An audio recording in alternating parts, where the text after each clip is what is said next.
Jack Morgan.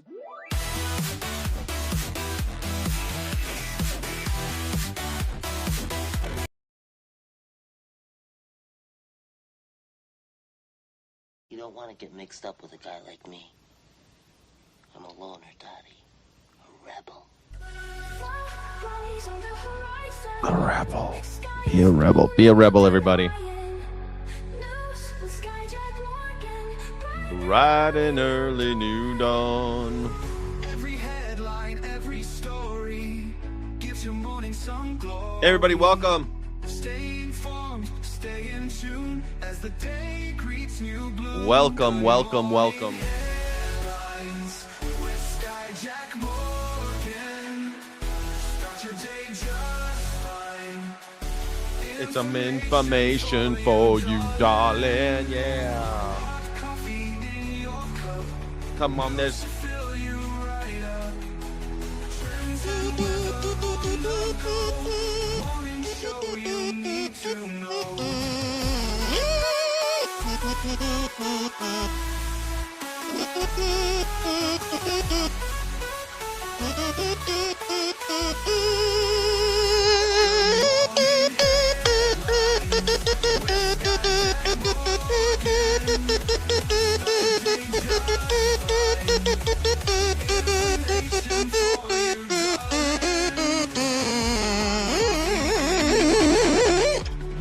Fill you right up. Trends and weather on the go. Morning show you need to know. Come on. On this daily ride. With your It's a beautiful day. Our colleagues, Carol. It's a beautiful day. Let's go.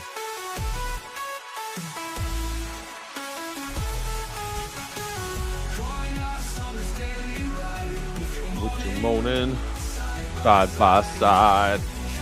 I can't afford to be a rebel in Trump's economy. Yes, you can. You can't afford not to be it.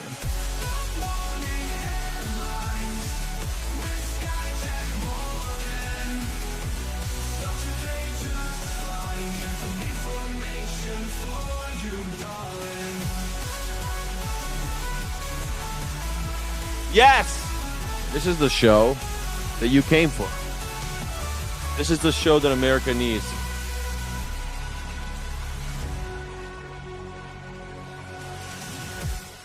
This isn't the show that America deserves. This is the show that America needs. America needs this show. Thank you so much for being here, everybody. My name is Sky Jack Morgan. I'm an independent news and culture commentator, free speech and critical thinking advocate. This is the Morning Sky Show. It's the #1 news reaction show on YouTube. And I am happy to be here. It's literally when tyranny becomes law, rebellion becomes duty. That is the way it's written. That's it. When tyranny becomes law, rebellion becomes duty. Let me get this. Here we go. Ah, man. How you guys doing today? Yesterday I went to Sprouts to get. So are you getting a condo or a house? Man, I showed everybody the house yesterday on the members only. You're a Sky City rebel. You weren't on the members only.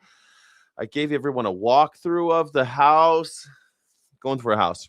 The condo backed out at the last second. They're like, no. They said, oh yeah, this is how much we want. And I said, okay, well, how about this? And they're like, okay, that's good. And then they rescinded the offer. But they must have got another offer because now their condo's pending. So somebody probably, but they didn't want to do it fast enough anyway, It's hard because like I go from going, okay, I'm a house person. Okay, no, I'm a condo person. Okay, no, I'm a house person. No, I'm a condo person. What kind of person are you? Are you a house person or a condo person? I want to know about you guys. Are you a house person or a condo person? You missed it. Yeah, you missed it. I don't know how that happens, but yeah, I'm sorry. You missed it. It was a good show. It was fun. You got to see all the fun things that I got to see the house. Got to see some comic books. I found out I have a Marvel Age comic that's worth $25, and that's pretty cool. It's not like it's a really expensive comic or something, but for a comic that costs 25 cents to be worth $25, that's 100 times an investment. Someone bought that for 25 cents. I think I got it for free. So if you think about it, a comic book that cost somebody 25 cents, it's gone up in value 100 times. Okay, it's 40 years old, but still 100% return on your invest from 100%. 100 times, not 100%, 100x, 100x. That's better than Bitcoin for sure. Better than Bitcoin. Comic books, not a great investment. Still better than Bitcoin. Still better than Bitcoin. Hey, Nia, it's the Skyjack Morgan Show. This will be informative and entertainment. Yes, I'm going for a house. You're a house person. I was about to put that in the I was about to put that the first poll of the day to see if you're a house person or a what do you call it, or a condo person. I have been a condo person most of my life. I mean, except for if you count the time I lived with my parents when I was little, the rest of my life has been apartments and condos, a townhouse. I live in a townhouse now, but still, it's like now I'm going to be a house person. A house person? I'm a house cat. I was going to say house something else. I'm a house slave. I'm a house slave. Are you? What kind of person are you? What kind of person are you? Apartment / condo / townhouse, or they call it a single family house. Single fam house. What kind of a person are you? It's in the poll. You can do it now. Let's get in there. Get in there. Let me turn this fan on. It's getting fucking hot already this morning. It's already hot. That's why I like the morning sky. I started doing this show in the morning because it gets so hot. A question, if I may, if as a journalist you had the chance to interview the literal king of Palestine, would you, if the chance presented itself? There's no king of Palestine. What do you mean? Like Jesus Christ, the king of Palestine? What do you mean? Like what king of Palestine? Who's the king of Palestine? I want names. Not king of Palestine. Who's the king of Palestine? There's no king of Benjamin Netanyahu. Is he the king of Palestine? I don't know who you're talking about. Is it Donald Trump? Donald Trump is the king of Palestine. I'm the king of cats. Yeah. That was the first time I got scammed. I had a whole Maximum Carnage storyline, but one of my friends cried until I traded to him for something dumb. Oh no. I have the Maximum Carnage. I don't think Maximum Carnage is. How much is Spider-Man Maximum Carnage run, the original? Let's see. I think it runs. It's from 1993. I bet you it's worth the comic books, modern reprints, the complete 14-issue series from. It's only $100.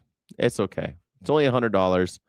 A single issue costs about $5 to $10. The entire run is about $100 worth for Maximum Carnage, the comics run from 1993.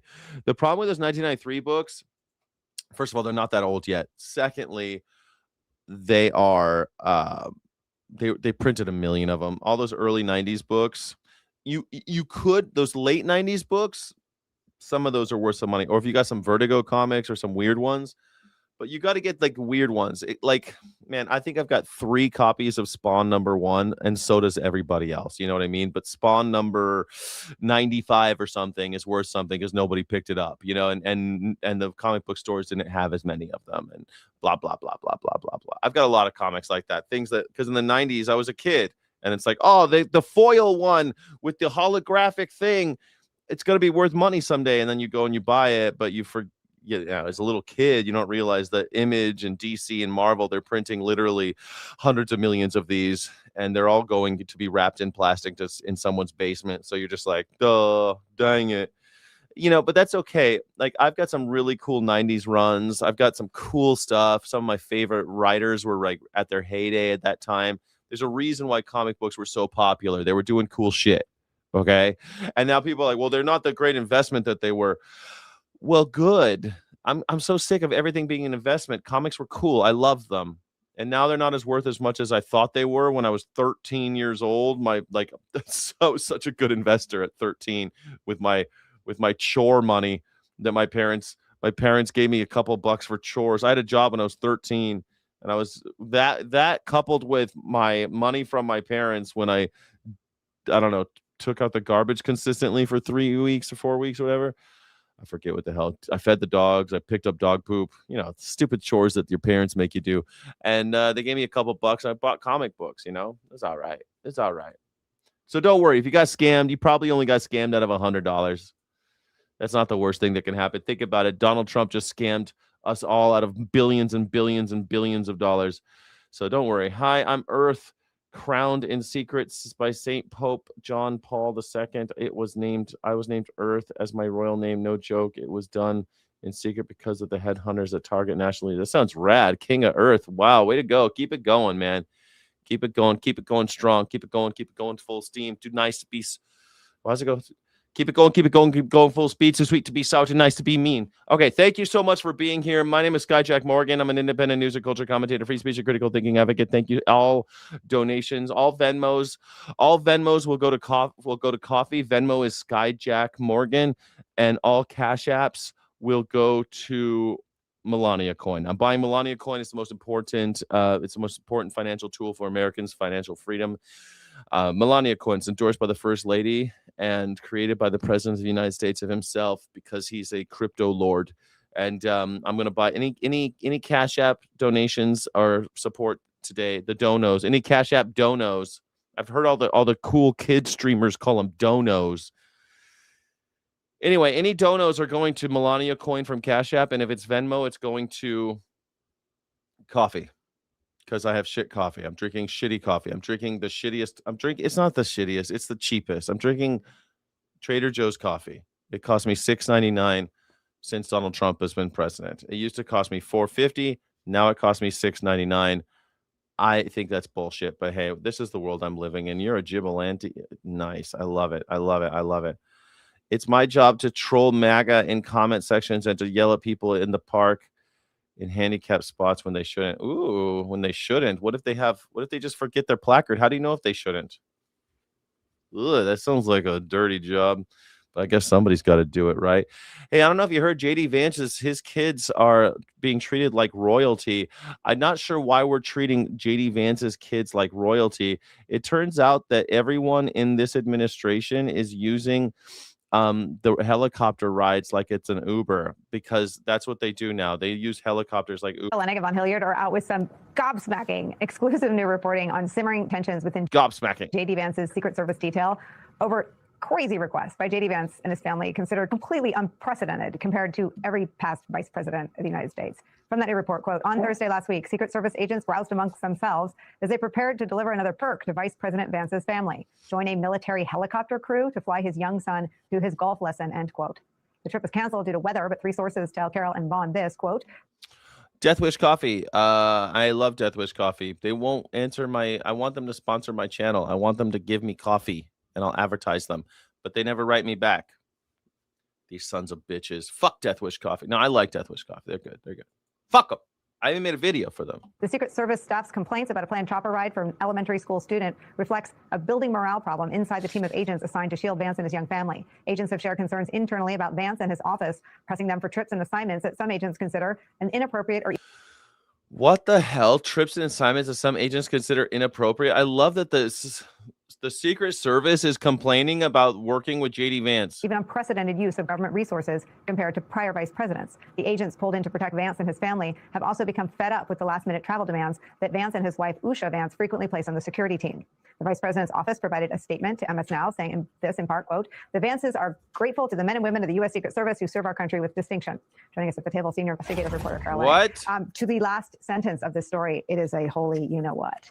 A holy Thanks, Nicole. Thanks for being what? patient as we tried to work with the story and work with our sources to make sure that it was above reproach. The Secret Service doesn't complain a lot. I've covered them for a long time, but this was the kind of tip I felt like we should try to figure out if it was true, because when they're angry in this way, it's sort of a red alarm. They're an overworked, under-resourced agency, and now they're being asked to go on a military helicopter flight on Marine 2 with the son of the vice president to take him to a golf lesson from D.C. across town to Andrews, former Andrews Air Force Base, now Joint Base Andrews. They're taking this kid out for golf lessons. JD Vance's kids got to get golf lessons, and so the Secret Service has to go and on a helicopter ride with them, with this little kid to go have golf. Usually that kind of travel takes place in an SUV. In this case, we learned from sources that the vice president was planning to go on this trip as well. The trip ultimately got canceled because of thunderstorms that day. But they flagged it to me, these sources, because it's reflective of this bigger problem you just beautifully outlined. They are feeling really strapped by the last minute travel and the unprecedented requests from Vance. And some of them use the word royal treatment, that they're not used to providing royal treatment to the children of a vice president. Oh, Prince Vance. Prince Vance. Royal treatment to the children of the vice president.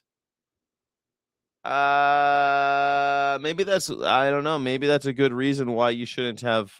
Maybe they need to have really old people as president and vice president. Maybe that's the benefit of having extremely, extremely old people as president and vice president. Maybe. Let me read more from the story, which is absolutely extraordinary and incredibly detailed.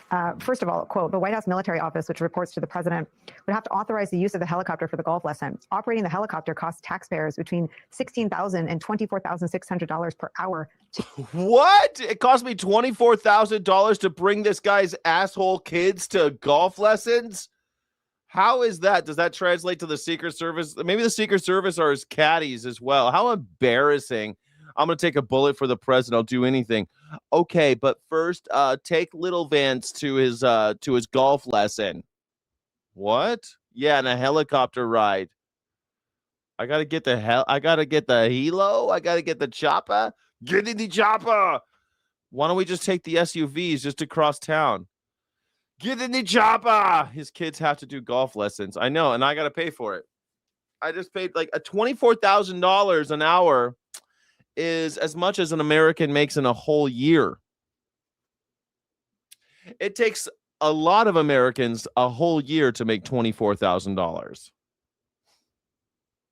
The median is like 50. What is the median in America? What is the median income of a single person in the United States of America? Oh, $45,000. Okay, so the median is $45,000 for an individual. Huh. But it's a little skewed because this is age 15 and over, because you have to be 15 to work in most states. But age 25 plus, the median income is 46 across all workers with men, and 52 with women age 25 plus at 4. Okay, so 40,000 for women over 25, of course. 52,000 for full-time male workers. What? 25 full-time women workers over 25 make 40,000. Full-time male workers make 52,000 over 25 years old. Okay, so let's just say 52,000. Whatever. It takes 2 years, around 2 years, for an American to make enough money to take JD Vance's kid to his golf lessons. But Trump doesn't take a salary. But Trump doesn't take a salary. Exactly. Sky City Rebel Chip, thank you so much. Chip, it's so funny. Yesterday I went to Sprouts and I had my shopping bag, and I was looking at some vegan cheese I've never seen before. I was just looking at the label to make sure, I was gonna make pizzas last night, but I didn't. But I bought like some mozzarella. I've been on a pizza kick. Anyway, I'm there, I'm looking at it, and the lady stocking the deli, she's like, "Aren't you cute?" I'm like, "Huh?" She says, "You with your little PETA bag, and I guess my shopping bag had the PETA logo on it." And I said, "Yeah, I used to work for PETA, And she's, "Oh, I'm vegetarian. My son's vegan." I said, "Oh yeah, he's a really good vegan." I'm like, "Yeah, you just got to be against slavery and rape." And she says, "Oh yeah, I know. We should all be vegan. It's true." Yeah. And she's like, I forget what she said. She said because she said that people always ask her how she survives without meat, and how she just said how hard it is because people are such idiots. And she's like, my son's big like you, My son's big like you. He's not he has no problem getting his nutrients. This is crazy. I'm like, yeah, it's totally true. But she's like, and now I work in the deli section, stocking the deli. And I said, it touches everything. Slavery touches everything. Slavery touches every part of our lives. If you in the old days, if you bought sugar, it meant that some black slave picked it. If you had cotton, some black slave picked it. It's hard to get around it. She was calling me cute. She was probably like 65 or something. She was older. Yeah. She's really cool though. I don't know how you do it, Chip. How do you get your nutrients? How do you get your protein? I don't know how you do it, Chip. I don't know how, Chip, I don't know how you do it. How are you vegan? I just don't get it. How is it possible, Chip? I don't get how you're so muscly. You're so muscly, Chip. You got more muscles than Arnold Schwarzenegger. I mean, he is like 100 years old now, but I mean, like, you have a lot of muscles, man, and I don't know how you do it. Use. That's according to a 2022 Defense Department budget estimate. An administration official familiar with Vance's travels said the vice president planned to accompany his son, but to take your kid to golf charge the taxpayers $25,000 an hour. It's reflected. And it's $25,000 an hour. Hold on, that's way more. So it's $25,000 an hour. So it's probably like $75,000 to get this kid a golf lesson.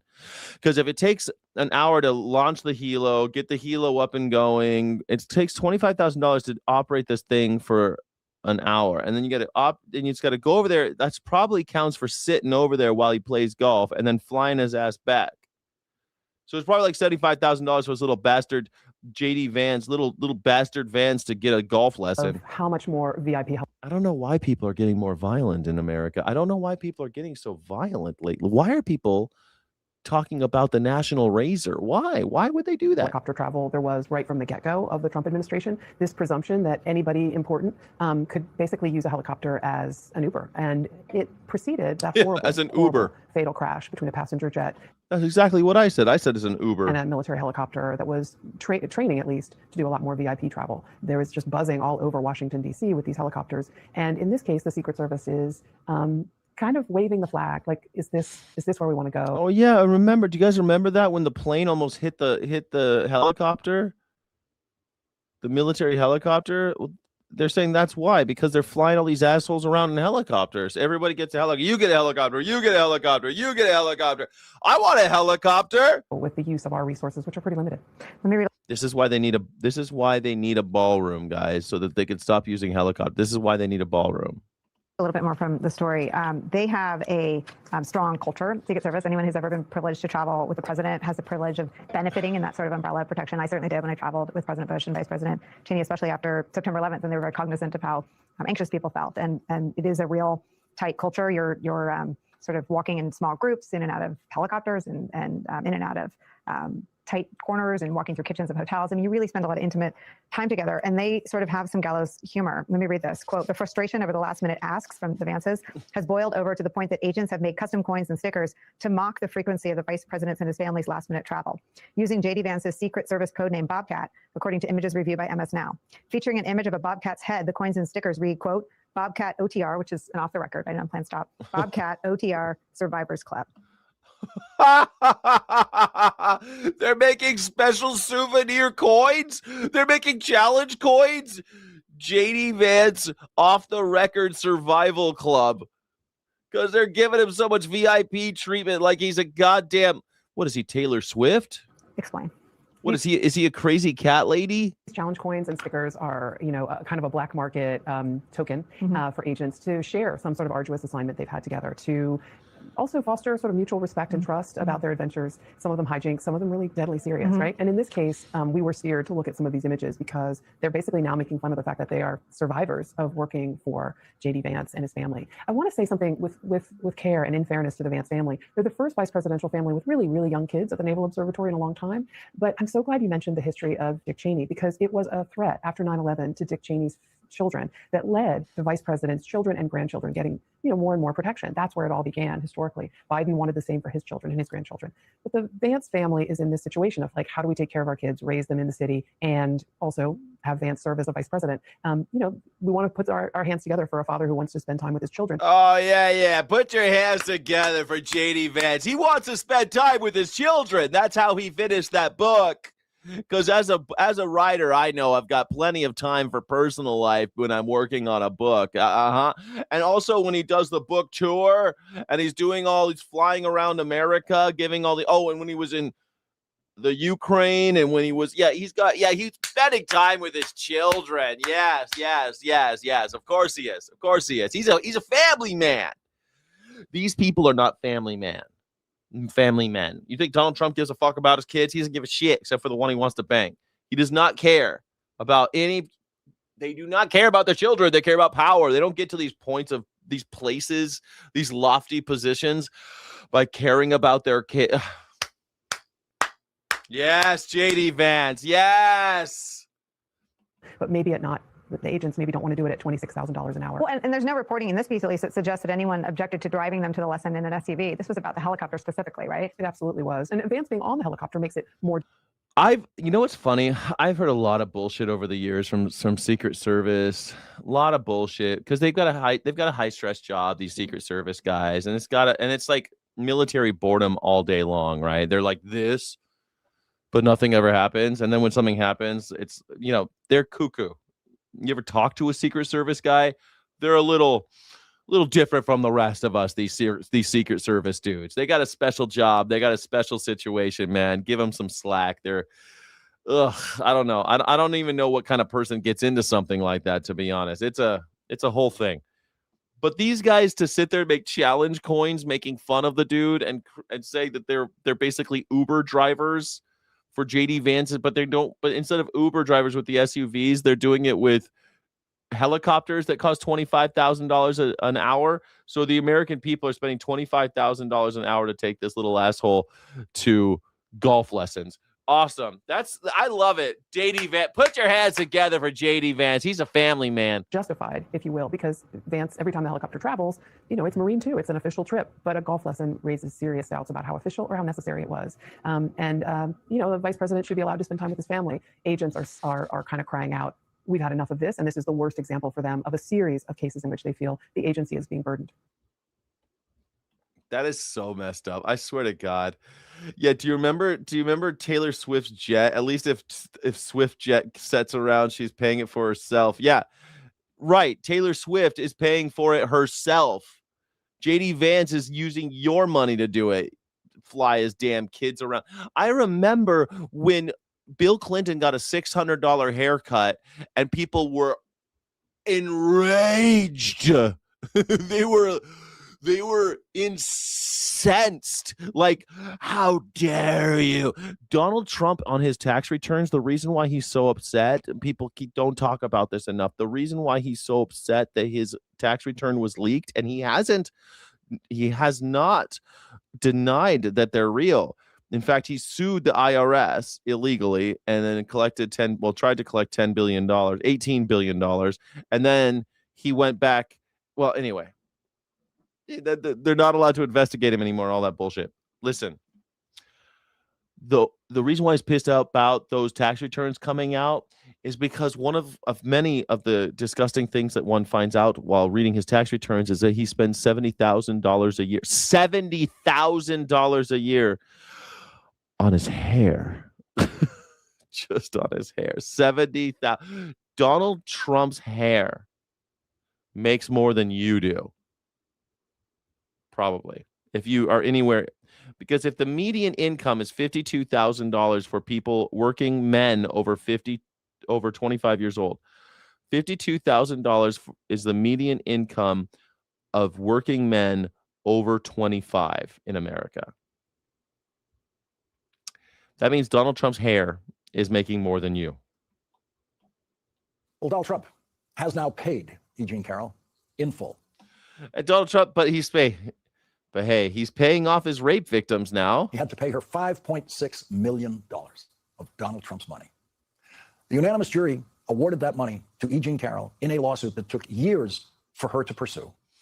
And it does not prove that the American justice system still works, even though Donald Trump is president. It just shows that the system worked in this case. Yeah, the judges, well, there's more to it than just that. The judges said that the lawyers involved must be investigated by the bar associations. That's Like they could be disbarred. Like the Attorney General Todd Blanche is one of those attorneys. He could be disbarred theoretically. Do I think that's going to happen? No chance in hell. But it could. It could happen. There is a chance in hell that Todd Blanche is disbarred because of his involvement in Donald Trump suing Donald Trump. Donald Trump v. Trump. And it does show that Donald Trump has not yet completely destroyed the American system of justice, although he It's true. A Trump in the bucket. A Trump in the bucket is trying to destroy the Department of Justice. That is what Donald Trump wants his next Attorney General to continue to do, destroy the Department of Justice. The Democrats had a theory of the case in the confirmation hearing of Donald Trump's criminal defense lawyer, Todd Blanche, to become Donald Trump's Attorney General.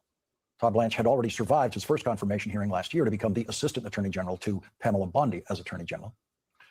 He coveted that job of Attorney General every day of his service. They look real to serious there. Hey, how are we going to get him out of this jam? Hey, have you heard about the Epstein files? This shit's getting crazy. I know. He's in it like a million times. Yeah, I know. But how are we going to get him out of this? He's in it a lot. I don't know. I mean, he raped. Do you think he raped all those girls? I mean, where there's smoke, there's fire. He probably raped at least half of those girls. Oh, God. When Donald Trump fired Attorney General Bondi and made Todd Blanche the acting Attorney General, Todd Blanche then launched an audition for Attorney General unlike anything we have ever seen in the history of American law enforcement, which included, among many offenses against justice, trying to indict a former director of the FBI for taking a photograph of seashells. Such was Todd Blanche's public, craven desperation to seize the title of Attorney General of the United States of America. Todd Blanche tried to indict James Comey for taking a photograph of seashells because Todd Blanche knows Donald Trump hates James Comey and wants him indicted. And that's the only thing Todd Blanche had to know. So the Democratic theory of the case in Todd Blanche's confirmation hearing today was that Todd Blanche was not the people's lawyer in his role as Assistant Attorney General or as Acting Attorney General, and he would not be the people's lawyer if he is confirmed as Attorney General because, and this was the Democrats' theory of the case, he is Donald Trump's lawyer. He is Donald Trump's lawyer. 1 hour Does anybody doubt that? into his testimony, Todd Blanche, the now provably, objectively stupidest person to ever sit for a confirmation hearing for the position of Attorney General. Oh, you see how he said the stupidest person to ever sit for a confirmation hearing because Matt Gaetz didn't sit for it. Remember, they were going to have Matt Gaetz and he never got to sit for. God, don't you wish there's a universe where Matt Gaetz sat for a confirmation hearing? That would have been fun. I think that would have been fun. Of the United States said, I'm his lawyer. Todd Blanche proved the Democrats' theory of the case against him with his own confession about who he really represents every day when he said, I'm his lawyer. It came after a typically childish softball question from Louisiana's Republican Senator John Kennedy, who has cast himself in the role of the Senate's country boy. He asks folksy He's my questions that favorite. could not be easier for a nominee who The Senate's country boy. Man, I love Lawrence O'Donnell. The Senate's country boy. Let's hear what Foghole Leghole had to say. publicly supports Play it. Todd Blanche. Play the clip. Todd Blanche Play the clip. got too comfortable with the country boy's questions, just too relaxed, so that by the time the senator asked Todd Blanche if he is a friend of Donald Trump's, Todd Blanche's way too relaxed answer was, I'm his lawyer. Are you and President Trump friends? I'm his lawyer. Was his lawyer. Oh, are you his friend? So I'm just a country lawyer. Now, don't forget that Senator John Kennedy is also a lawyer. Senator John Kennedy went to UVA Law School with Laura Ingraham, but I think Laura Ingraham probably graduated 100 years after Senator John Kennedy. What year did Senator John Kennedy graduate from University of Virginia? 77. Yeah, he graduated 10 years before Laura Ingraham, but I'm just a Southern lawyer. Nice try. I'm just a country boy. Don't mind me. His lawyer. He got it right the first time. I'm his lawyer. Case closed, as they say. But minds were closed on the Republican side of the committee, as usual, where only one Republican senator asked any challenging questions at all. Todd Blanche was born 1 year after the criminal Republican President Richard Nixon. You think Todd Blanche is a drug abuser? Maybe. You're probably right. If you think about how he hangs out with Donald Trump, they probably do boner bumps together. I never got that vibe from Todd Blanche. I don't think Todd Blanche does boner bumps, just Donald Trump. Donald Trump does a lot of boner bumps, but I don't think Todd Blanche does. Todd Blanche his family seems kind of normal.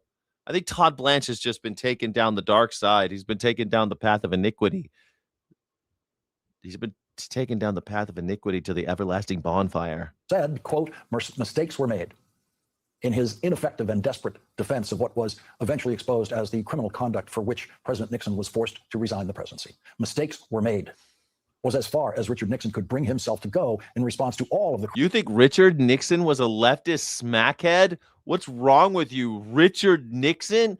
Richard Nixon was not a leftist smackhead. Richard Nixon was the first governor of, well, the first Californian to be president. He's the first Californian to be president. He was very conservative, and he was kind of a nut job.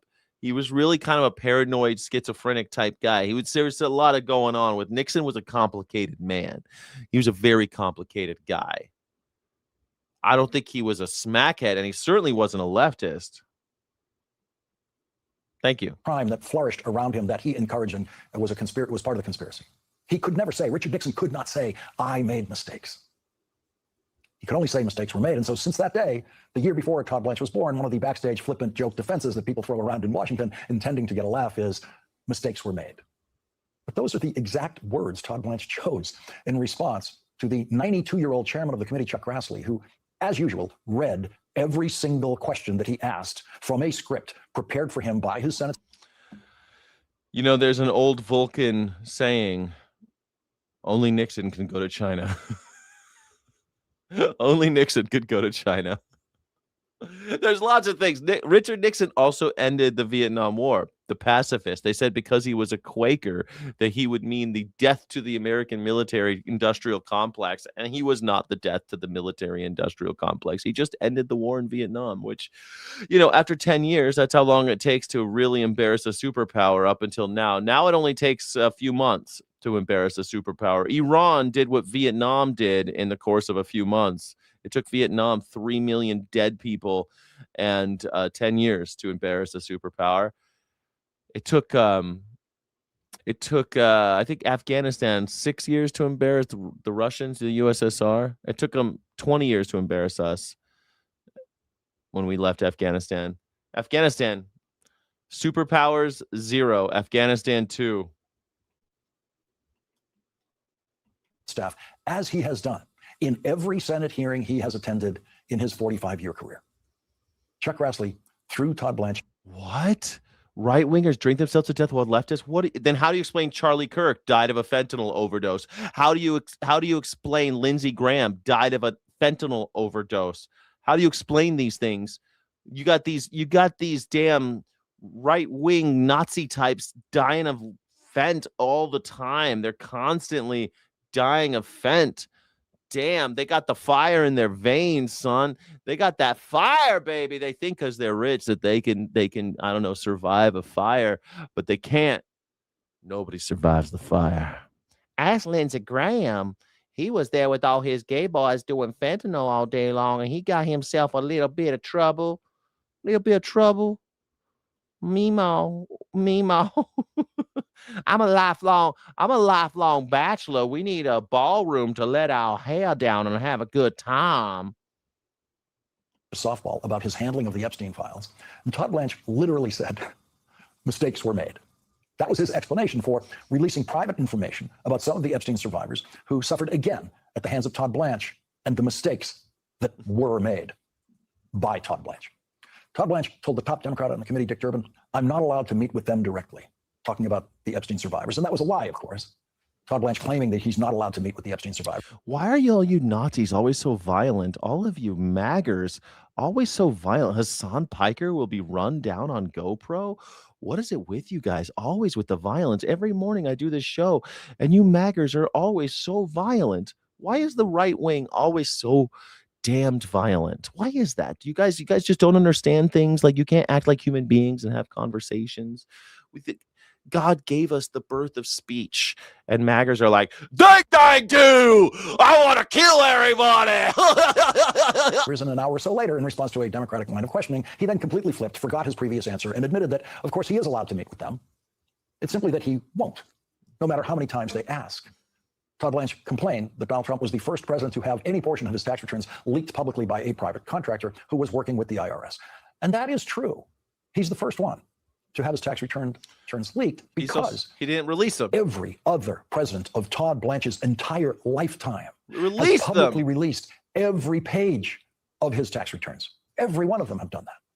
Donald Trump is the only one who has hidden his tax returns from voters while in the presidency. He's the only one who hit him. So they got leaked and he sued like a little bitch.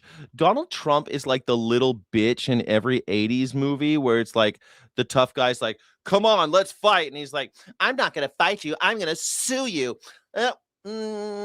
That's Donald Trump is an 80s villain, like an 80s little bitch. Like that's what Donald Trump is. I'm going to sue you. I'm going to sue all of you. I'm going to sue all of you. You're all horrible, nasty people. You're all nasty. And I'm the victim here, and I'm going to sue everybody. Like this guy plays victim more than anyone else in the history of the world. Hitler didn't have to sue everybody. Hitler played victim. He didn't have to sue everybody. God damn it, all you victims. God damn. Oh, thank you so much. You really made my day. I love it when you maggers can't spell your. It's one of my favorite little things. I mean, I don't really care how people spell on the internet, but when you insult me and you can't spell the insult, I love it. I love it. Thank you. I appreciate it. I appreciate it. I love that. I love that. I'm gonna go. How many mongoloids have I smoked so far? I'm the victim here. I'm gonna sue all of you. Billions of dollars. I'm going to sue you all the way to the Supreme Court. On the Republican side of the committee, they encouraged Todd Blanche to spend much of his time talking about fraud and how successful he has been at the Justice Department pursuing fraud investigations, fraud on the federal government, including Medicaid fraud. But none of the fraud cases Todd Blanche referred to in his testimony come close to the greatest fraud ever perpetrated on the federal government. And that was the $10 billion fraud that Todd Blanche put his name to as the only person to sign a so-called settlement document in a case that began as Donald Trump's attempt to simply seize $10 billion from American taxpayers and put it in his own pocket and do it through phony litigation. Donald Trump mounted a frivolous lawsuit after the statute of limitations had passed, and he sued the Internal Revenue Service and the United States Treasury for. Yeah, I used to be a teacher. I know. Yeah, I used to be a teacher a long time ago. Different life. $10 billion because that contractor at the IRS had leaked some portions of his tax returns. When that fraudulent attempt to seize $10 billion from the United States Treasury finally collapsed under political pressure, Todd Blanche and Donald Trump had to come up with something else. But the something else only happened, remember, because Todd Blanche, who refused to defend the federal government against Donald Trump's frivolous claim of $10 billion, could not pull off that $10 billion fraud gift to Donald Trump. Couldn't pull it off. Todd Blanche sat there. Couldn't get to the end zone. As the only acting attorney general in history accused by a federal judge of trying to perpetrate a fraud on the court by participating in a fraudulent lawsuit in which Todd Blanche was, in effect, working for both sides of the lawsuit. That's what made it a fraudulent lawsuit. He was doing what Donald Trump wanted him to do, and he was not. Well, all of my students were adults, so yeah, I did. They were all adults. I never really taught kids. I covered for some kids from time to time, some kids teachers, but I never really liked teaching kids. I like teaching adults. But hey, that's a whole other story. Thank you so much. You're such a little weirdo. It's funny that the magger would completely go to that way. Why is magger? They always got that on the brain. Were you trying to find some common ground since you've got someone, you have a little doll in your PFP wearing a pedo hat? So are you trying to find like community with other chomos? I hear you guys have your own websites and stuff, your own little Reddit threads, and go to 4chan or something. I don't know where you guys hang out. Not here. I only hang out with adults. I only do adults. I'm the weirdo. You have a doll, a child's toy, a child's plaything with a chomo hat as your PFP. And I'm the weirdo. You spend all day defending your favorite politician who happens to be a national socialist, and I'm the weirdo. Okay, I like that a lot. I like that. Thank you. Not doing what any other attorney general in any previous administration would have done when facing a fraudulent lawsuit for $10 billion brought against the Treasury of the United States of America. The judge in that case has sent her findings to the New York State Bar, where Todd Blanche is licensed to practice law. She wants the New York State Bar to investigate Todd Blanche for what he did in that case. There are a lot of first-time in history stories in Donald Trump's regime, and Todd Blanche is at the center point of the $10 billion fraud story that he and Donald Trump tried to get away with and failed. But the attempt to help Donald Trump seize that $10 billion appears to have been enough to get Todd Blanche nominated as Donald Trump's next attorney general. Senator Sheldon Whitehouse said this. Our research indicates that senior DOJ officials have never in the history of the department before faced a judicial inquiry into a fraud on the court participated in by the Department of Justice. That was the inquiry open in Florida. The question about fraud on the court committed by the Department of Justice remains open in the judge's decision. Here's what she did find. She found that the Department of Justice colluded with the Trump plaintiffs, that the Department of Justice violated DOJ policies in that collusion, that department attorneys were derelict in their responsibilities as DOJ attorneys, that the department failed to zealously advocate on behalf of the United States of America, its true client. Yep. And as I said, the fraud on the court question remains open, unprecedented. This guy is accused of fraud, and he wants to be the attorney general. He's probably going to become the attorney general. It's unbelievable, dude. Like, this is one thing I do love about Donald Trump is that every year it's like 10 new things happen, 100 new things happen. You can't even keep track of it. Of like, this is the craziest shit I've ever seen in American politics. I remember when Rex Tillerson, the former CEO of Exxon, like one of the most powerful men in the world, got fired. Well, he got hired as Secretary of State. That was crazy. And then he got fired on Twitter. He fired him on Twitter, the Secretary of State. Like, we forget that Donald Trump is such a little coward. He's such a coward. Like, this is how you fire someone. You sit them down and you say, hey, here's your paperwork. It's time for us to split ways. Thank you so much for your time and all of your efforts. It's just not working out, or whatever. We don't have the money to pay you, or we're going to go a different direction. Whatever. There's lots of reasons to fire people. I've fired hundreds of people. And I've never done it on Twitter. I've never not done it face to face. You sit them down. I guess I've done it not face to face when someone just like bails on a job, if someone just like disappears. But that wasn't what happened. Sometimes, people just disappear. Someday Donald Trump will disappear and we'll all be happy. Allegation about the department. Well, he won't disappear. He'll be in the ground somewhere. Senator Cory Booker said something that summarizes Todd Blanche's life story as it will appear in future history books. When Senator Booker said, "You've chosen Trump over truth." You've spent today making a lot of promises to follow the law, promises to be independent, promises to serve the American people and not the president. But we don't need your promises. We have your record. We have watched you exercise one of the greatest powers entrusted to any public servant. And what have you shown us? 1,200 victims waiting for justice. What have you shown us? There's 2 prosecutions. While the people involved, the victims, are waiting for action, one of the people prosecuted gets the most cushy arrangement possible after you visit with her. Again and again, you seem to be favoring the interest of a president and the powerful. You've chosen Trump over truth. This thing about fascism, I always love this. People like, oh, well, do you think Hitler had ultimate power on day one? Fascism is a belief structure, a political structure, a social structure, even an economic structure, but it's not something that happens overnight. Dumb shit. Like Hitler in 1929 couldn't do whatever he wanted, right? Not until, I think, when was the Enablement Act? When was the Enablement Act in the Reichstag when they gave Hitler dictatorial powers? 1933. 1933, the law to remedy the distress of the people and Reich. They even did it back then. Officially, the law to remedy the distress of the people and the Reich. Here it is. Fire paved the way to this act. Yeah, and only one political power stood up against him. Only one. Can you guess? Can somebody tell me which political party stood against the Enabling Act, the law to remedy and the distress of the people and Reich? Yeah, it took a little while for him to be a full-on dictator, but it went fast once he got real power. Things happened, but then even then it took him 12 years. Well, it took him another 10 years to get Auschwitz doing what Auschwitz did. It took him 10 years.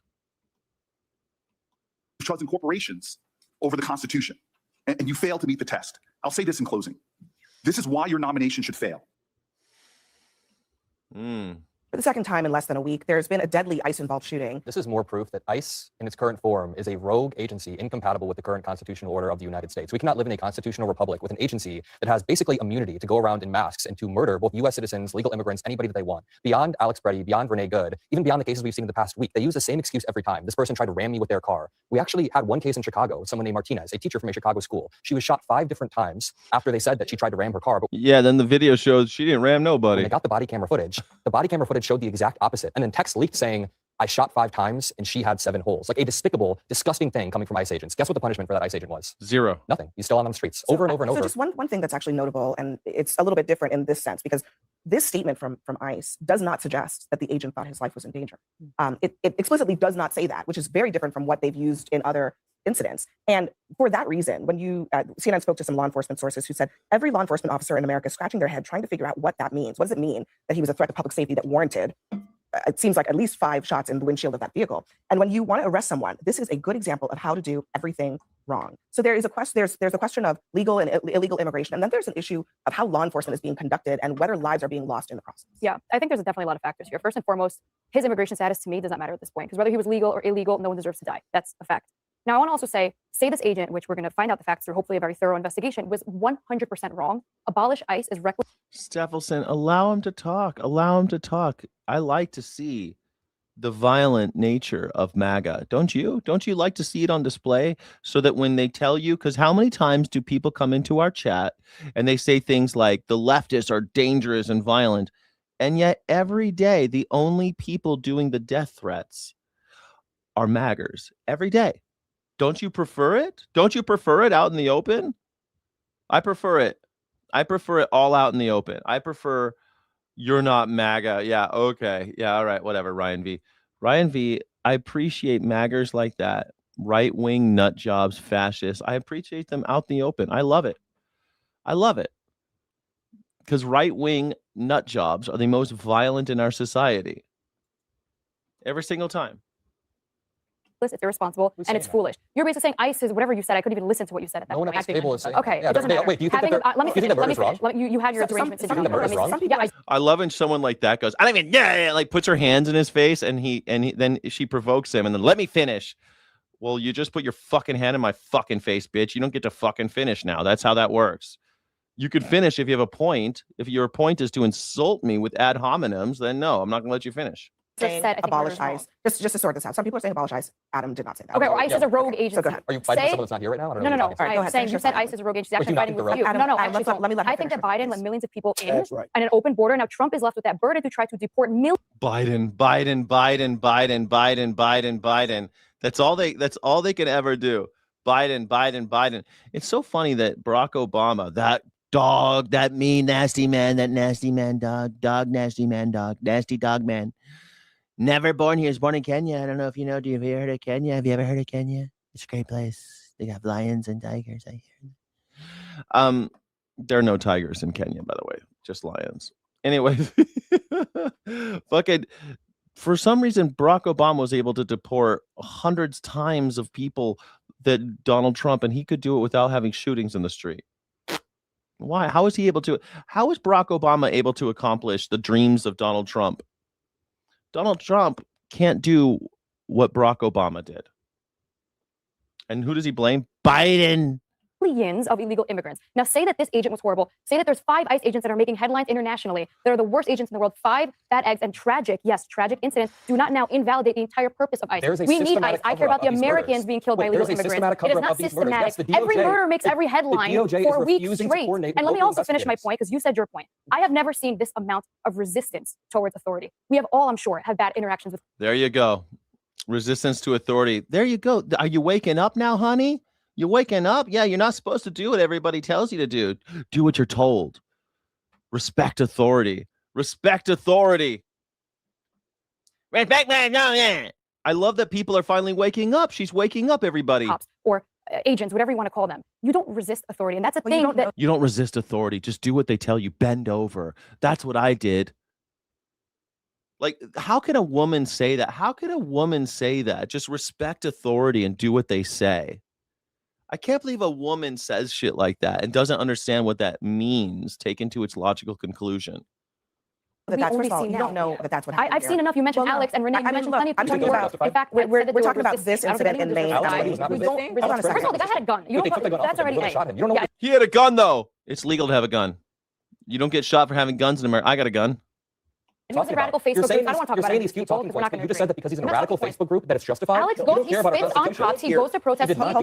Yes, he did. There's videos of him spitting on police. He goes to protest as a hobby. No, I'm speaking to my opinion. You think the Martinez case that I mentioned from Chicago was bad? I did not hear about that. If that's true, it's horrible. Wait, do you think that? What? You didn't hear about the Martinez case? They shot her 5 times and then said she rammed the car. It turned out it was total bullshit.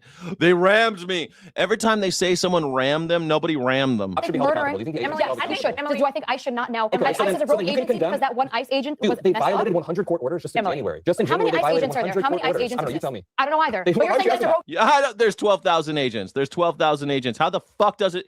Neither of these assholes know this. What is going on at CNN with these imbeciles? Are you telling me neither of these talking head fucks know how many ICE agents are there? Here's how you do that. Here, you want to see? Let me just show you how that works. Here, let me show you. How many ICE agents are currently employed by the United States of America Department of Homeland Security? 22,000 agents, but there's 12 field agents, right? Let me see. Homeland Security Investigations has 71, 10,000. Okay, so it's a little bit confusing because of this. But there's ICE agents in the street. There's 12,000. There we go. ICE announced its historic 127, thanks to recruitment campaign, brought in 12,000 agents. Great. So they had 10,000. They brought in another 12,000. Now there's 22,000. Cool. Great. That's how you know things. That's how you know. These two people have no idea how many ICE agents. And by the way, ICE is like, you have CBP and you have the investigative. You have 2 branches and they're usually split in half. So I think there's actually like 10 to 12,000 like field aid, like guys in the street shooting people like Alex Preddy. And the other 10,000 are doing like, because there's paperwork to do. There's people standing at the border. There's all sorts of other people just driving back and forth and shit. So I don't know. 22,000. So now you know, I know, we all know how many ICE agents there are in total. 22,000. Yeah, with 47 days of training. Exactly. How sickening. Agency. The entire group a Republican judge named Schultz said they violated 100 court orders just in January. That is more court orders than any agency in the history of America has violated. Do you agree with ICE violating those court orders? They also have more shootouts than any other agency in the history of America. Last year, 2025, more federal agents were shooting at people than any time in the history of America. No, I should not. Okay, so by definition, they're a rogue agency. You're saying ICE. Let me let Emily have, or Ashley have. Go ahead. I hear the point about Joe Biden's immigration policy. Like and subscribe. My name is Skyjack Morgan. I'm an independent news and culture commentator, free speech and critical thinking advocate, and coffee drinker. If you Venmo, I will buy Melania coin. Skyjack Morgan. I will buy Melania coin because it is the future financial tool for American prosperity, according to Donald Trump, endorsed by the First Lady of America. God bless her, Melania. Melania coin. Buy Melania coin. It's going to the moon, baby. If you do a YouTube super chat or a Cash App Skyjack Morgan, I will buy coffee. Coffee, baby. I need it. Donald Trump has doubled my coffee expense. Well, not doubled, but it used to cost $4.50 and now it costs $6.99 for the cheapest fucking coffee I can find. And that makes me sick to my stomach and I need to beg money. And that's why I started a YouTube channel, just to beg for my coffee money. Thank you, everybody, for being here. He didn't get it right. We can concede that. And so if you're on the right and you think Joe Biden went too far to the left, I think we have to look at what happened and say Donald Trump is going too far to the right. Now you done told him a couple times to be quiet. Now let me finish. Because in the beginning of the damn, man, that's how you shut down a lady right there. Trump administration, and when he was running for office, he told us he was going after violent criminals. We have seen time and time again that is just not the case because the overwhelming number of immigrants in this country are actually not violent. So the premise in and of itself is false, but it was a helpful campaign tactic. Now, when I used to sit at this table at the very beginning and they would charge into apartment buildings and zip tie little kids, I was told that I was being in Chicago overreacting. And that's true. Maine has been so true. ICE has murdered more people in Maine than illegal immigrants have. Yeah, of course they have, because there's almost no crime in Maine. There's very little crime in Maine except if it's an ICE agent. They had to do it because that was what was happening then to fix Biden's problem. Okay. When then they deployed in California and we were saying, wait a minute, the mayor doesn't want them there. The governor doesn't want them there. That feels like an overreach. We were told they have to. I love this. Ryan V. Walk us off a cliff with a warm voice and unrealistic optimism. I prefer it than goose stepping. I prefer that to goose stepping. I don't like goose stepping. I don't like it. I don't like goose stepping right off the cliff with all you stupid Nazis. Fix Biden's problem. Okay. And then when Renee Preddy was murdered, we were warning people that when people go rogue, and if you don't like the word rogue, when people don't have any type of constraint, when they feel like they have the president of the United States that is saying, go do whatever, the then sitting DHS attorney saying, Kristi Noem, riding around, Bovino walking around in a Gestapo type uniform. When you let people go. That was crazy. Like he made his own fucking uniform. What was that all about? He was just on the Tomi Lahren. I think I should do a reaction to that. He was just on the Tomi Lahren podcast, and I want to go watch that. Greg Bovino. I just love watching Nazis hang out together. Greg Bovino and Tomi Lahren hanging out. That sounds like a great time. You guys, do you think I should do it? Let me know in the chat if you think I should do a reaction video of just that. Go too far, you get murder. What about respect to authority? So respect to authority? What the fuck are you talking about? Is this America? What about respect to authority? Are you fucking crazy? That's how they defended American enslavement of black people. Just respect authority. How dare you challenge authority? What about respect to authority was your answer to that? What about respect to authority? Are you out of your mind? Is this America? When did America become a bunch of snitches and simps and bootlickers? Respect authority? What happened to don't tread on me? What happened to don't tread on me, you fucks? What happened to the government that governs least governs best? What happened to get the fuck off my land? What happened to I don't want the government coming in here telling me what to do? Now the Republicans are saying respect authority. Respect authority. Who does that sound like? Respect authority. Respect authority. That's your answer. Respect authority. Hold on. I got it. Hold on. One more time. Let me just hear it one more time. Go do whatever. The then sitting DHS attorney saying, Kristi Noem, riding around, Bovino walking around in a Gestapo type uniform. Mm-hmm. When you let people go too far, you get murder. What about respect to authority? So what the fuck?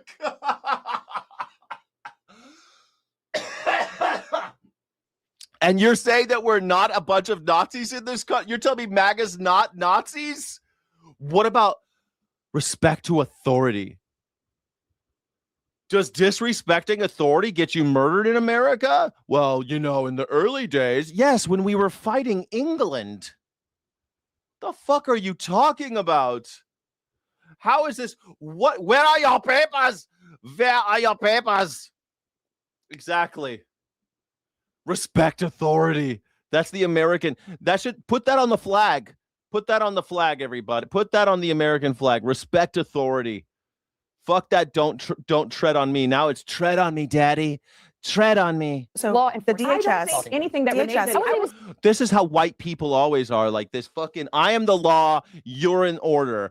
You better respect my authority. That's how it works. The powerful, those who have inherited wealth and power. What about your respect for authority? Fuck your fucking authority. This is America. If you want to wear sweatpants and show up to work, you do it. This is America. We're a bunch of slobs that do what the fuck we want. That's what we do. Respect authority. Why? Because I'm living in your resort as your servant? I'm your servant? I got to respect you, but you don't have to respect me? Respect authority. Fucking lady, bend over. I can't bend over, lady. I will say this. I don't think anything Renee good. I don't think anything Alex Preddy did, and any resistance to law enforcement deserves them not to be alive right now. And I would hope that we could all look at that footage and agree, but it is troubling that in America, we don't. So let me just hold on. Yes, it's troubling that we don't agree on that in America, that someone's standing in between an ICE agent gassing his own people and a woman who's being gassed gets shot, gets executed. And then their excuse is, but he did have a gun, a holstered firearm. He had a holstered firearm. In America, we're allowed to have guns. He did obey obey the law. Obey the law. Obey the law. That's exactly. Then you know what? Then they should have just paid those fucking taxes on that tea, huh? They should have just paid obey the law. This is exactly. You would have been a fucking red coat. You would have been a collaborator. They would have dragged you into the street, stripped you naked, covered you in hot tar, and then doused feathers on you. That's what they would have done to you. Follow the law. Legality is not morality, dumb shits. Dummies. Republicans like getting raped. They like raping. They love getting raped. They all got rape fantasies, these maggers. Hold on, guys. The DHS clearly understands, actually, that this is problematic. Yes. A couple days ago, Tom Homan said that he was... She just called Adam Mockler immature after she said, what about respecting authority? It's like, do you remember the scene when Superman's trying to escape in the last Superman movie, and he's going to escape, and he's getting his powers back, and all the other people in prison are like, you're going to get us in trouble. No, Lex Luthor. And there's his fellow prisoners.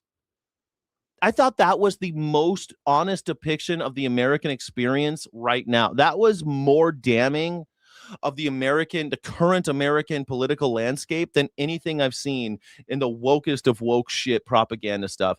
That scene where Superman is just like trying to get the light of the sun so he can get his fucking kryptonite out of him or something. I forget how the physics worked, but he just wanted to escape the little glass box. But all the other assholes in glass boxes with no toilets, they're just stuck in this weird dimension space. So you're going to get us in trouble. Why aren't you respecting authority? Why are you respecting authority? You should pray to Israel. You should just do what Israel says. You're gonna get Lex Luthor, help us. Brought in to clean up the mess. Superman's trying to let us all free. Liberation is scary. Freedom is scary. In Minnesota, he had to discipline. The tree of liberty. The tree of liberty is watered with the blood of people who say follow the authority, do what the law says. That's the tree of liberty is watered with the blood of people who say that. Immigration officers for lying about an incident with an immigrant. Today, CNN is reporting that inside of DHS, officials have privately shared concerns. Repeated instances of ICE-involved shootings will derail public sentiment about the agency as Mullen is trying to rebuild on the heel of Kristi Noem's ouster. Do you think? Look at this comment. Look at this comment, Jack. If you got shot by an ICE officer, or anyone for that matter, if anyone, I would celebrate. Do you think that makes me feel special? You celebrate when people die. You celebrate when children die. You celebrate when civilians die off the coast of Venezuela. You celebrate when a school full of children in Iran gets bombed. You celebrate when children of Gaza are being murdered. You celebrate at genocide. You celebrate when you see videos of Auschwitz. You celebrate when you see the mass graves at Bergen-Belsen. You celebrate all sorts of disgusting stuff. I saw you cheering when you saw the video of the pigs going into the gas chamber gondolas, and you thought it was funny to watch them scream and writhe in pain as they breathe the carbon dioxide in their gas chambers. I've seen you do that. You think that I feel special that you would celebrate when I die? I know that. You don't think I know that? I know that you Nazis want to see me dead. I know. You know how I know? Because 30% of Americans think, well, not even Americans, but 30% of the electorate think Donald Trump's A-okay. 30%. 30%. 30% after the gas prices have spiked, your groceries are more expensive, your electricity is more expensive, data centers are poisoning your rivers, oceans, and streams. Glyphosate is all up in your butthole. You got glyphosate breaking down your blood-brain barrier. You've got RFK Jr. making lists of people who are feeble-minded so he can put them in camps. And we've got we're kidnapping or murdering heads of state. I mean, JD Vance murdered the fucking Pope. I mean, we got some crazy shit going on, and you're like, I like it. You think I feel fucking special that you want to murder me? I know you want to murder me. I know you want to murder me. Of course you want to murder me. You always want to murder people. You wanted to murder Martin Luther King Jr. You wanted to murder Fred Hampton. You wanted to murder anybody you want to murder Gandhi. Anybody who starts saying that the public is all of us and that everything is for everyone. Anybody that says that everyone should have enough to eat, you want to murder. I know. I know every time someone starts talking about the redistribution of wealth to make it more equitable for every man, woman, and child on planet Earth that you want to murder them. I know that. You don't need to say it in my chat. I know you want to kill me because you want to kill them all. Never forget that Martin Luther King Jr. was arrested 30 times before the FBI murdered him, and people like these maggers cheered. They cheered. They loved it. Martin Luther King Jr. died, and they loved it. It wasn't a sad day for them. It was a sad day for them when they found out Hitler was found dead in a bunker with a fucking bullet in his head. It was a sad day for them when Saddam Hussein got hanged. That's what's sad for them, when the despots go down. Mark Wayne Mullen came in saying the whole ballgame is trying to keep ICE out of the headlines. But when you're pushing, as Senator Angus King said, to 2,000 arrests a day, what happens is that you're increasing the likelihood that random people are going to get caught up in what they claim are targeted enforcement actions. So again, we can have a whole debate about how bad illegal immigration is. That's all fine. Rib tip. These are your people, man. This is your tribe. I have been back and forth with Jack many times, a difference of opinion. To say that I would be happy to take a life, have a life taken is just plain wrong. This is a problem on both sides. And dude, that's your side, dude. That is your side. You are on that person's side. Don't try to fuck and gaslight me. You would laugh too if I got murdered. Why do you think I have a gun? Why do you think I carry a gun? Why do you think that? Why do you think I train with my gun? Why do you think I do that? I don't think anybody is disagreeing that there has been a problem. Ashley just conceded that. But Horace, I'm asking you, it's about the conduct. Can we just talk for just 1 second about the conduct here and whether you think that this is a good look? Malcolm X did warn us. Martin Luther King Jr. also warned us about white liberals. He said the white liberals were worse than the KKK. Liberals, don't forget, liberals are just as bad because they are necessary for Nazis to succeed. The white liberals of the Weimar Republic were necessary for the Nazis' rise to power. The white liberals were necessary for the fucking KKK to have as much power as they did. Absolutely. Liberals, I don't like them. No, sir, I don't like them. For any federal law enforcement agency. No, I don't, and I've never suggested that. What I have suggested is that you can't sustain the cost associated with nearly 20 million people, and something absolutely has to be done. So just Working a class and few black people suffer the most. People who committed no crimes, like the 2 immigrant men who were killed in the last week, like Alex Preddy and Renee Good, they're just. What a fucking idiot. If you think that liberals killed 40 million, you're talking about abortion, that liberals are the ones who commit abortions? Are you fucking stupid? You think how many abortions do you think Donald Trump has paid for over the years? I mean, literally, there's evidence, you could believe it or not, but there is evidence that Donald Trump was on a boat in Lake Michigan while they tossed an infant overboard to get rid of him. Because the baby was inconvenient. So I don't know who the fuck you think you're talking about with white liberals killing black babies in a womb, but you're fucking stupid. The reason why black babies were killed in the womb is because of economic policies making it almost impossible for black people to get ahead and making it really hard for them to raise babies. Because when you have to decide between eating, paying rent, or having a baby, so a lot of times you're like, well, fuck, I'd love to have a baby right now, but I guess I'm going to have to make the hard decision to eat instead or to pay rent instead. Because those are the choices that the people who are poor have to face every day in America. And it's not just the blacks, by the way. It's all the poor people. There are just as many whites who are having abortions all the time because they can't afford it. Because they think, what the fuck am I supposed to do?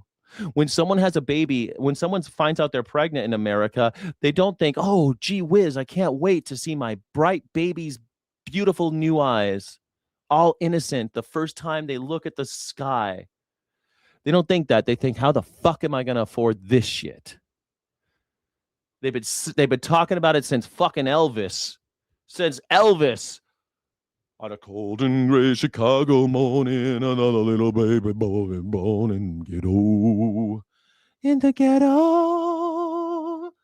And his mama cries. Collateral damage in trying to recruit some unknown amount of money. I blame Joe Biden for creating an environment where, in the effort to Joe Biden try to address this. See, I have How are you going to blame relatives. Joe Biden for something that happened after he left office? Kid to the hospital because it's overcrowded. They can't get treatment at the school for reading difficulties because it's overcrowded. Okay, I guess what I'm asking.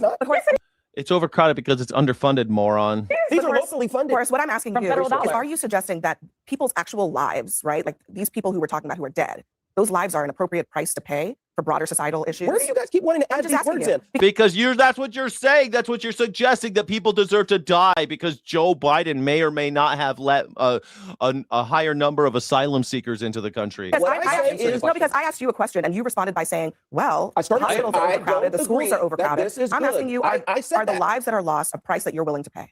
We are going to keep having lives lost until we come up with a way to deal with this problem. Whether it's America. Yes, of course it's underfunded. When the military industrial complex receives $1 trillion plus from American taxpayers, and that's just to the Pentagon, doesn't even count the billions and billions of dollars we give to people like Elon Musk for the space program now, but $1 trillion to the military. While schools don't have enough teachers and teachers are treated like garbage, and we have school shootings and all sorts of other issues in our school system, yeah, I would say that's underfunded. 100%. Yes. Lives, or whether it's immigrant lives, we allow a policy that is dangerous for the country. As we've said many times, because it's true, immigrants commit fewer crimes than native-born Americans. They are not more responsible for crime than your neighbor who is a native-born American. And so if you want to blame immigrants for crime, you got to actually prove it. And they've never, look, I've been sitting here waiting. Stephen Miller goes on TV every day. He talks about it. There's no actual proof. Dude, you're talking about eliminating MAGA? I mean, sure, if you want to, I guess, go. Well, how are you going to do it? They're domestic threats, so yes, eliminate them. Yes, you should eliminate MAGA, but I don't know how you're going to do it. I don't know how you want to do it. But, yes, eliminate them. But I'm not saying how. I'm not suggesting that we should do it. That's not my suggestion. I'm on YouTube. You're not allowed to suggest stuff like that. Immigrants are driving an increase in crime. He said it could be 0. I'm like, okay, it also could be 0 deaths by ICE. Like, is that not a... We can agree with that, but first of all, Abby, let's let that be the last word since we all agree on that. ICE. Great. Yeah. ICE has killed 3 people in the last week, and everyone's like, is pausing most traffic stops. And second, each ICE arrest team plans to have one agent wearing a body camera. One agent with a body cam? That's just one guy who could do this. One guy. Stop resisting, stop resisting, stop resisting. That's how they do that. See this pattern over and over with ICE, right? Where they pretend that these people weaponize their cars, despite the fact that we see the video and we know that that's not true, where they are targeting the wrong people. Neither of these two had criminal records. And most of the people that are getting detained and deported by ICE, and by most, I mean over 70%, don't have any criminal record. And so supposedly there have been policy changes after Minnesota. When we saw... The only domestic threat in America right now is MAGA. That's the only one. We have a Nazi party in America. In the 1930s, they called it the America First Party. Sound familiar? I'll never stop reminding people that historically the America First Party was our Nazi party, our fascist party, and leading up to the war in Europe, because we didn't get into it until 1941. Don't forget, and not until 1942 in Europe. So I mean, we took in the 30s. Charles Lindbergh and all the Nazis and Hitler sympathizers and apologists. They thought it would be great to say America first, America über alles, America über alles. Yeah, sounds great. Fascism always works, guys. It's a great plan. Great plan. Keep it going.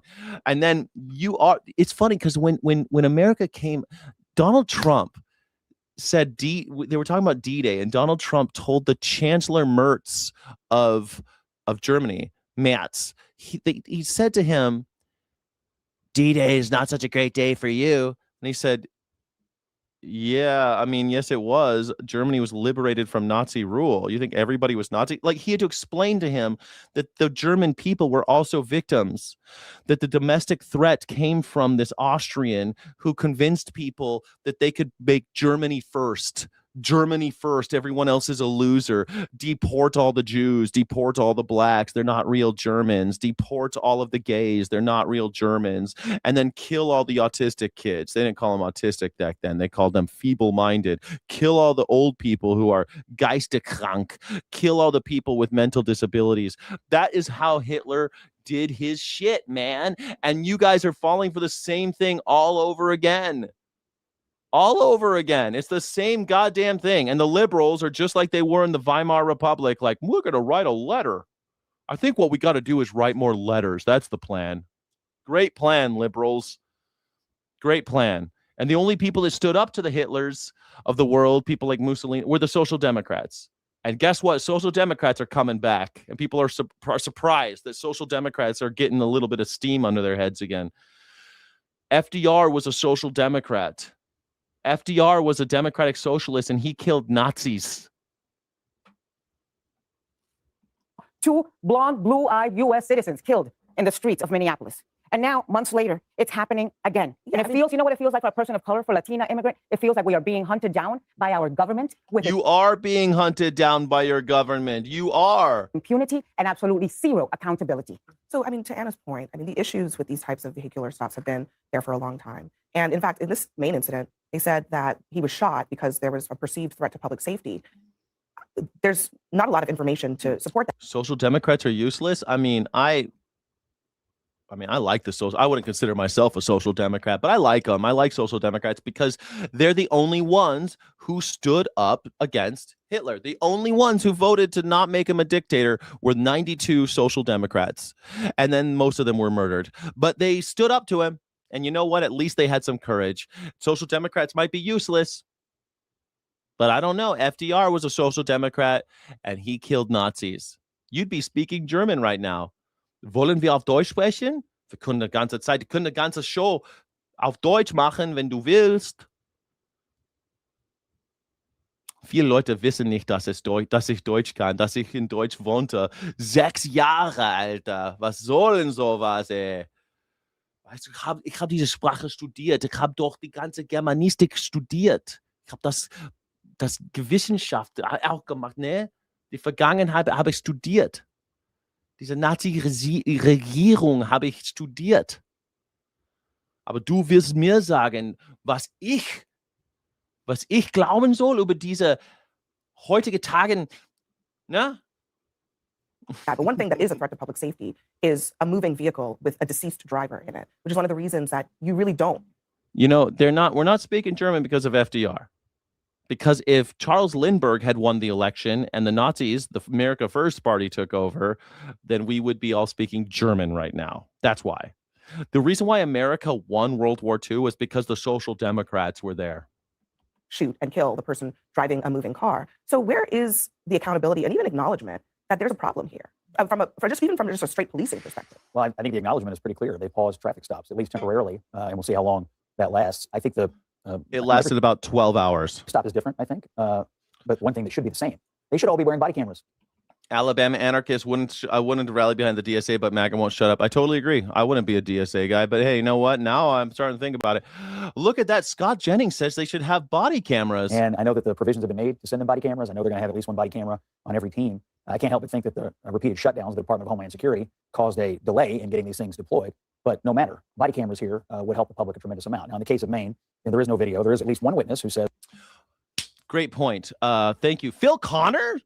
I'm no longer sure who won World War II. Well, that's the thing. World War II, United States and USSR beat the Nazis, right? And USSR freed the Jews from the concentration camps. America likes to take credit for it, but USSR did that, right? The English did it in like Bergen-Belsen in the West, and the USSR did it in all those Eastern ones like Auschwitz, the really bad ones, right? Those are the ones that the USSR liberated. Anyway, point is, after the war, the Nazis who were left standing here in America, they joined forces with the Nazis there. We imported their Nazis. We took them here. We brought them here. And we started a fucking missile program and a space program and rocket ships and all this other shit with Nazi scientists. And what did we do? We set to killing Russians. We set to killing anyone who's talked to. We set to killing social democrats down in South America. We joined forces with the Nazi. We switched sides. We were on the side of the USSR and we switched sides after the war. That's what happened. So we did win. But then, ever since we've been on the side of the Nazis. So it just took a while. It took about, 75 years for the Nazis to just be in our as president. I mean, we've always been a little fascist in America. Always. A full-blown Nazi? Not until now. America first, make America great again. All these things are just Nazi propaganda. There's no way around it. People want to pussyfoot around calling them Nazis, but they're Nazis. They've always been Nazis. This is just National Socialism. As the person disobeyed repeated commands to stop, but we don't really know. And so I hesitate to jump to conclusions on it, other than to say this: every loss of life in any of these interactions is extremely regrettable. And it's not anything any of us should wish for. But figuring out what happened after the fact should be a lot easier than it is. And it would be made easier if the body cameras were deployed. Yeah, it would be easier, huh? Yeah, it would be easier. Law enforcement agencies across the country use AI-powered cameras to scan billions of vehicles each month. They could spy on us, but you can't spy on them. Often without drivers even knowing they're being recorded. Supporters say the technology helps solve crimes. Critics warn its rapid expansion is creating a nationwide surveillance network, raising questions about the balance between public safety and personal privacy. Paul Salman dives into that debate. A quiet Saturday afternoon last September. I don't want to be a communist. You don't. Come on, Kirk. Do you know what that even means? I don't want to be a communist. Most people are communists in their hearts. But you know what? You don't have to be. In anarchism, you can go and live in your own you can get a little piece of land and work it yourself. Go ahead. You don't want to share with other people and you don't want to take anything from anyone else. Go ahead. You could do that. That's how it works in anarcho-communism. If you don't want to share, I don't know, because I don't know, whatever reason you would have, you don't want to share and you don't like other people sharing with you, you can go and live on your own and have your own little plot of land and work it yourself and do all the things you want to do. Do whatever you want. Denver resident Chrisanna Elser gets an alert from her doorbell camera. A nearby Columbine Valley police officer has come calling. You know why I'm here? No.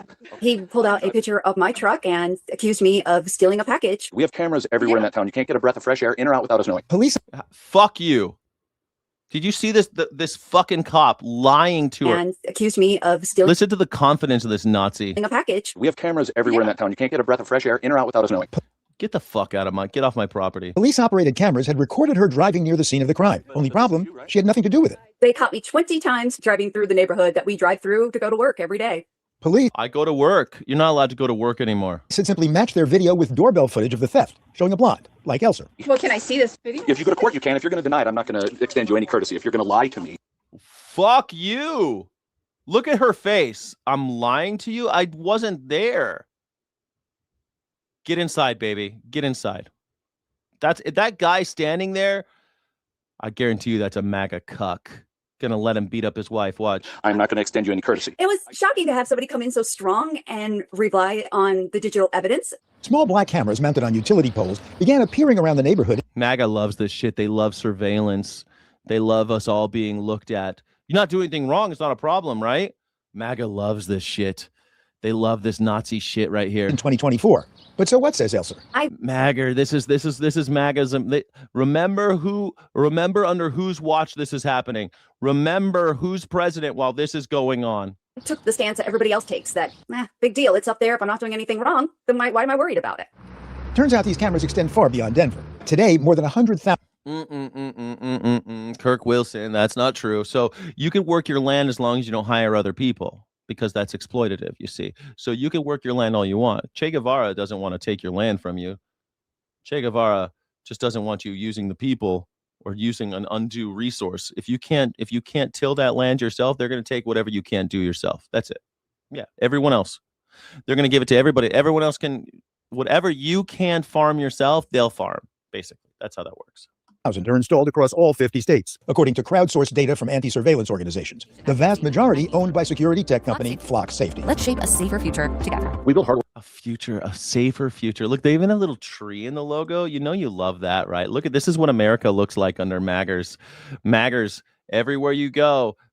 Wait a second. Is this the sex offender registry for MAGA? This is just the sex offender these are just the MAGA sex offenders all over. I've seen this map before. Or is it Flock cameras? I don't know. It seems like MAGA's got a lot of splaining to do. The vast majority owned by security tech company. Look at this logo. Flock Safety with the softened edges of the all lowercase font. Come on. This is friendly. You can't even parody this. You can't even flock safety. It's not surveillance. It's safety. Now shut the fuck up and bend over up against the wall. Listen, don't forget to like and subscribe if you hate surveillance. Like and subscribe if you hate surveillance. Flock safety. Let's shape a safer future together. We build hardware and software that helps cities solve crime. Flock's Josh Thomas says they make other devices to detect gunshots, for instance. But our bread and butter product is a license plate reader. We are pinpoint focused on the back of a vehicle. We're pinpoint focused. This guy kind of got a JD Vance vibe too. I don't know why everybody with a beard now looks like JD Vance to me. He made beards uncool. I'm sorry, beard wearers. I'm not going to wear a beard until JD Vance dies or goes away.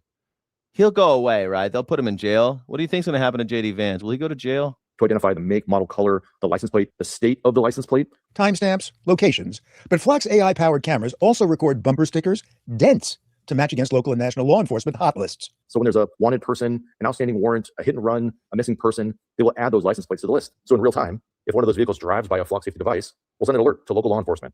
The data is also stored on a searchable cloud database for 30 days. And so misuse can happen, as with Krisanna Elser, among others documented in local reporting.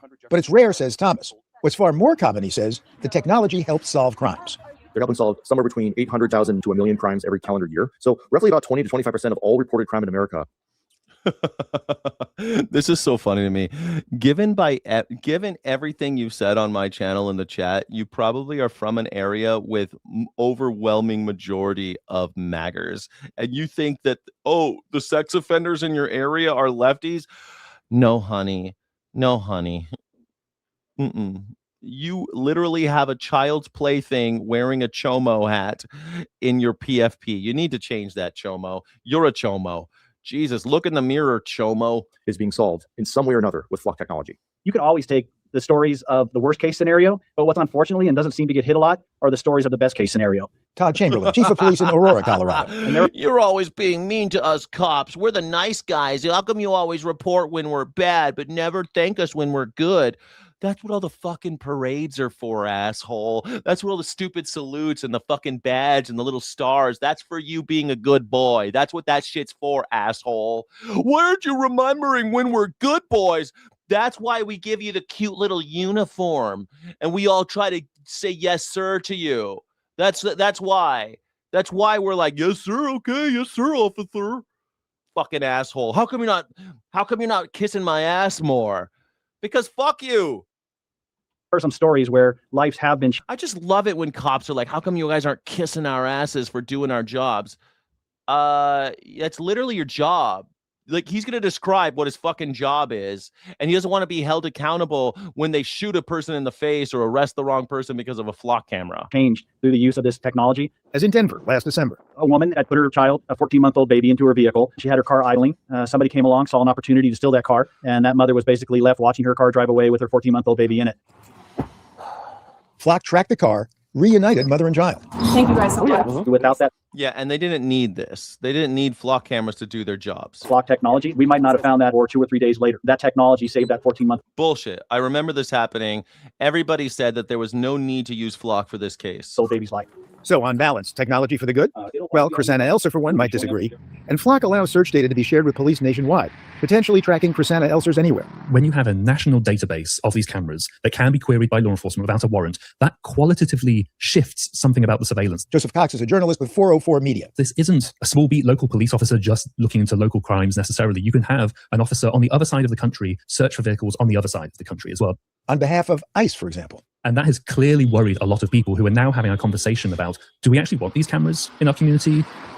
A few weeks ago, using a commercial search engine, I very easily found the administration interfaces for dozens of Flock safety cameras. And last December, YouTuber Ben Jordan gained access to over 60 Flock video feeds in cities across the country. All this is relying on is knowing where exactly to look. And with that, we were able to see just how powerful some of these cameras are. But Flock's Thomas says the leak was caused by cameras mistakenly configured to be public-facing, rather than private feeds. We have hundreds of thousands of sensors out in the world. A very, very small. Maybe we should just make them all public. Maybe we should make all of them public. They belong to all of us, right? They're being paid for by our tax dollars, so maybe we should all have access to them. Give me the website. Number had a public-facing IP address.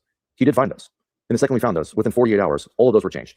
which is either reassuring or not. There are YouTube videos that can teach you how to hack these cameras. Meanwhile, opposition is growing. If this camera sees you, you will be put on a database alongside every other law-abiding resident of the city. We are asking for the Flock contract to be terminated in full. In the past year, dozens of cities have canceled contracts following public backlash. And Flock now says it's willing to talk about how its tech should be regulated. There's kind of no denying that it has clear benefits to cities. But the question, I think, is a very real one, which There's is, no denying that. what's the trade-off we're making in society? I love Are it. we comfortable with that level of? That is a demonstrable, ostensible fact. I love when they say that. There's no denying that it's great. Fucking what? You con man? How dare you say something like that? There's no denying it. I think everyone's denying it these days. People are literally cutting down the goddamn cameras. Only the maggers want to be spied on all the time. The government, God bless the government. God bless the men in blue. God bless the National Guard. God bless the military who wants to put their batons in my butthole. God bless the ICE agents who want to murder dogs, children, women. God bless them. God bless them. I love all the military looking into my business. I love the government looking at my shit all day long. I love that these data centers are being built just to crunch the data being collected about me. I love it. So if any time I just end up on the wrong side of their opinions, of their whims, that they can look into me and put me in the gulag. I love them. God bless them. I want to be more like China. I want to be more like Taliban-controlled Afghanistan. I want to be more like Saudi Arabia. Make America Saudi Arabia. Massa. Trade-off. And I think those are fair questions to ask. Back in Denver, Krisanna Elser parried the charges against her with surveillance tech of her own. I gave him a Google map of where I was. I gave him the video from my truck that showed where I drove, gave him the video of the business I was at. She spent real money on tech defense. Why does she If have there's to? digital evidence out there that somebody has of you, you should have your own digital evidence. You mean this is like spy versus spy, or? It was all. Yeah, it's spy versus spy. Turn on all of your Google service, all your services, because now they make sure that Google's spying on you so that when the government spies on you and wants to kill you, that you could show them, no, well, actually Google spies on me too, and they say I wasn't there. Okay, so you're getting spied on by two entities now. Kind of like, what do I have in my arsenal to prove myself innocent? Her own digital evidence ultimately cleared her, which is why she suggests that you, me, and everyone should have an arsenal of our own. But that's assuming, of course, that we can afford it. Well, I could agree with that. We should all have an arsenal of our own. If you don't have a firearm as an American citizen, what are you doing? Exercise your rights. What are you doing? One is a necessity. You understand? One is a necessity. Two is, I think, the best. And then three is maybe you're getting into a hobby you don't want to get into, but you should at least have one and learn how to use it. Have an arsenal. They just said that. They're saying you should. You want to show up to this with, you want to show up with the cops with a phone. They shoot you. Renee Good showed up with a phone and a camera and maybe a megaphone, and they shot her. If you show up with a megaphone and a camera, and they show up with a gas can and a firearm, who's gonna win? The PBS NewsHour, Paul Solomon.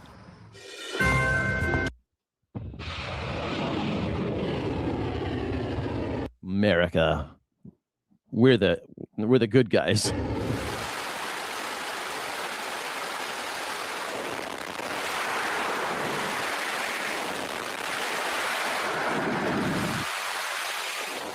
We care about our troops. That's why we're sending them to Iran. There we go. Military releases video shows strikes on Iran. Look at that. We bomb that guy. Yeah. That's what we do. Look how tough we are. We blew the shit out of that pickup truck. Look at that. We blew the shit out of that, I don't know, radio tower. Look at that. We blew it up. Wait, it's still standing. What happened? What? That's all we did? There it goes. Timber. That's you got it. That was the money shot right there. Good for you, America. Look, oh yeah, bomb that guy. He's doing something. In the last few years, there's been growing. I'm glad they're taking out all those threats to me. I felt really threatened by those guys. I'm glad they killed them all because I was really worried about all those guys that they just murdered. All those people I just saw get killed. Whew, now I can breathe easy. Thanks, America. Thanks. after all that, would you be surprised if somebody bombed us? Like, we kind of got it coming at this point, right? Like, we did a lot of shit this last couple of years, man. We kidnapped Maduro. We killed all those civilians off the coast of Venezuela. We murdered, according to Donald Trump, 3 levels of hierarchy in Iran. We murdered Soleimani. We bombed a whole school full of little kids. We double tapped it to make sure they were all dead after they tried to escape. I mean, if somebody did do something bad in America right now, if a 9/11 happened right now, I'm sure all the MAGAs would be like, but we're innocent. How would they do that? And Donald Trump would get them. They hate us for our freedom. They're scum. We did nothing wrong, and they did this. It's horrible. Of course, if it happened today, we kind of got it coming. We did shit. We're doing bad stuff. We're killing people in our streets just because they're from another country. If you're a white girl in Mexico right now and the federales shoot you in the face, you kind of got it coming. I hate to say it. I'm not saying you deserve it, but you kind of got it coming. We can't be surprised if the federales just start murdering white people right now. Are you going to be surprised? Or are you going to be like, how did this happen? If Mexican federales tomorrow start pulling white people out of their cars in Mexico and saying, well, your paperwork's wrong, and killing them, I mean, who could blame them? At the end of the day, you can't blame them, because we're doing that to their people. That's what we're doing.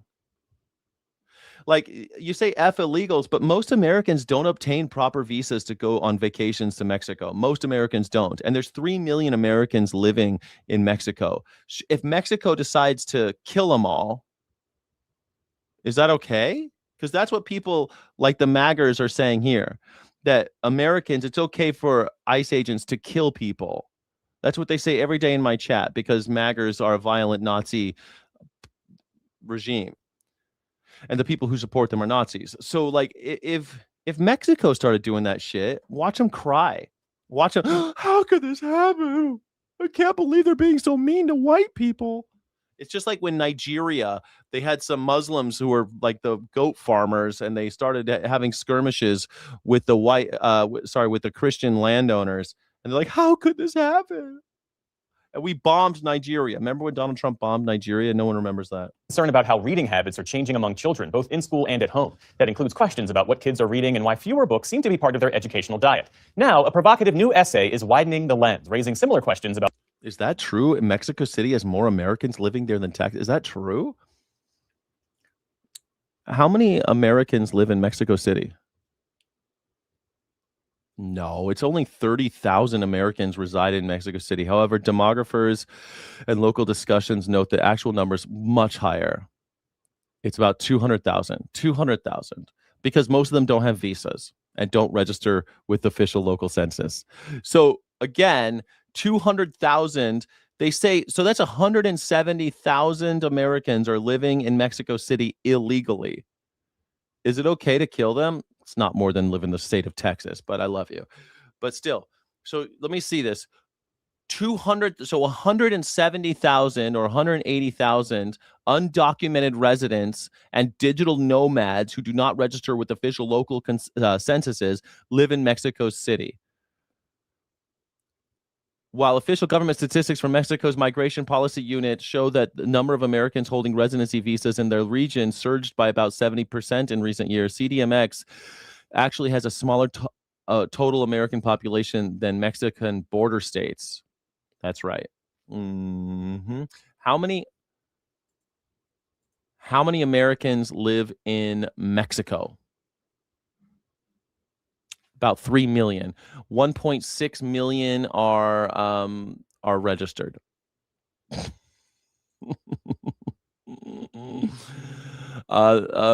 More accurate. It's hard to do, but there's about 2 million American expatriates.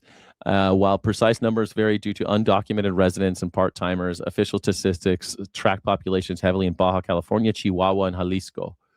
Yeah. Every time I go down to Mexico, there's lots of Americans down there without visas, because if you walk across the border, if you don't stop, if you just walk across and you don't go and do the extra couple minutes to get now it's like an hour, You don't spend the hour getting your visa and you just walk across the border. Now you're there illegally.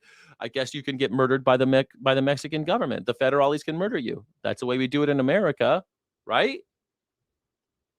That's the way we could do it there. Reading habits across the broader population. Senior arts correspondent Jeffrey Brown has our conversation. You can see it in the numbers. Fewer than half of all American adults reported reading a book of any kind in 2022, according to the National Endowment for the Arts. And just 38% read a novel or a short story.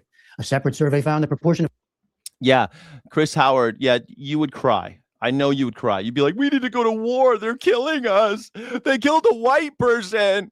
You fucking coward. You coward. You're so easily, all you cowards. They tried to ram a car. You just believe everything the government tells you.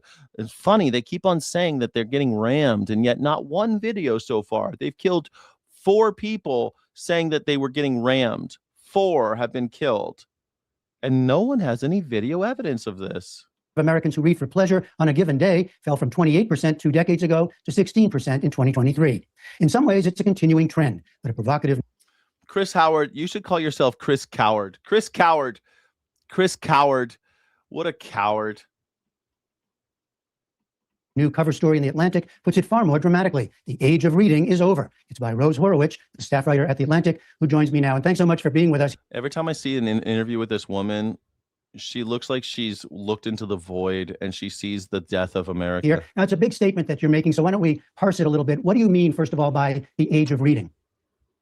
Yes. So what I meant by the age of reading was that this is bigger than what the statistics are showing us. That what is really going away is a time when reading was a major way that people transmitted, culture, information, news, and really derived meaning from text. And my piece is arguing that that's ending and that we're entering what I call a post-literate age. And as you remind us at the beginning of this essay, this age of reading, which many of us have been so immersed in for so long, it actually doesn't have that long a history. Yes. Well, so, I think we think of reading as kind of something that's innate or inevitable, but actually it's quite historically contingent. Reading first emerged 6,000 years ago, and it was only relatively recently that large numbers of people could read and that people spent a lot of time pleasure reading. So this is something that is kind of new. And that's so depressing. No one knows how to read in America. This is how we get MAGA. They don't know how to read. When this age started, it really transformed society and the way people thought and the way politics and culture worked. And as it's going away now, I think we're seeing changes of the same magnitude in our society.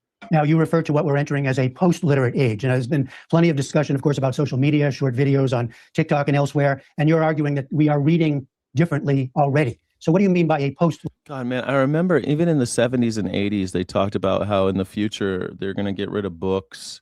And there's going to be a post-literate age. We're going to end up destroying ourselves. This is like sci-fi dystopia shit, man. Literate age. If we look at the statistics, people still know how to read. The literacy rate is actually historically very high. And, in many ways, we're probably reading more words.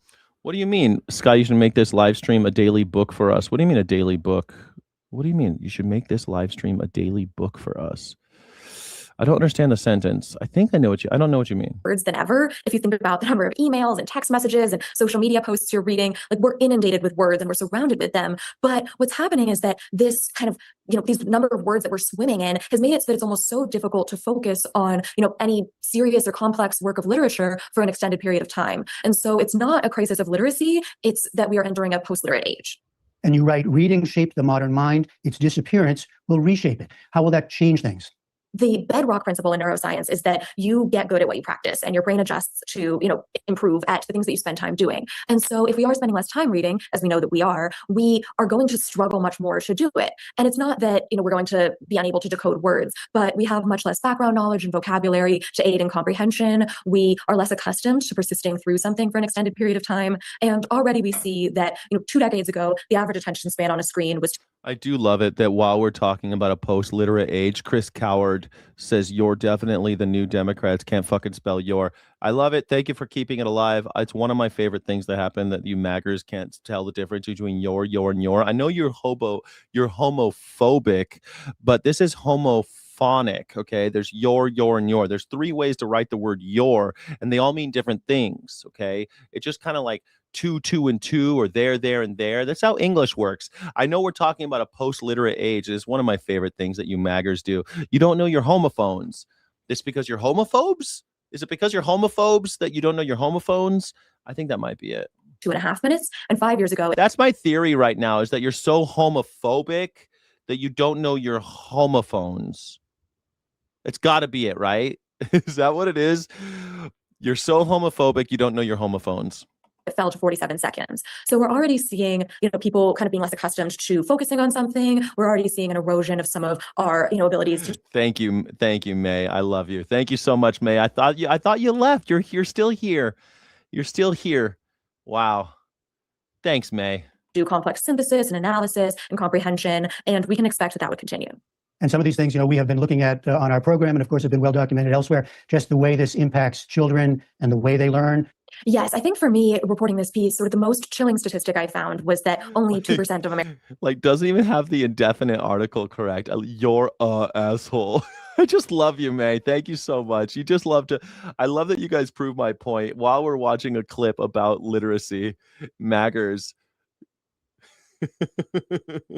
You guys all write like you're bizarro Superman, like I are Superman, I are. You is learning good. American adults report reading to a child on any given day. And so I think, we see now that the current young generation enjoys reading much less and spends less time reading than today's adults did when they were kids. We know that every year older a child gets, the less they like to read. In focus groups, high school students described reading for pleasure as an alien practice. And something else that we know is that schools are assigning fewer and fewer books throughout middle and high school. They're not even going to read The Bluest Eye? In a survey last year, teachers in middle and high school reported assigning between 0 and 4 books. I mean, Toni Morrison. Yeah, all right. Toni A Morrison. year, and 80% of elementary school teachers in a separate survey said that students receive a digital device by the time they enter kindergarten. So we're seeing that schools are really changing, where they're assigning far fewer books. And so I think that we can expect that this trend that we're seeing will only accelerate in the years to come.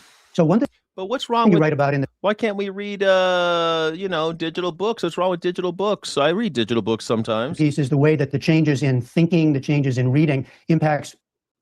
I mean, sometimes I like to listen to books even. Who has influence in our culture. Well, that's because I read a lot of books. I read like 3 books a month, which is not as much as I used to, but about 3 a month. It's gone away from some of the traditional, perhaps, sources as writers to influencers and others. Tell us a little bit about that.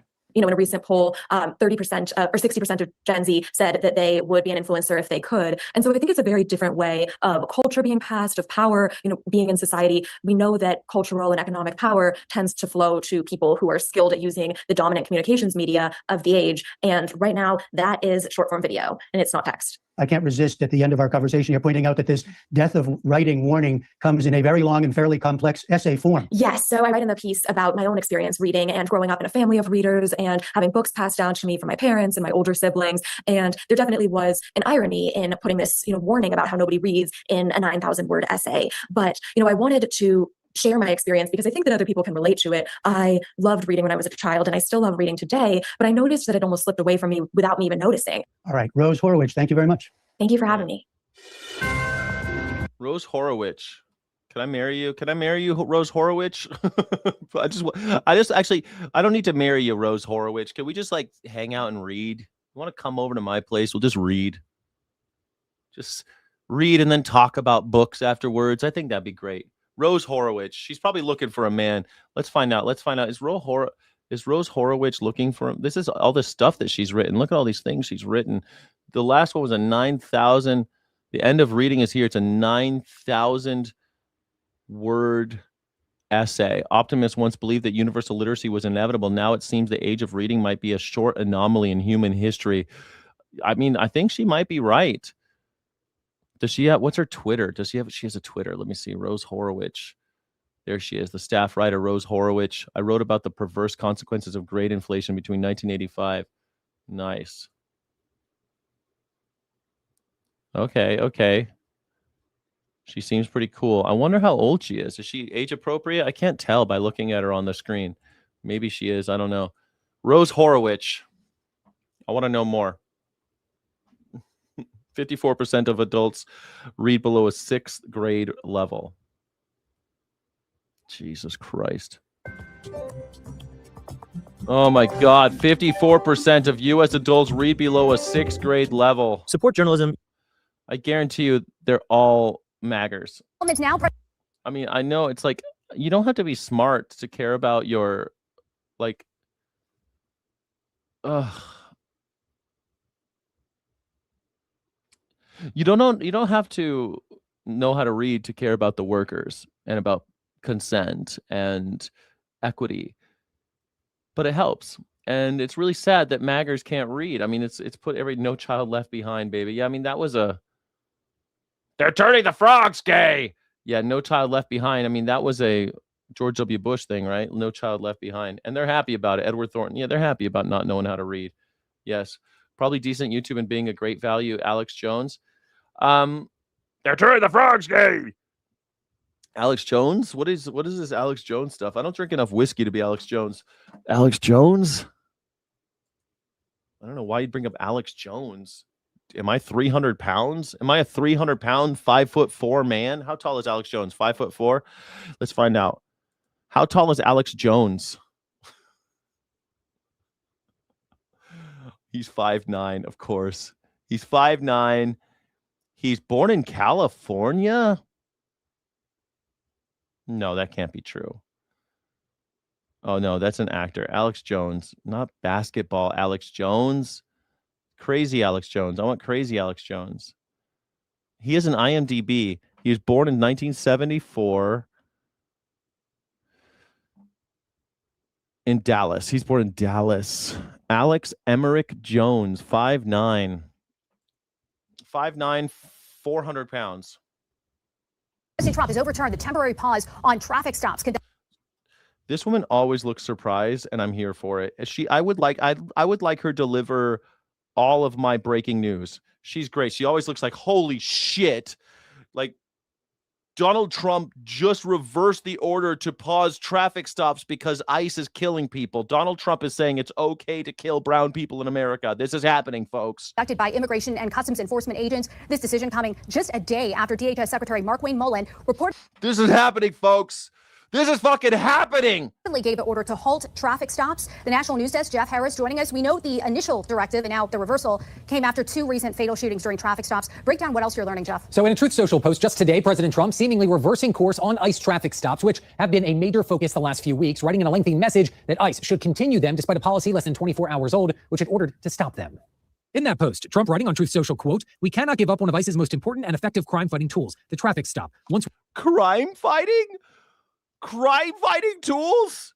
What crime are they fighting by pulling over people that were unintended targets? These people are not the targets of their crime fighting activity. It'd be like if Batman is like, I gotta use the Batarang. Okay, but Batman, you keep on hitting the wrong guy. You can't take away this important tool for crime fighting. This is a crime fighting tool, the Batarang. Or if, Batman, this is an important crime fighting tool, Batarang. If you watch the movies, I don't know. In my mind, I never thought that Batman talked like that when I was reading the comics. If I have this, I talk like this. The Batarang is an important crime fighting tool. But Batman, you keep hitting the wrong people, man. You can't take this away from me, Commissioner. Alfred, don't take away my Batarangs. Sir, Master Bruce, you keep hitting the wrong people, Master Bruce. we are playing right into the criminal's hands. A thought echoed by former acting CBP Commissioner Mark Morgan. No, you're the only perfect person. I'm not murdering people in the street. So yeah, I think that when we give people guns, they should be held to a higher degree of accountability than a fucking YouTuber and writer. I'm just a guy who writes words on paper and talks a lot. That's who I am. I'm a person who got an education, reads too much, has a lot of opinions, and writes a lot. That's me. Those guys are murdering people in the street. So I don't know. Maybe the standards to which I'm held might be slightly different than the ones literally murdering people in the street for being brown. Maybe it's a little bit different. By the way, I'm actually trained with my firearm. I buy a firearm and I learn how to use it. I practice so that I don't kill the wrong guy. And I'm not pulling it out all the damn time. I carry, and yet Somehow I've managed never to point it at a human being. Somehow I've managed to never point it at a human being, even though I've been in many hairy situations. Many. And I still have never pointed my gun at a person. Or any living thing for that matter. I never pointed a gun at an animal either. Never. I've shot moving targets and stuff, but never a person or an animal. So, take that away from your personnel. You're literally handing the victory to the criminals. And quite frankly, you're demoralizing the workforce because you're sending a clear message that you don't have trust and confidence in using and carrying out this tool. This week, outlets including ABC News reporting DHS Secretary Mark Wayne. You've seen the videos of me with my firearms. What are you talking about, May? I have videos on my channel of me practicing and stuff. Fuck yourself. Mullen gave the directive to halt the traffic stops following multiple ICE-involved shootings, including Lorenzo Salgado Araujo, a Mexican immigrant who was killed in Houston while ICE officers tried to pull over his vehicle. There you go. If you're American living in Mexico, the federales can shoot you now. We shoot them, they can shoot us. That's how it works. We shot one of theirs. One of ours, all of yours. That's what America says. And Sebastian Guerrero, who was killed by an ICE agent in Maine after they tried to stop the car. He had a social fucking security number. They keep on going after people and then shooting the wrong guys. We need to have them have traffic stops important, crime fighting too. Was driving. Border czar Tom Homan saying Wednesday, vehicle stops aren't going away. I've done this a long time. Vehicle stops are our main tool for us to do our job, and we got to continue that. Now, in response to the reversal, Mullen appearing to walk back his decision, writing that he and President Trump were on the same page. Quote, "We want our ICE officers to have all options." Hold on a second. I love this shit. Jacksonville kid. Jacksonville, are you really from Jacksonville? I spent some time in Jacksonville. I'm sorry if you live in Jacksonville. I'm also sorry if you're a kid because I don't know how old you are, but you're a piece of garbage. I hope you get older and learn some shit because here's the thing about Jim Crow laws. Are you ready for it? There were these people they called the Dixiecrats. They really split up the party. You had the Democrats in the north, the Dixiecrats in the south. That's what they did. They disagreed on shit. It's a big tent party. It always has been. I don't like the Democrats because of this liberal bullshit that they thought it was going to be okay if they allowed the Dixiecrats to have this power over black people and pass these laws. You know what? It divided the party, and eventually LBJ signed the Civil Rights Act. And they said, as he signed it, as he put pen to paper, he said, I am losing the Democratic vote in the South for the next 100 years. And he was right. Ever since he signed the Civil Rights Act, there are no more Dixiecrats. They're gone because he signed away the Democratic Party for the South when he gave black people equal rights in this country through the Civil Rights Act. So yes, the Democrats, the Dixiecrats, they did do some nasty shit back in the day. They sure did. They surely did. And you know what? When it was all over, all those people became Republicans. The rape-publicans. Talk to Strom Thurmond. Strom Thurmond was a Democrat during Jim Crow, and Strom Thurmond was a Republican when he died. It's funny how that works. People switch parties. You understand? Parties switch names all the time. Things change over time. If you talk about Jim Crow or even the KKK, now you're going back some time and things have changed since then. Democrats now are just a bunch of liberal pansies that don't stand up to Nazis. They used to be literally split up. They had the people that were Nazis and the people who lived in the North that were just pro-business and worker. And they hated the blacks because they thought that the blacks would lower the cost of labor, because they were a workers' party. And that was how they justified things like racism. Even Cesar Chavez, famous rapist Cesar Chavez, would call Mexicans who crossed the border all sorts of slurs, and he himself was Latino. Why? Because he thought that illegal immigrants were lowering the cost of labor and the power of the union. And so they became a little bit complicated, you see, and things have changed since then, since the 1960s and 70s. Thank you for playing. Jacksonville kid, get a fucking education. I know it's hard in Florida, but they still have books there for now. They still have libraries for now. You could read books. Try it. Available to keep them safe while executing our mission of deporting as many illegal alien criminals from our country as possible. Meanwhile, in Maine, Republican Senator Susan Collins, who is looking to defend her seat in November against whoever is selected to replace former Democratic candidate Graham Platt. I'm Susan Collins. I've been in power for 30 years and I'm so old I can't keep my head. This palsy-headed old bitch. What the fuck is she still doing in office? Butner has been outspoken about the fatal shooting in her state, posting that she spoke with Mullen this week, urging him to cease all non-urgent traffic stops. Plus, calling on the DHS Inspector General to conduct an independent investigation into Guerrero's death. We've had 2 shootings in a week's time in both Biddeford, Maine and Houston, in which serious questions have been raised. Actions, Morgan tells the National News Desk, he believes are more politically driven, noting politicians should not be reaching out to cabinet-level officials talking about law enforcement tactics before the investigation has fully gotten underway. And I think that she is putting pressure in there on the secretary going forward for votes come, midterms. Now, in both fatal shootings, federal officials confirming neither victim was the intended target of the ICE operations taking place. Both are actively under investigation by multiple federal, state, and also local agencies. Reporting for the National News Desk, I'm Jeff Harris. And what I don't understand, Todd Blanche. I don't understand a lot, man. I don't know, man. Here's Adam Schiff. He's going to try to find out some stuff. You think MAGA will kill him first? What do you think, MAGA? You're going to kill Todd. You're going to kill Adam Schiff, aren't you? You're going to kill him, aren't you, MAGA? You're going to kill him? What happened to the Todd Blanche who was a prosecutor in the Southern District of New York? What happened to the prosecutor people had respect for? What happened to the prosecutor who once respected the rule of law? What happened to the prosecutor who said that there wouldn't be a whiff of political partisanship and then prosecutes the president's enemies over Seychelles cases, over making a video stating the plain law and constitution? Yes, the party switched, May. You don't fucking know that? They switched. First of all, they switched a lot in the 40s, you realize, like FDR, the Social Democrats got power because the Nazis. That's usually what happens. Nazis rise to power and the Social Democrats rise to power to answer them. That's what usually happens in the history of the world. Something similar because of the age-old tension between inherited wealth and power and the power of the people. So they end up butting heads. And that's what happened. FDR changed the Democratic Party to be a totally different party than it was before. So like the party of the KKK changed drastically with FDR. And then it continued to change throughout the 60s and 70s until absolutely the big change was with the Civil Rights Amendment, the Civil Rights Act. So you look it up, LOL, look it up, you fucking loser. Go ahead, leave the stream, Google that, and then come back and chat, you fucking loser.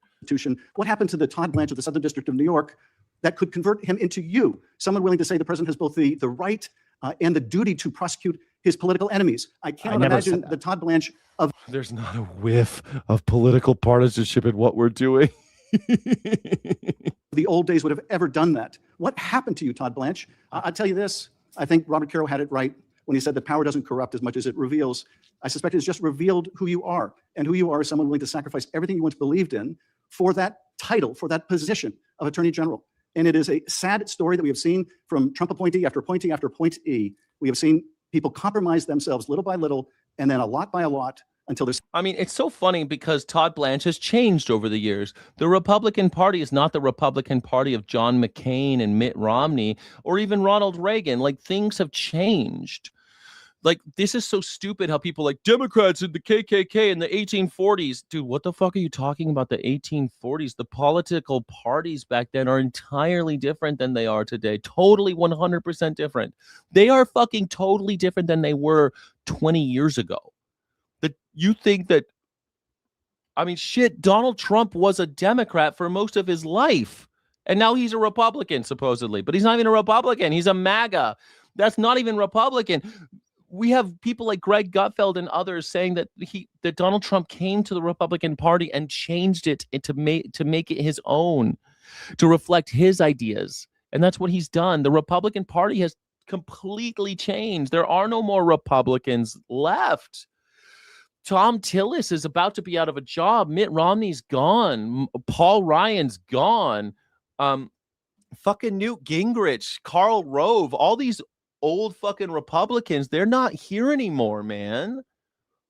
There is no Republican Party. It exists in name only. All of these MAGAs are rhinos. They're not actually Republican. Don't you realize now they call rhinos people who don't support Donald Trump? But honestly, the people who support Donald Trump are the rhinos, but they've switched the route. So now you just have MAGA. You know, all the labels don't mean anything anymore. You understand? These political parties don't matter anymore. Do you think Donald Trump is like pro-republic? Republican? Do you think he's pro the republic? He's literally come out against the idea of a republic. He's already said he wants to be a dictator. He hates the idea, the slow drudgery of Republican politics and parliamentary government. He hates that shit. He can't stand it. It cuts into his he might miss his tea time. It cuts into his time on the golf course. He hates all that back and forth talking, thinking about the will of the people, all that bullshit. He hates that. Sitting before this committee and trying to justify the unjustifiable. I yield back.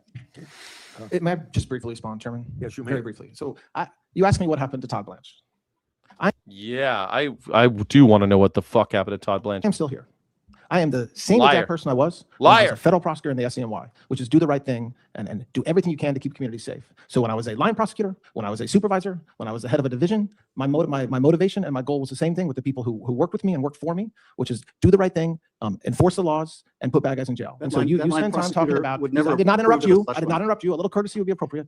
So when you ask me what has changed, okay, and you talk about a single document that I signed, okay, and somebody had to sign that document when the president sued, okay, so I tried to do the right thing. What I do every single day, and what the prosecutors in this country do every single day, and the nearly 100,000 indictments and informations that have been filed. Yeah, I want respect. Fuck you. You defrauded the American people. Since January 20th, is exactly what everybody in this building should want the Department of Justice to do, which is to make our community safer, enforce the laws, both civilly and criminally, and always do the right thing with integrity, which is exactly what I'm doing. So I'm the same Todd Blanche I was when I was a federal prosecutor in the SDNY. Yeah, same guy. Oh, look at this. They still do this every year. I remember when I read The Sun Also Rises, and I thought it was cool that he ran with the bulls. I remember thinking that was cool.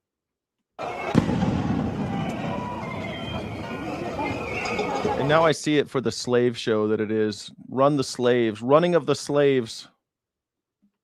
All of these animals will be murdered later on. Scare them. Scare them.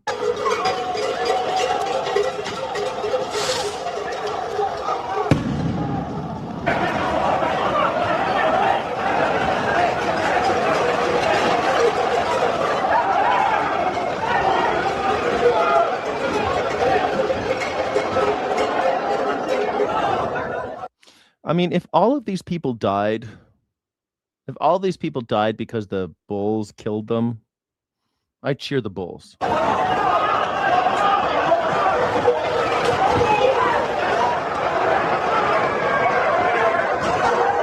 Yeah, trampled. Yes, get them.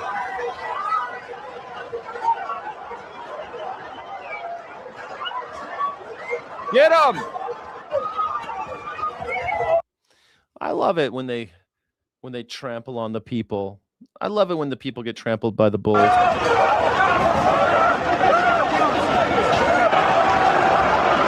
I like it more when they get skewered, when they get gored, though. You know? This hideous spectacle of humanity. This brutality.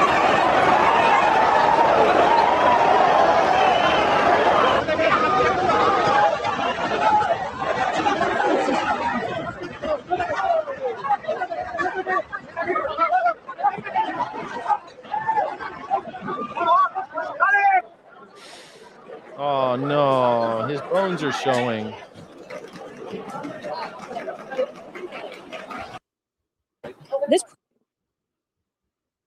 Every year they do it. Every year they torture animals, and because they're afraid, they run. But hey.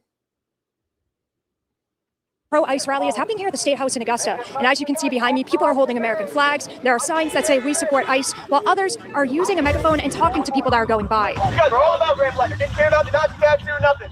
About a dozen people came out for the rally tonight in Augusta. Organizers say they put this on to support the men and women in law enforcement. It's really weird to see Americans out there protesting for law enforcement.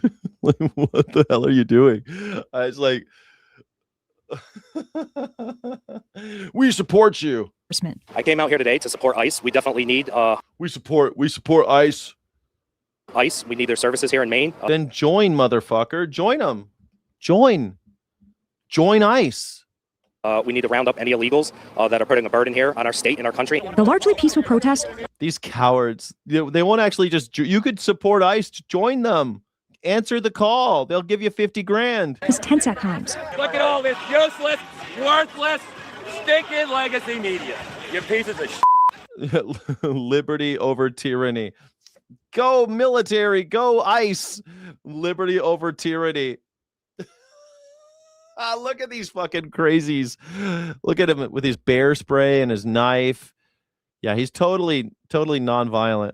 One protester who was armed with a handgun and a knife confronted he's got a attendees with handgun too. He's got a handgun too, so you could shoot him. According to ICE, you're allowed to shoot anyone carrying these days. aggressive off-topic tirade. I'm a journalist. Would you like to answer questions? Hey, f off, mister. That's enough. No, it's not. How come he's got no? This is MAGA. This is so perfect. This is what MAGA looks like to me. These toothless fucks. These toothless imbeciles. Look at this guy. Look at this guy. He's got his handgun, his knife, his bear spray. He's such a tough guy. Look at this tough guy. Enough. You are not my boss. You're not my boss. Only ICE agents are my boss. You're not my boss. Head. The rally comes after Johann Sebastian Duran Guerrero, a 25-year-old Colombian man, was killed by ICE Monday. There have been vigil signs and protests to honor him. They've had such a violent backlash recently because of the deaths and everything. But in Augusta tonight, some Mainers held. Yeah, he's as well armed as Antifa. Then how come he didn't get shot? How come no one shot him? Different signs. One's supporting ICE. I think that we should treat them just like any other law enforcement. They might have to go through extra training. They might have to reevaluate stuff, but we definitely shouldn't be abolishing them. The investigation. We shouldn't abolish them. We should just train them more. We just need more training. Just more training. Into what happened on Monday morning in Biddeford remains ongoing. Any loss of life is tragic. Man, Governor Abbott, any loss of life is tragedy. Isn't Greg Abbott the one who was doing human trafficking when he picked up people at the border and sent them to New York and Martha's Vineyard as a joke? He literally kidnapped people and trafficked them to places they hadn't intended to be. Greg Abbott says the Texas Rangers will conduct an independent investigation into the death of a Houston man shot by ICE. Walker, Texas Ranger? Is Walker on the case? Last week, ICE says Lorenzo Salgado Araujo tried to hit agents with his van, but officials say he was not the target of their operation. Now we want to get back to what is happening right now in the Hill Country. Extremely dangerous situation of flooding and a shelter in place right now being issued in Kerrville because of the devastating flooding that is happening right now. Some areas have already picked up close to 2 feet of rain in the region since Monday, and even more inches have fallen in the overnight hours. So here's what we know so far. Emergency crews have been waiting in floodwaters all day Wednesday. This is just to make rescues possible, with the most significant flooding happening near Uvalde and Bern in the San Antonio area. And so far, no reports of any deaths yet. But even after the storm system spun up a tornado near San Antonio yesterday. Damn, Texas. Do you think they're going to go underwater again? For some reason, people keep dying in Texas of the weather. Don't mess with Texas. Good morning. Governor Greg Abbott is putting this flooding threat into perspective. He compared it to last year's devastating 4th of July floods. The 4th of July floods last year had rainfall of 20.29 inches. The expected rainfall during this rainstorm is expected to be more than 30 inches. I wonder if there's anything to do with I wonder if there's climate change. Do you guys believe in climate change? Let me ask in the chat. Only 28% of you have a golden toilet like Donald Trump. That's impressive, man. That's impressive. I've never sat on a golden toilet, but I did live in Japan, and sometimes there were really fancy toilets, and I like those fancy toilets a lot. I kind of want to buy one. I think those fancy toilets are great. I like them. I like having clean butthole. Do you like having a clean butthole? That should be a poll. Should we have a clean butthole? Do you think climate change is a thing? I'm just wondering. I'm asking for a friend. Do you think climate change is a thing? More rain than what occurred during the flood last year. Well, the Guadalupe River has risen 16 feet. I mean, the only people I've known with golden toilets are Saddam Hussein and Donald Trump. I don't know why these guys love golden fucking plated everything. It's so weird. Golden toothbrushes and golden spoons and golden AK-47s and gold all over the White House and gold. It's disgusting, right? It's disgusting. It's like, man, my grandma, she used to deck out her trailer in her trailer park. She lived and died in a trailer, and she had like chandeliers and shit. I remember as a little kid, I was like, this sure is fancy in here. God damn, you fancied the fuck out of this, Grandma, in your trailer. Chandeliers and look like goddamn Liberace's house in there sometimes. I don't know. I'm sure it was, I was just a little kid, but I'm sure it was not as fancy as I'm remembering. But I feel like that's pretty common. People buy really sad things like trailers and then they deck them out.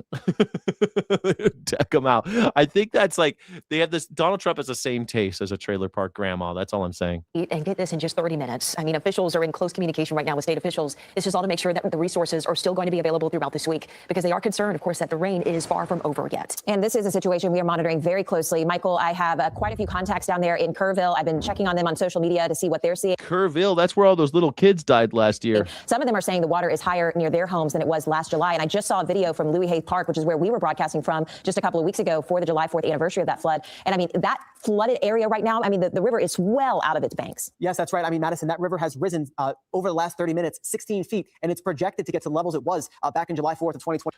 Man, one time I was in Arizona. What's that town called? It's called like Stiglitz or some shit. What's that town in Arizona that was based on that fucking Cars movie? What's that town in Arizona that they based the movie Cars off of? It's called like Stiglitz or something. Seligman, Arizona. Yes, birthplace of historic Route 66.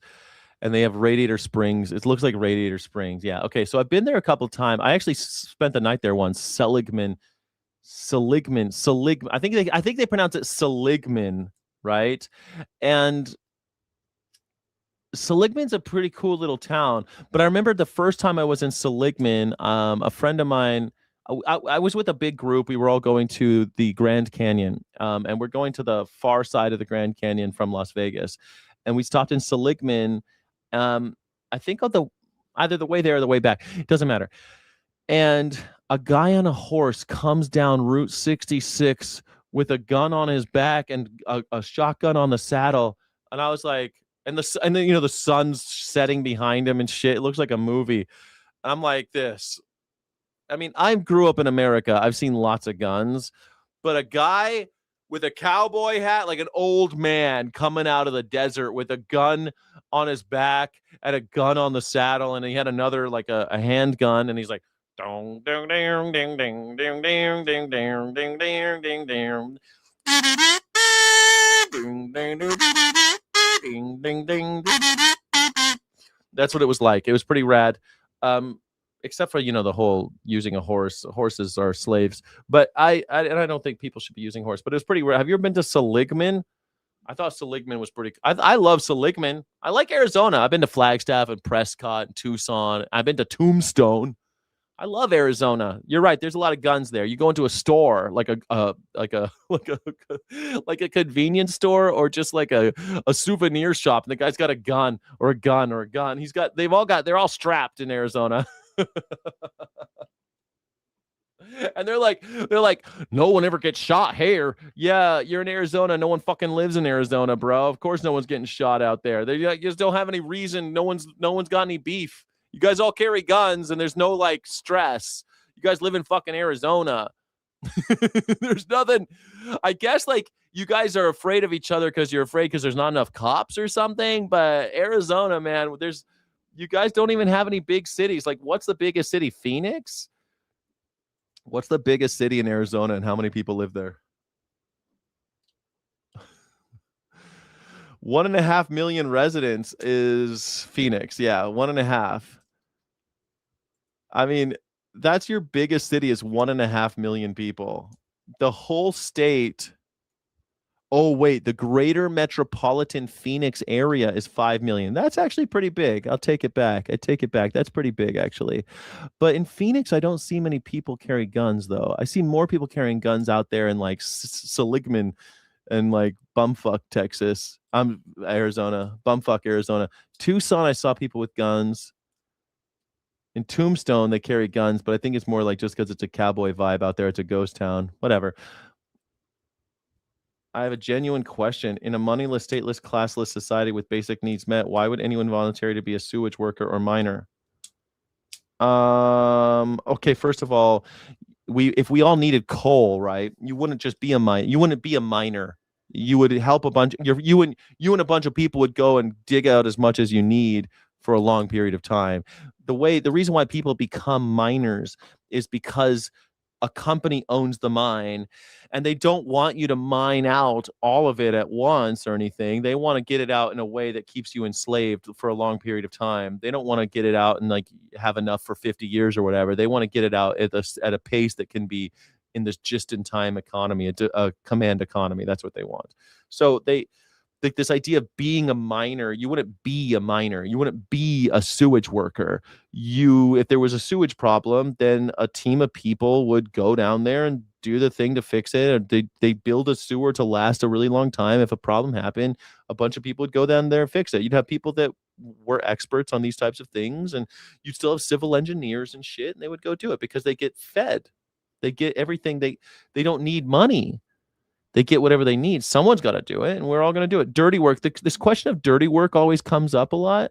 And the truth is, dirty work is always a part of humanity, right? But there's far less dirty work if we're working for the longevity of stuff. Like building a road that lasts 100 years is better than building one that lasts 10 years, right? Building something that lasts and is made well so that we don't have to constantly be building more roads. We just need to maintain what we have. And yeah, there's going to be some dirty work.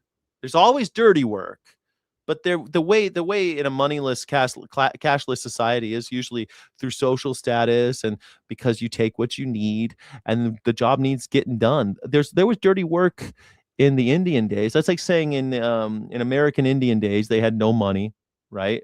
There was a moneyless, stateless society back in the hunter-gatherer days, but somebody had to, shovel the shit, and somebody had to skin the animals, and somebody had to mash the corn. And you might call that dirty work, but if it's communal, people actually like doing shit. Like I remember when I was a restaurant manager, I loved taking an hour and doing dishes. I loved taking 3 hours and doing dishes. I loved it. And if you rotate, it actually works great. And everyone knows in places like restaurants or on ships, everyone takes a turn cleaning the toilets. Everybody takes a turn cleaning the toilets. You don't have a guy who's a toilet cleaner. Everyone takes a turn. If you go to a convenience store and there's just one person working there, that person cleans the toilets. They're not a toilet cleaner. They're a cashier. But sometimes they clean toilets. You see, like, the question of dirty work is better. It's actually far better in a cashless, stateless society because you're not stuck being a toilet cleaner your whole life. You're not stuck being a sewage worker or a miner your whole life. You're a miner now, and tomorrow you're not. You get the job done, and then it's done. The job is done. 25. Here's why all of this is happening. We have a big area of low pressure that's continuing to just churn all of this moisture, all of the heavy rain. Do they carry that many guns in Phoenix? Like, I've been to Phoenix a few times, and I don't remember it being such a thing. But in the smaller towns, I remember everybody having guns. I mean, maybe I'm wrong. I don't know. I've been to Phoenix a lot. I don't remember seeing a bunch of civilians carrying guns. But whatever, man. Maybe I wasn't paying attention. But I don't know. I'm not like a fucking expert on Arizona. I've been to Arizona a lot. I'm not like an expert. I lived in Nevada and I went to Arizona a lot. And if you live in California, you end up in Arizona a bunch. And I've driven through America a ton. I'm not like an expert on fucking Arizona. I don't want to start a fight with you about Arizona. You know what I'm saying? Shit. Some people, they got a lot of guns in Arizona. You got me. Okay, whatever. All across the Texas Hill Country this morning, we have several flash flood warnings. And they don't like daylight savings time in Arizona either. That's a thing too. Ongoing with the catastrophic tag on them, which means very life-threatening flooding is on the way for their area. We're continuing to see rounds of heavy rain pushing into the Kerrville location. We're seeing showers, thunderstorms. And on top of this, to make matters worse, they have several tornado warnings that are ongoing for areas like Uvalde for this morning. Again, that means they're continuing to track, again, the threat for severe weather. I mean, these people are worried about staying put in their homes from the flooding, and now they have to go downstairs to the most interior room and protect themselves, again, from the threat for a tornado that's ongoing into their... Dude, that's crazy. You're going to have a flood, so you don't want to go in the basement, but you're going to have a tornado, so you have to go in the basement. What do? What are you choosing? Oh, that's a great one. Okay, if you're in Texas, in Texas they're having floods and tornadoes. Okay, this is a great poll. In Texas, there are floods and tornadoes simultaneously happening.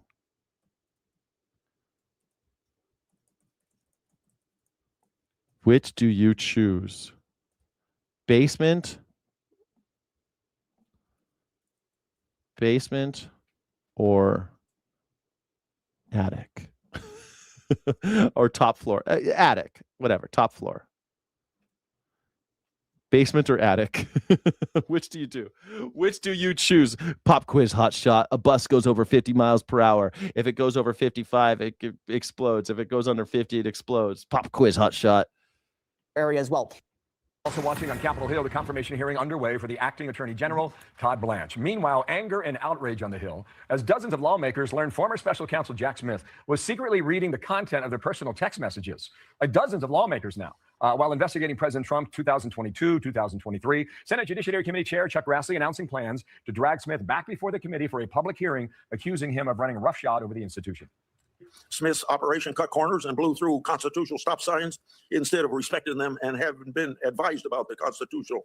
It's happening though, River Keeper. It's happening right now in Texas. It's happening in Kern County and Uvalde area. It's happening. They're having tornadoes and floods at the same time. Problems.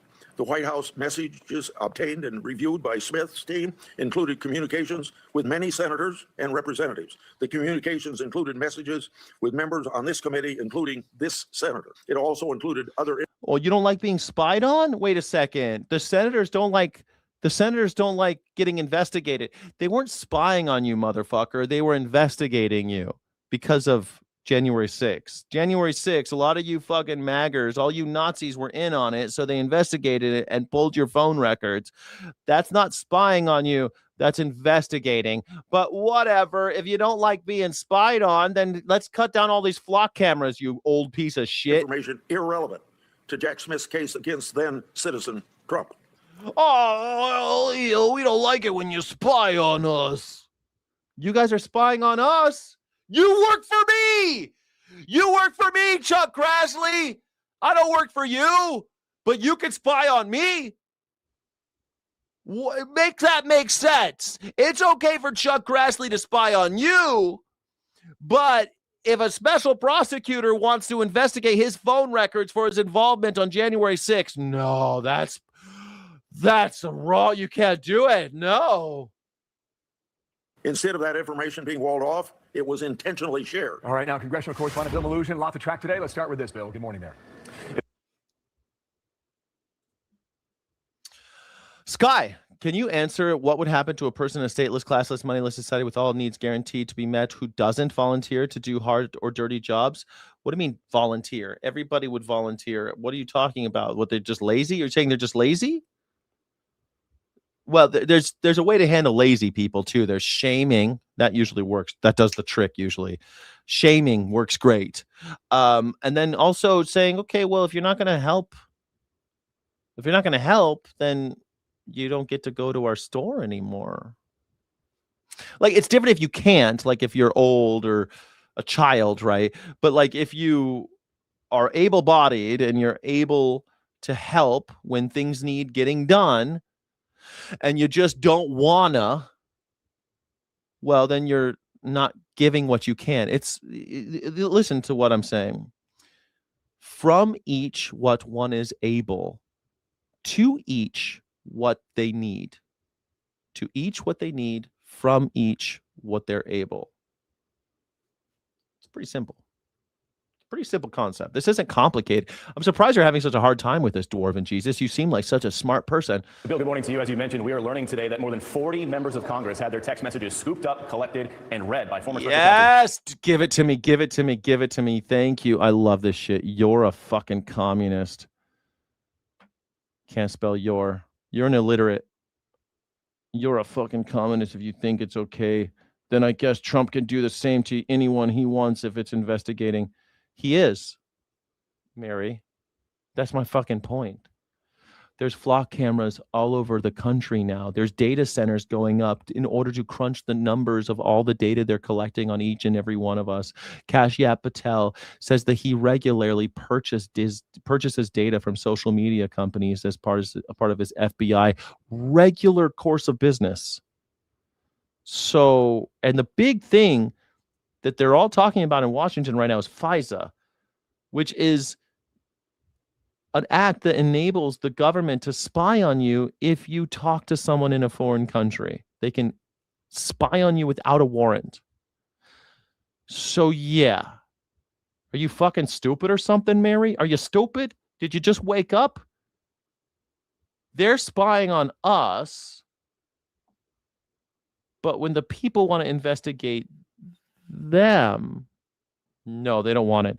It's pretty funny. Like it'd be like the cops, right? They have this thing called internal affairs, and they look into what the cops are doing from time to time to see if they've got their shit together. And when something really bad happens, like a January 6th or something, internal affairs goes through the crime to see forensically who did what. And so they gather evidence because a crime has been committed. That's normal, right? But what's happening is that they're spying on all of us when you haven't committed a crime. They're collecting data on you. And you're okay with that because Donald Trump's trustworthy. He's never told a lie. He's a trustworthy man. He's an honorable man. Ask all his wives. He's a trustworthy, honorable man. Ask all his wives. It's totally okay for him to spy on us. But if you investigate after he committed a crime, no. Jack Smith during his probe of President Trump, and as you can imagine, these lawmakers are not happy about it. Most of them were Republican, but even a few Democrats were caught up in this. So these revelations are coming to us after Senator Chuck Grassley, the chairman of the Senate Judiciary Committee, released these records yesterday, which he says were turned over to his committee by the Department of Justice. Now, those records reveal that 44 lawmakers had their text messages with Trump administration officials in the final weeks of his first presidency collected and read during Jack Smith's probe. And Republicans who are on that list are outraged. But first off, it's outrageous. It's disgusting.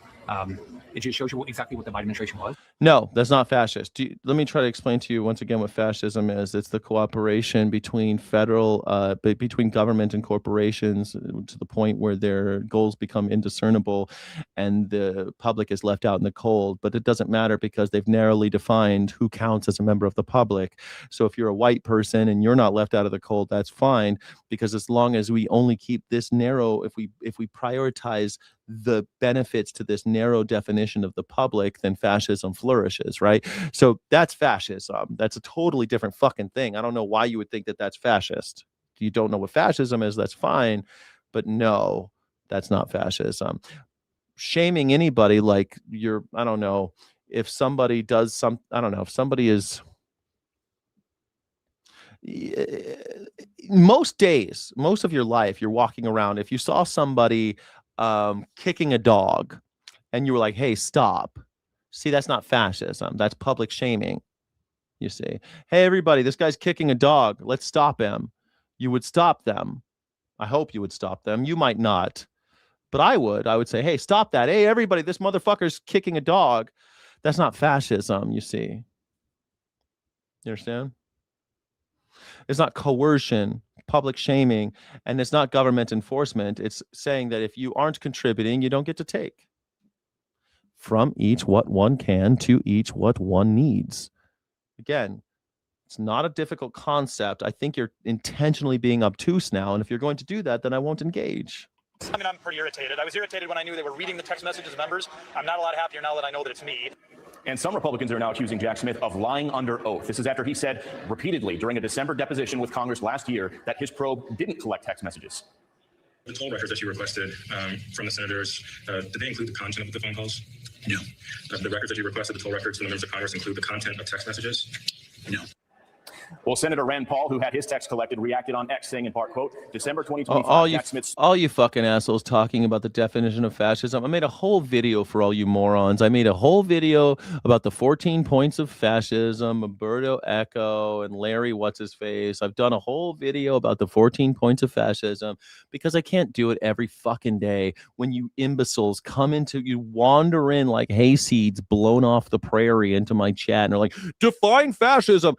Well, you're in luck. You can go to my channel. It's called The 14 Points of Fascism and How MAGA Checks All the Boxes. So go ahead and look at my video about fascism. It goes through every single point about it. So thank you for watching. Like and subscribe if you want to talk about fascism. I'm not going to sit here and go through all 14 points of fascism because you idiots just wander in Like, I'm sorry that I used shorthand just now. I'm sorry that I used shorthand because I have this assumption that you might have at least half a brain if you're watching. If you were able to log on to YouTube or Kick or Twitch or Facebook, if you're watching from one of these platforms and you're able to log in, I think you must have half a brain because you were able to talk which tile has a bicycle in it. I think that maybe you might be a human. I could be wrong.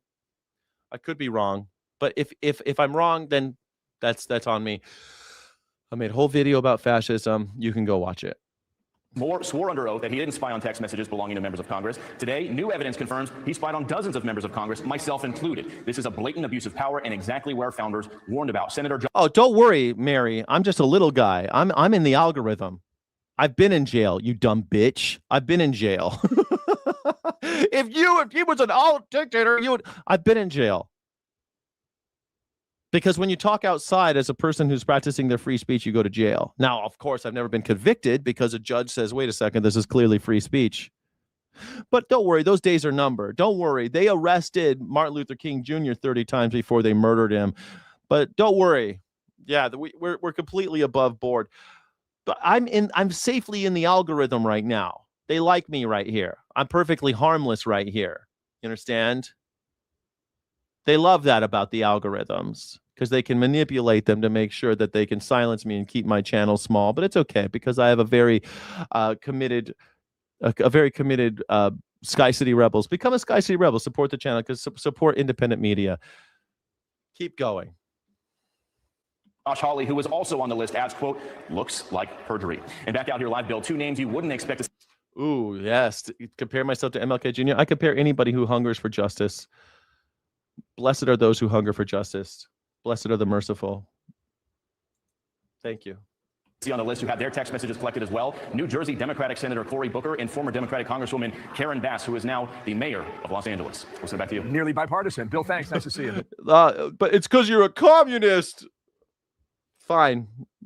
So is Martin Luther King Jr. The communists. There's a lot of communists out there. Call me what you will. You're a dumbass. You don't like being challenged. I love being challenged. What the fuck do you think? I go out in the streets. I've been doing this. I travel.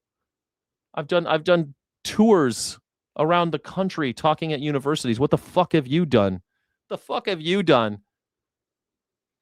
Nothing. You call yourself American? You don't even stand up for what you believe in.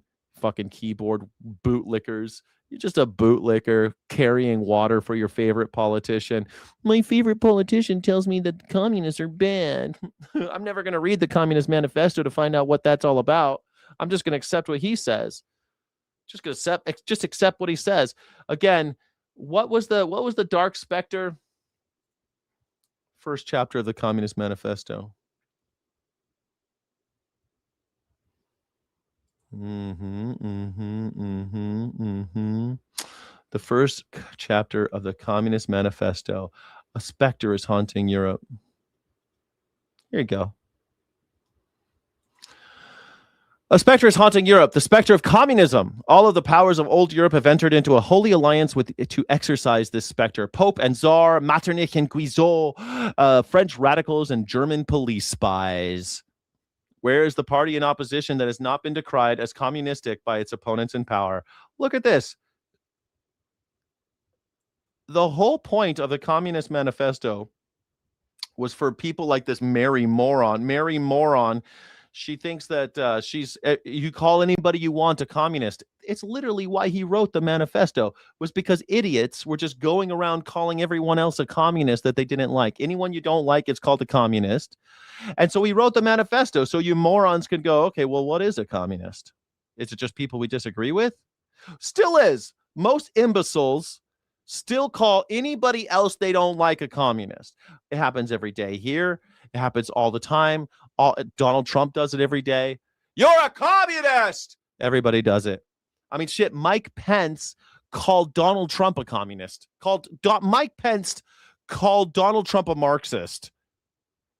He's not a fucking Marxist. But because you just call everybody else, you call them all communist if you don't like them. This is why Karl Marx wrote the manifesto. It's in the second sentence, third sentence. Where is the party in opposition that has not been decried as communistic by its opponents in power? Where is the opposition that has not hurled back that branding reproach of communism against the more advanced opposition parties, as well as against its reactionary adversaries? Look at this. Radicals get called communists. Reactionaries get called communists. German police spies get called communists. Metternich and Guizot both call themselves communists, call each other communists. Pope and the Tsar both calling each other communists. Donald Trump called the Pope recently. He called the Pope a communist. And you guys still haven't read the command. Literally, Karl Marx wrote it for you idiots, so you don't have to question what a communist anymore, what it is anymore. But you imbecile. It's a fucking 100 and something pages. How long? How many words is it?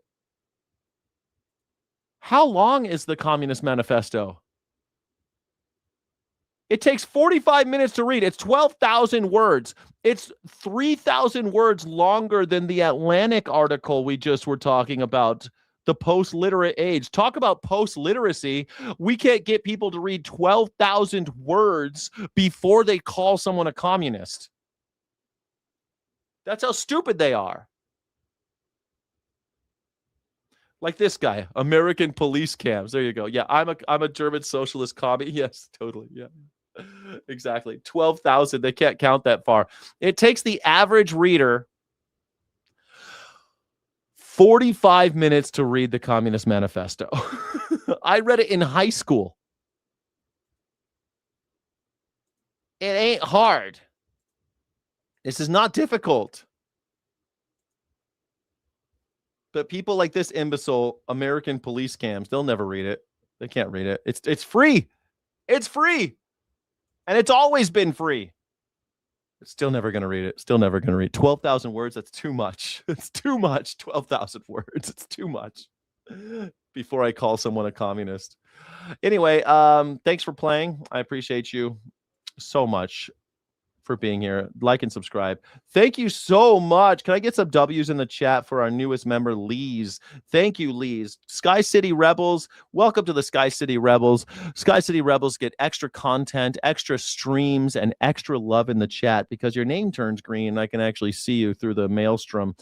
Thank you so much. I appreciate you very, very, very much. Thank you. I love you. You're beautiful. Thank you, Lee's. Can I get some W's and jubilation in the chat, please? Thank you so much. Thank you. I noticed you didn't say you wasn't a communist. I noticed you didn't say you wasn't a communist German socialist commie because they would get rid of you. Is this Mark Wayne Mullen? Are you Mark Wayne Mullen? You wasn't a German socialist, wasn't?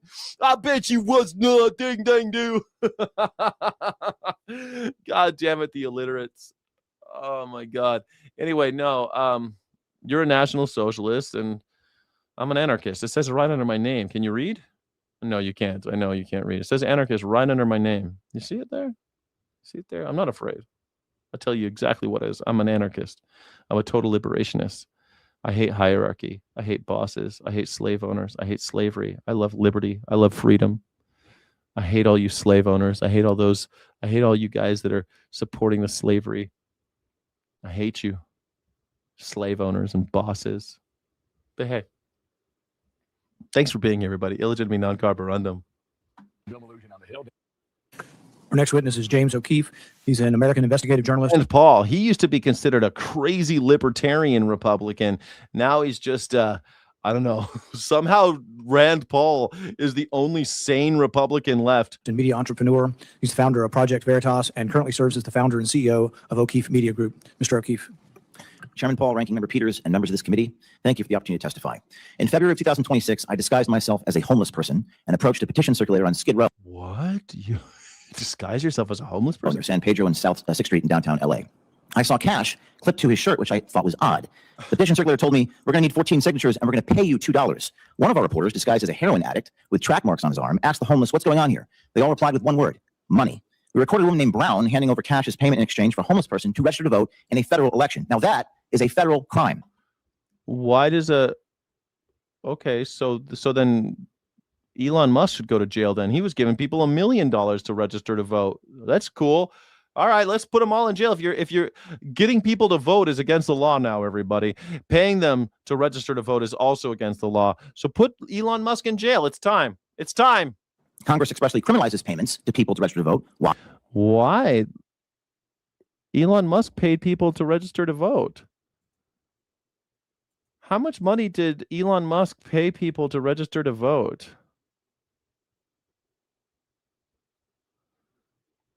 He didn't directly pay them. He started a super PAC.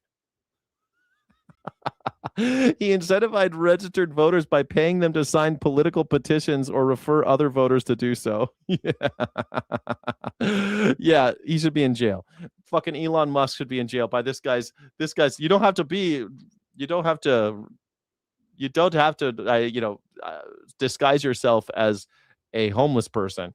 Oh yes, I'm a homeless person. Yeah, I'd love to register to vote for money. Please. Elon Musk, could I please? Why? Because the vote is sacred. It's an act of conscience. The vote is sacred. That's why everybody can do it. Judgment. And when it becomes contaminated by incentives, when it is for marriage is sacred too. Marriage is sacred too, because everybody can do it. sale, it undermines the sanctity and fairness of the process designed to elect those who represent us. Our investigation contributed to a federal criminal prosecution, with U.S. Attorney Bill Salia saying, "Once I saw these videos, I went to work." Brown described the whole thing as a, quote, pyramid game. And then came the irony. In a neighborhood of NGO. There's a difference. There's a difference between winning money. Yes. It's called infrastructure that only the rich can afford. That's all that is. You fucking moron. In Los Angeles. I love my favorite. Elon Musk is my favorite trillionaire. He's my favorite. I just love people who are rich. I love them. I have baseball cards with billionaires, billionaire baseball cards. You could collect all 900. We should actually have billionaire baseball cards. Let's make some billionaire baseball cards so we can all look at the 900 Americans who stole all our money. 900 billionaires living in America. That'd be great when they bring out the National Razor. When the National Razors come out, how will we know their faces? How will we know whose heads to chop off if we don't have these baseball cards? We need them. We need them. During the Gulf War, they had these really cool playing cards they gave the soldiers that were like Al Qaeda. They had Al Qaeda on the baseball, not baseball cards, but like deck, like regular cards, like 52 cards plus a joker. And the ace of spades was like, I don't know, Osama bin Laden or somebody. And then they had all the generals, because you couldn't tell who everybody was, but they thought if they give all the American soldiers these playing cards when they're playing poker in the barracks or whatever, they would start recognizing these faces and want to kill them. It's perfect. Let's do that. We should have billionaire baseball cards. Who's with me? Let's start a Kickstarter. Billionaire baseball cards. I'm sure they all have their pictures taken. I'm sure we could get those pictures and put their stats on the back, dude. Just like the RBIs. Instead, it's like how many union organizers they've murdered. I think that'd be great on the back. And man, the Cargill collection would be great because they got 20 billionaires right there in the Cargill family. That'd be fantastic. I think this is $1 million idea for the billionaire baseball card. Trying to protect the vulnerable homeless population, the person being confronted by the NGOs was not the fraudster. It was the reporter exposing the fraud. Just minutes after we exposed these felonies, I was approached by a man who identified himself as being with the LAPD, and he began to record me. When I pressed him, he admitted he was actually with the LA Homelessness Authority. Under California law, that's a crime. So this was also a form of fraud, albeit covering up for the fraud happening across the street. But it got worse. We witnessed petition circulators giving marijuana in exchange for signatures on the petitions. And when they spotted our camera, they told one of our reporters, "I'm going to knock your..." Wait, signatures on petitions or signatures for registering to vote? I don't know which one this guy's talking about. I tell you what, though, credit card companies gave me a pizza to sign up for a credit card once. Is that legal? Is it legal to pay an 18-year-old with pizza so they sign up for a credit card? No, it's only illegal if you do it for like political to exercise your right to vote. Your bleeping ass, don't come over here again. I'm going to beat your ass. He threatened us. So we decided to... I like that. You look like a guy who should be threatened. Band together. We formed a Citizen Journalism Justice League featuring Savannah Hernandez, Cam Higby, Anthony Rubin, and John Justice League. And over the next few weeks, we caught dozens. I preferred Super Friends of these cash and drug exchanges for signatures on the petitions. Together, over the course of those next few weeks, we released reporting that prompted the governor of California not to attack us, but to say that what we did was important and the activity should be prosecuted to the fullest extent of the law. We also found next ballot petitioners asking homes to sign in other people's names. We recorded over the shoulder one petitioner who took out his phone to access an online database to pull voter rolls and addresses. Quote, I have an Idaho address, said the voter. The petitioner says, I'm going to give you an address to write. Your name is Robert. Another says, I'm giving you a new name. So he visited the residence of those people who were disenfranchised. One of the names was Vicky Walker. The homeowner at that address said for 9 years he received election mail in the name of this Vicky Walker. In fact, he told me he'd received so many ballots in the name of Vicky Walker, he named his cat Vicky Walker. We returned to ask for comment from the petitioner who was offering drugs in exchange for signatures. The same individual who had threatened us earlier. He grabbed the petitions and hid them in his car. When we caught up to him, But they're petitions. People get paid to go collect signatures. That's how it works in California. I don't know what the big deal is. People get paid for collecting signatures. This isn't register to vote. He's talking about petitions, like ballot initiatives and shit. People get paid for that. And I've all over the country they do.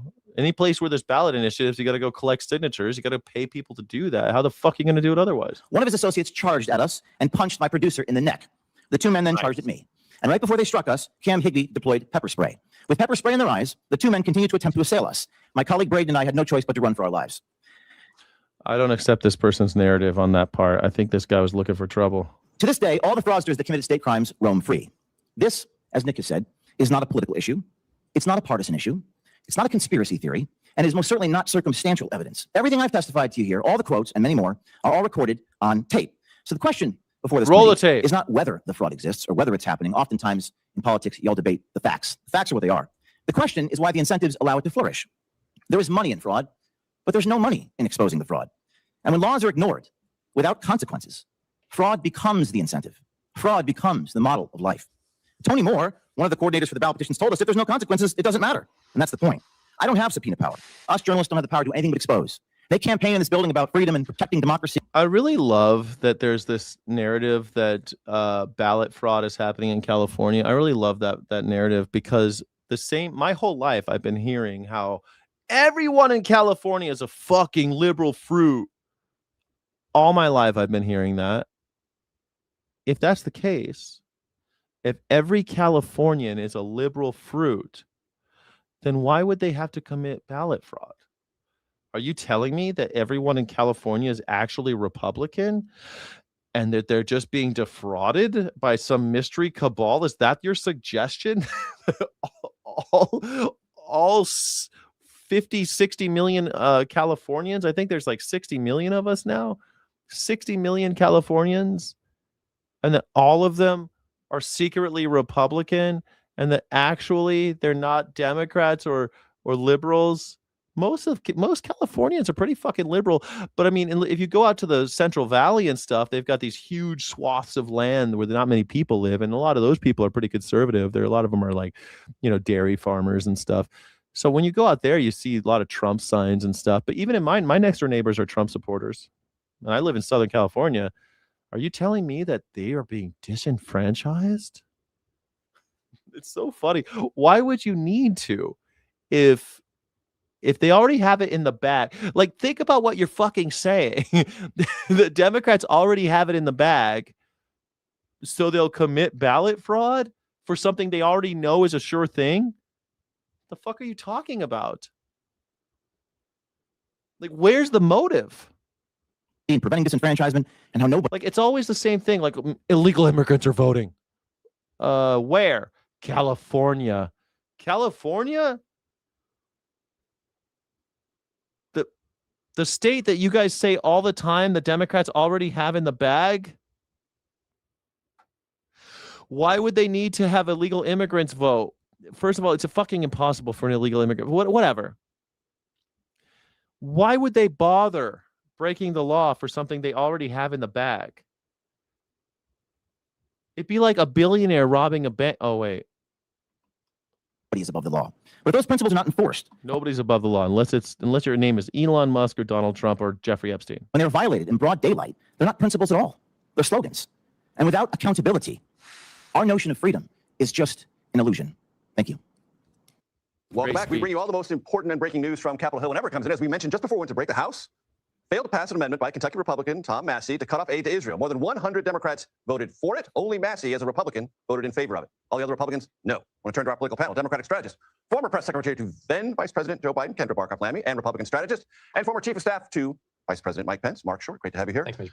Mark, give me your analysis of this vote. So, Massey, What's funny is that the Democrats are corrupt in California, but you guys are digging in the wrong place, you morons. Like, they're totally corrupt. They take money from Israel, tons, so much fucking money, it's embarrassing.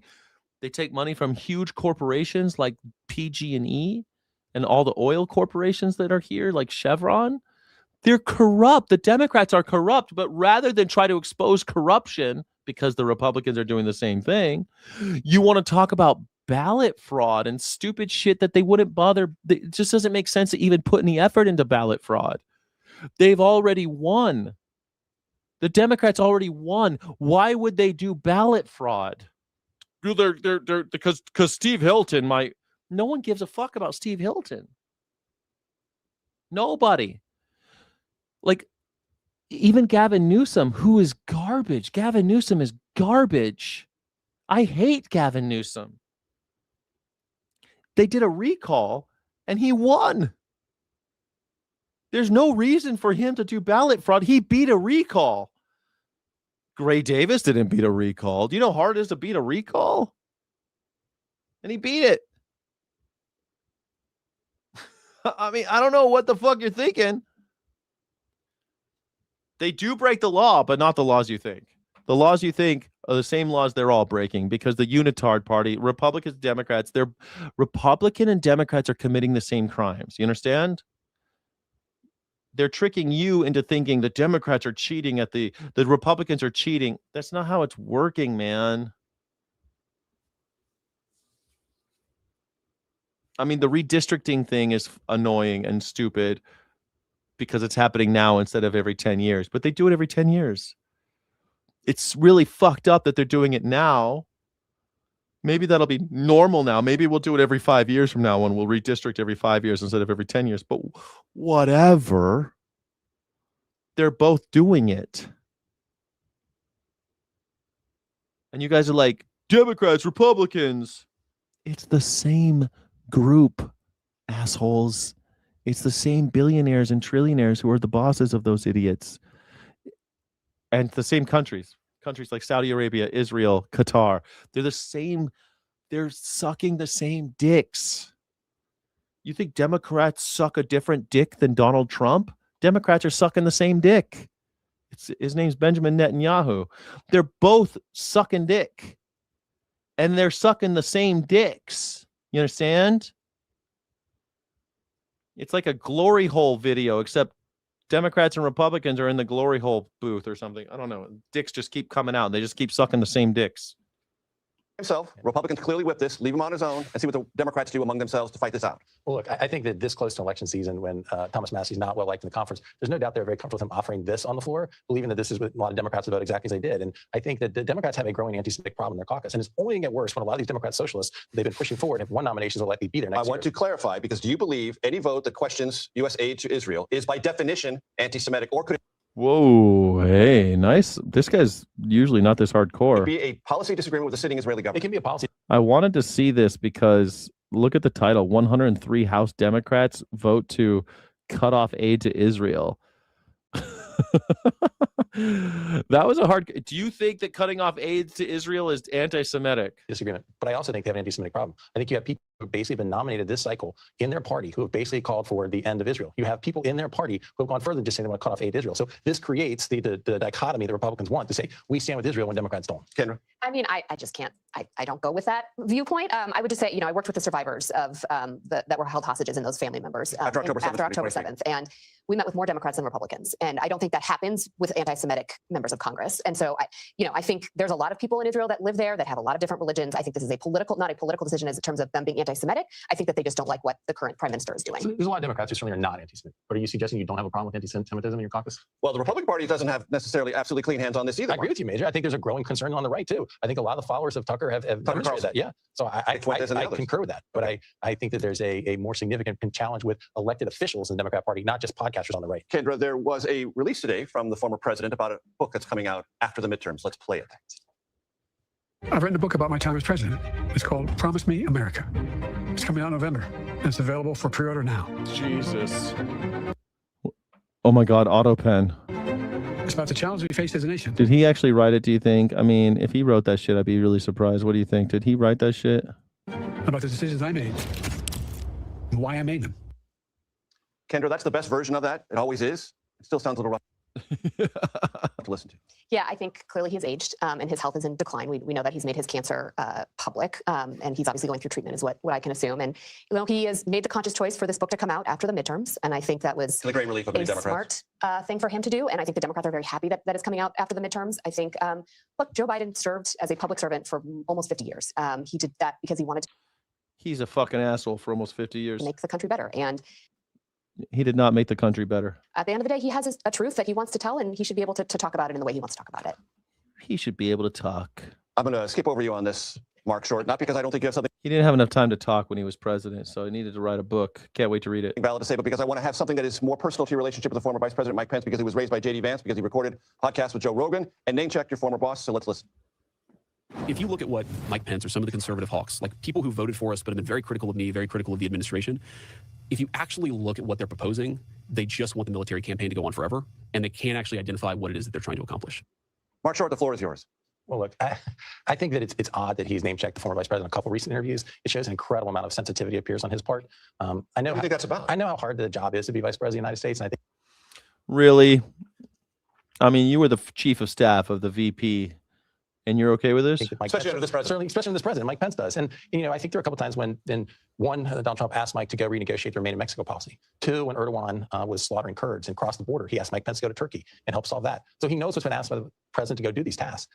I think perhaps he's a little bit sensitive that his effort to appease the greatest sponsor of terrorism in the world is not really working, because it's hard to explain why he's Iran. I mean, it seems Vice President Vance. Yeah, Just so I clear. Africa. Yeah, giving AIDS medication to Africa is the same thing as giving bombs to a genocidal maniac. Totally the same thing. Yeah, I love that. I love that. I love that for us. I love that. Thank you. Yeah, okay, thanks for the chuckle. What you're throwing down. It was his plan, and I think clearly now the president's begun to turn away from that. So it seems like there's a remarkable, I think, insecurity about what his own position's been. Kendra, you just heard it. Well, Republican infighting. Hit that like button. Hit the emoji erection. There was Democratic infighting on the one topic. There's Republican infighting right here, right now. I'd actually say it's additionally insulting because the vice president has family members who are serving in uniform now. To suggest he wants eternal wars is ridiculous. Kendra, we got 10 seconds.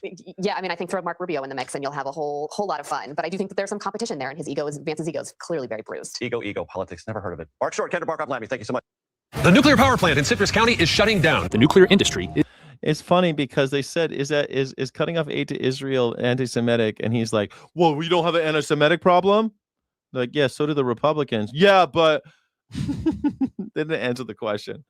Of course, it's not anti-Semitic to cut off aid to Israel. Republicans have a long history of being very anti-Semitic. For a long time, Jews were not allowed in certain golf clubs, and you know who loves golf? I love golf. Is being dismantled. I hate golf. Just a few years ago, nuclear power looked doomed in America. The San Onofre nuclear plant is shutting down for good. Some people loved that. Anti-nuclear activists rejoiced at the news. And I started to cry. Politicians even bragged about closing plants. 14 years ahead of schedule. And people applauded. Why would they applaud? They shut down New York's finest source of clean energy? You got to be kidding me. Former nuclear engineer Ray Rothrock now invests because it's scary, nuclear power. in nuclear energy because it's reliable and relatively clean. He's met with presidents to talk because we should be using solar panels about that. But nothing was ever addressed until now. We will embrace all forms of energy, including nuclear. President Trump has ordered the Nuclear Regulatory Commission to speed up licensing of new plants, essentially turning the NRC into a rubber stamp rather than a trusted safety. Let's go as fast as possible on nuclear. Let's go super fast. Regulator. Democratic senators are upset. That's not a conducive situation to nuclear safety. Flagrant disregard for nuclear safety. That's just a bunch of crap. They're afraid of something that they don't need to be afraid of. We don't need to be afraid of nuclear power. The first step in a nuclear nightmare. Stossel. John Stossel's such a funny. What do you think about that? I was a young reporter when the media got hysterical about the United States' worst commercial nuclear power accident. 3 Mile Island was happening, was in the news every night. Time magazine was running articles, cover stories, all this. They thought the whole nuclear industry was coming apart. The China Syndrome movie, coincidentally released days before the accident, increased fears. It suggested a nuclear accident could burn a hole all the way to China. The China Syndrome. Only a handful of people know what it really means. And they're scared. You know, I was You're laughing, but No, to people, they thought it meant that the thing would burn all the way through the earth to China. I thought that would burn all the way to my mustache. I guess they don't understand the first principle of gravity, right? You can only go halfway because that's where it stops. Three Mile Island did melt, and gosh, did it melt to China? I don't think. No, it's not really. China syndrome is not really melting to China. It's a joke about how it's going to melt all the way to China. But of course, if it melts to the core or anywhere near the core, if it's hot enough to melt to the core of the earth, what would happen? It's not really afraid. We're not really afraid for China. We're afraid for what's going to come out of the earth if we melt a hole too deeply. Maybe it'll be a Balrog. Maybe a Balrog will come out. You know about the Balrogs? There's Balrogs down there. You will not pass. Balrogs. Did, and nobody was hurt. No pasaran. No pasaran. Imagine that. The public didn't understand. No, they didn't. After 3 Mile Island, A blast at the Daiichi nuclear power plant in Fukushima. there was that nuclear accident in Japan. The lives upended by radioactive fallout. Yeah. Radiation did escape. The Fukushima meltdowns contaminated hundreds of square miles of northeastern Japan. But again, the radiation didn't harm people. Because they, well, first of all, we don't know if the radiation harmed people from Fukushima really yet, but also they had to thousands of acres. They took like 3 feet of soil and got rid of it. I don't even know what they did with it all. The media distorted the risk. People did die from the tsunami, and more died during the government-ordered evacuation. The Japanese government ordered an evacuation of everyone within 2 miles of Fukushima Daiichi. But no one died or even got sick from nuclear radiation. The UN concluded that the extra radiation would have no discernible health effects. Most people don't realize that radiation is everywhere. Just flying gives you radiation. Living in Denver. Yes. That's true. I'm going to get more radiation when I live in Albuquerque because it's the same height as Denver. Poses your radiation. Living on the beach in Brazil. Bizarrely, this beach has natural radiation at levels that are worse than our government's safety standards. 30 times the safety standard. And yet they don't get more cancer. They don't.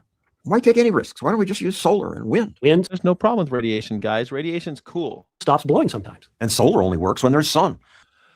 So why don't we do solar and wind? That would make sense, right? We'll do solar and wind, maybe? On top of that. You need a lot of land for solar, a lot of land for wind. Start throwing in all those costs, and it's pretty darn expensive. So why don't more countries do what France does?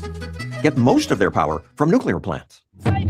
Thousands of anti-nuclear protesters marched through Tokyo. Because the anti-nuclear protest movement has been so strong. I say no, you say nukes, no, no. That led to excessive regulation in America. We're wasting too much time on permitting. Regulators spend millions analyzing whether a community is a good place for a nuclear plant, even when we've been running nuclear in that community for 4 decades. Why are we even asking that question? The Nuclear Regulatory Commission's cumbersome rules pretty much stopped American nuclear power innovation.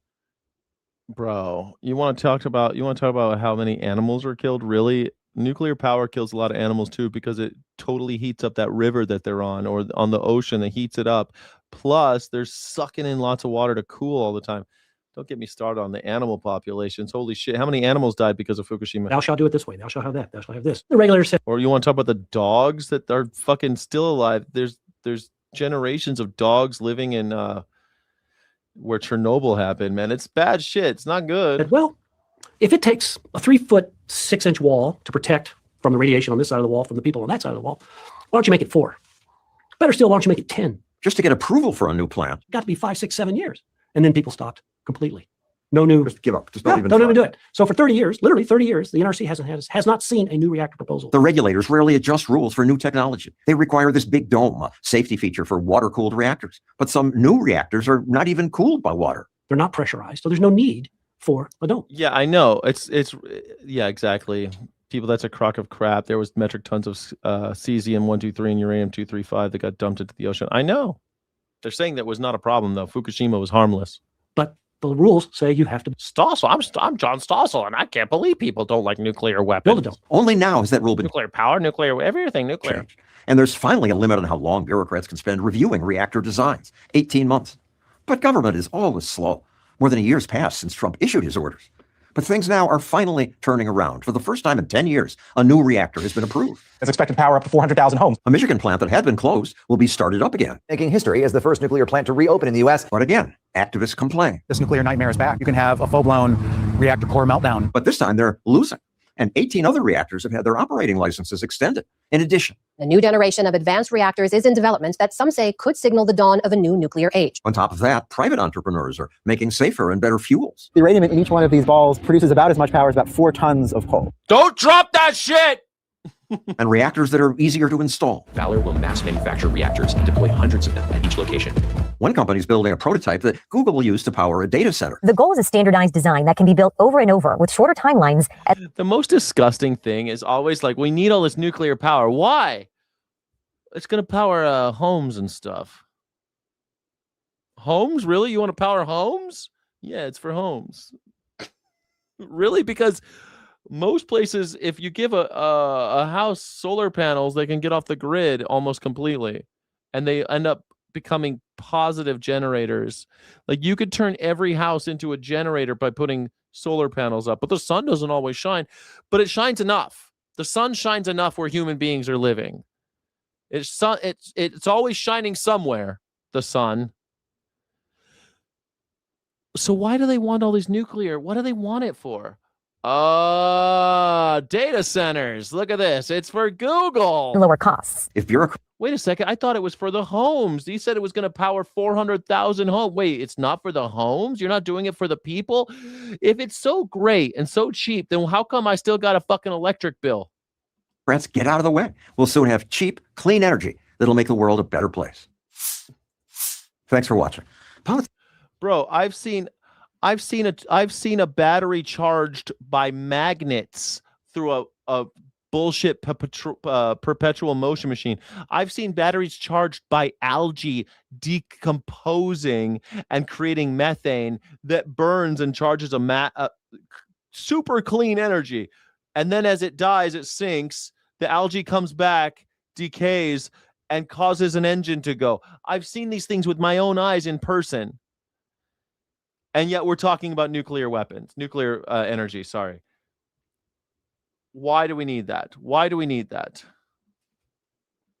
Tonight in Otay Mesa, where one man has been trying to get the city of San Diego to... Surveillance. They want the goddamn... The only reason they're all crazy about... It's like my friend Chip is always going, I love nuclear power. It's the best thing ever. For whom? Who's it for? You think that's for you? You think they're going to give you like a discount? You think you're going to get cheap electricity because of these nuclear power plants going in? No, you will get whatever's bad about the nuke. Whatever there is that's bad. Oh, well, there is no bad. Only good can happen. What did he say? Only good can happen. Whatever. I forget what Donald Trump said. He said some weird combination of that.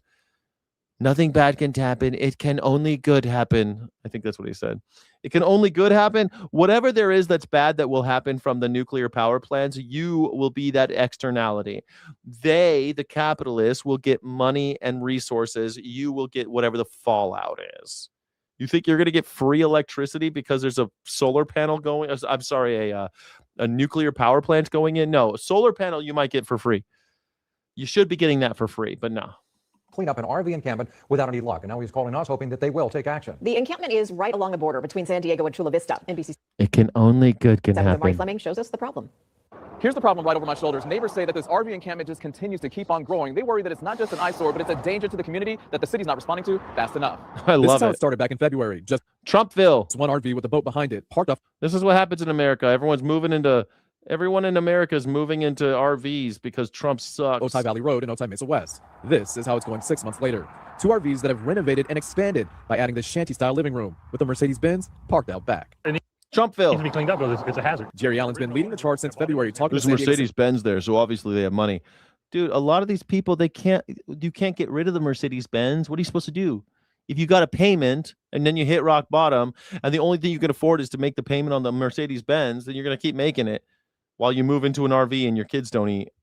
leaders hoping to get the encampments cleaned up. He's worried about health and fire hazards for his Vista Pacifica neighborhood. If a fire would start here, it could go up that hill in a minute before the fire department got here. Yeah, dude. Agus? What the fuck? I thought it was Angus, whatever your name is. Odin, Prism, Omega, whatever, man. Omega Man. I totally agree. Like I want to put solar panels in a new house, an old house actually, but my new house, I want to put solar panels in and charge a battery in case the grid goes down. But in the meantime, when the grid isn't down, you're charging a battery and everything left over goes to a goddamn grid. You get money back. And if you don't get money back, you get credits on what you use. That sounds like a pretty good system, man. I like it. If the fire got up here and got bad enough, quick enough, the residents will be trapped. Allen says he's watched the first encampment entice 2 other RVs to move in down the street. Kind of disheartening. The shanty towns blossoming at the foot of the South Bay housing boom. They're across from North Island Credit Union Amphitheater, right off the side of Otay Valley Road, just before Avenida de las Vistas. It's an area where jurisdictional issues come into play for the cities of San Diego to the left of that dark line on the map and Chula Vista on the right. The RVs are precariously parked on the border between the cities. In one of Allen's requests on the City of San Diego's Get It Done app, you can see an issue forwarded to Chula Vista. But judging from the sign that says leaving Chula Vista, one camp appears to be on the Chula Vista side, the other encampment under construction and growing, seemingly on the San Diego side. Because it's like the city council doesn't really care about the folks that kind of live down here in this area. Emails from a District 8 council representative show they have been working with the city of Chula Vista to try and remedy the problem. While Allen says Chula Vista has been to the site to clear the RVs from their side, he says San Diego has not. As a taxpayer, this is what your tax dollars are supposed to go for, to keep the... Yeah, your tax dollars are supposed to go so that everyone has enough money and can get health care and stuff. These people probably they had a healthcare emergency and now they're broke. So now they live in fucking RVs. Sorry for the eyesore. One, safety of the neighborhood. A neighborhood that Allen says now feels threatened by encampments presenting a health and fire danger. Amari Fleming, NBC7. Maybe we should build some housing for them. Maybe we should give them some housing credits so they're not homeless. That'd be cool. Maybe we should do something. We are living is a gas cap, and first we prey on the solar system. We live is a what the fuck? We can save this planet is burning you slowly. We live is a crazy electromagnetic like a big impulse. I like you sound like a poet. Not sure what all that means, but I love it. Holy shit. How is that possible? Look at this guy, man. Holy shit. Russian soldier thrown from helicopter gun turret during training exercise. Look at this guy. Oh my God. That dude that guy's the luckiest man alive. This guy he literally dodged a bullet.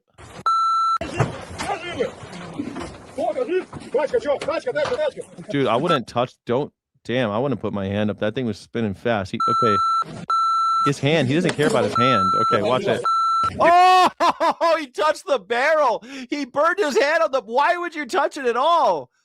Why would you even touch it? Then he put his hand on the barrel and burned it? What are you, crazy? Aren't you guys trained?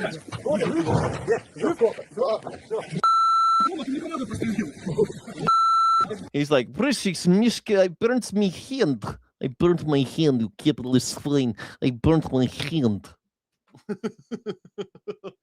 I joined the police force to kill Ukrainian Nazis, but now I get to burn on my hand.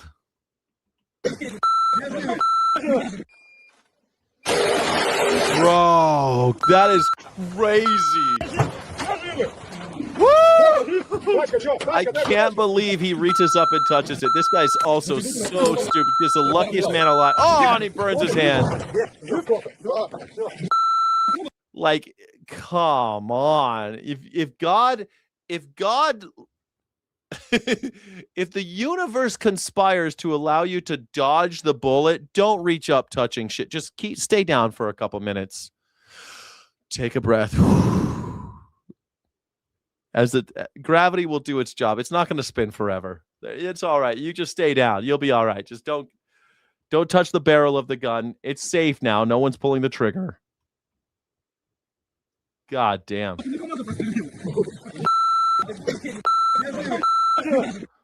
Why are they bleeping out Russians? Why are they bleeping out I don't speak. Despite Nancy Pelosi Smilink is against the law. Far left members of her party to slash aid to Israel, the former party leader isn't thrilled that socialist candidates are challenging Democratic incumbents in a midterm. It's like a Yakov Smirnoff thing. Like, in America, you spin gun. In Russia, guns spin you. What a country. Here, listen here. I wasn't happy about people saying, let's spend a whole lot of money challenging Democrats. You want to do that. But don't think that that's something that is good for this year. Do it a year when we have the luxury of having the majority. Do it in the you guys, I totally know this is a fucking liberal. These fucking liberals. I know you guys want to change the world, but it's not convenient right now, okay? Do it later.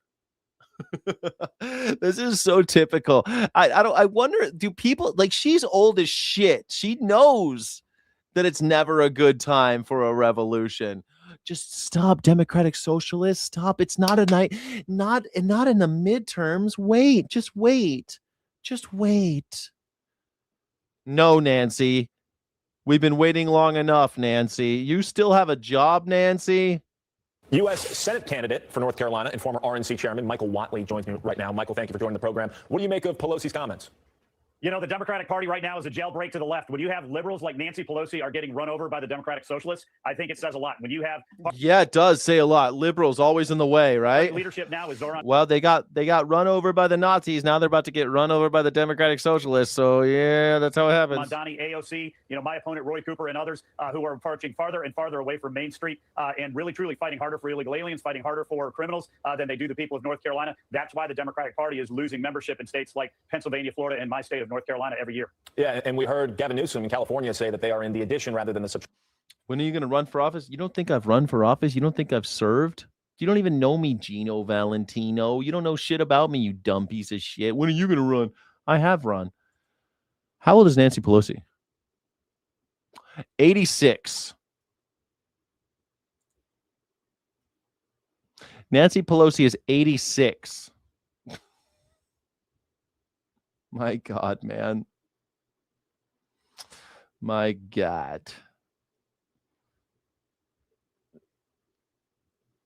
She's been in office forever. But she left in 2023, right? When did she leave office, right? In office, preceded by Kevin McCarthy. She became Kevin McCarthy. 52nd Speaker of the House. Great job, Nancy. Traction business, and that they have a big tent, and that big tent is including more progressive candidates. And there were some big news this week. Take a look at this. The DSA's new Workers Deserve More platform. It includes eliminating the U.S. Senate, replacing the president, and... But she's still in office. She's still in office. It's just that she's done. She says she's done. She's 86. She's not going to run again. So this will be her last year. The last time I have to listen to Nancy Pelosi tell me it's not time. Just wait. Just wait. Please just wait. It's not the right time. It's not the right time to ask for a raise. It's not the right time. It's not the right time. Eliminating the U.S. Senate. Man, I like this rose. I like this logo of the DSA. Eliminating the Senate. Executive and judiciary chosen by a subordinate to Congress. Love it. Amnesty for all immigrants. Love it. Defunding the Department of War. Love it. Supreme Court with an executive and judiciary chosen by and subordinate to Congress, amnesty for all immigrants, and defunding the Department of War. Did anything there surprise you, number one? And number two, where do you see this sort of battle for influence going between the moderates and progressives in that party? Look, if you're going to be surprised by anything, it's that they say the quiet part out loud now, that this is a party who is loud and proud about wanting to overthrow America. This is a group that wants to empty out our prisons, just like my opponent Roy Cooper did when he let 4,200 criminals out. This is a group that wants boys and girls sports and men and women's locker rooms, just like my opponent did. Dude, what the fuck with you guys in the trend? They put the platform up there and they still bring up trans people. You know it's a scapegoat when every time every conversation has to go with boys and girls sports, boys and girls, girls and boys, genitals, genitals, genitals. It's like you guys have a tick.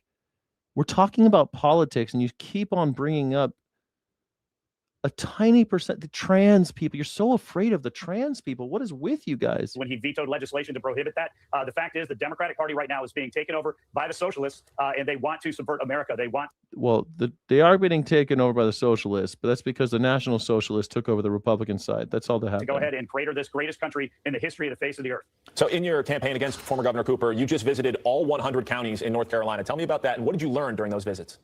You know, it's a fantastic state. It's a big state, but, you know, we have mountains, we have the coast, we have urban areas, we have rural areas, and we've got an amazing array of people that live in this state. And the biggest thing that I saw is people want a fighter. People want somebody who is going to get to the Senate, fight for their families, fight for their communities. We want to make sure that people are going to make more and keep more of their money, and we want to keep our kids and our communities safe. And that is an agenda that resonates across all 100 of our counties. All right, Michael Whatley, former RNC chairman, running for Senate in North Carolina. Michael, thank you for joining the program this morning. Thank you, Nate.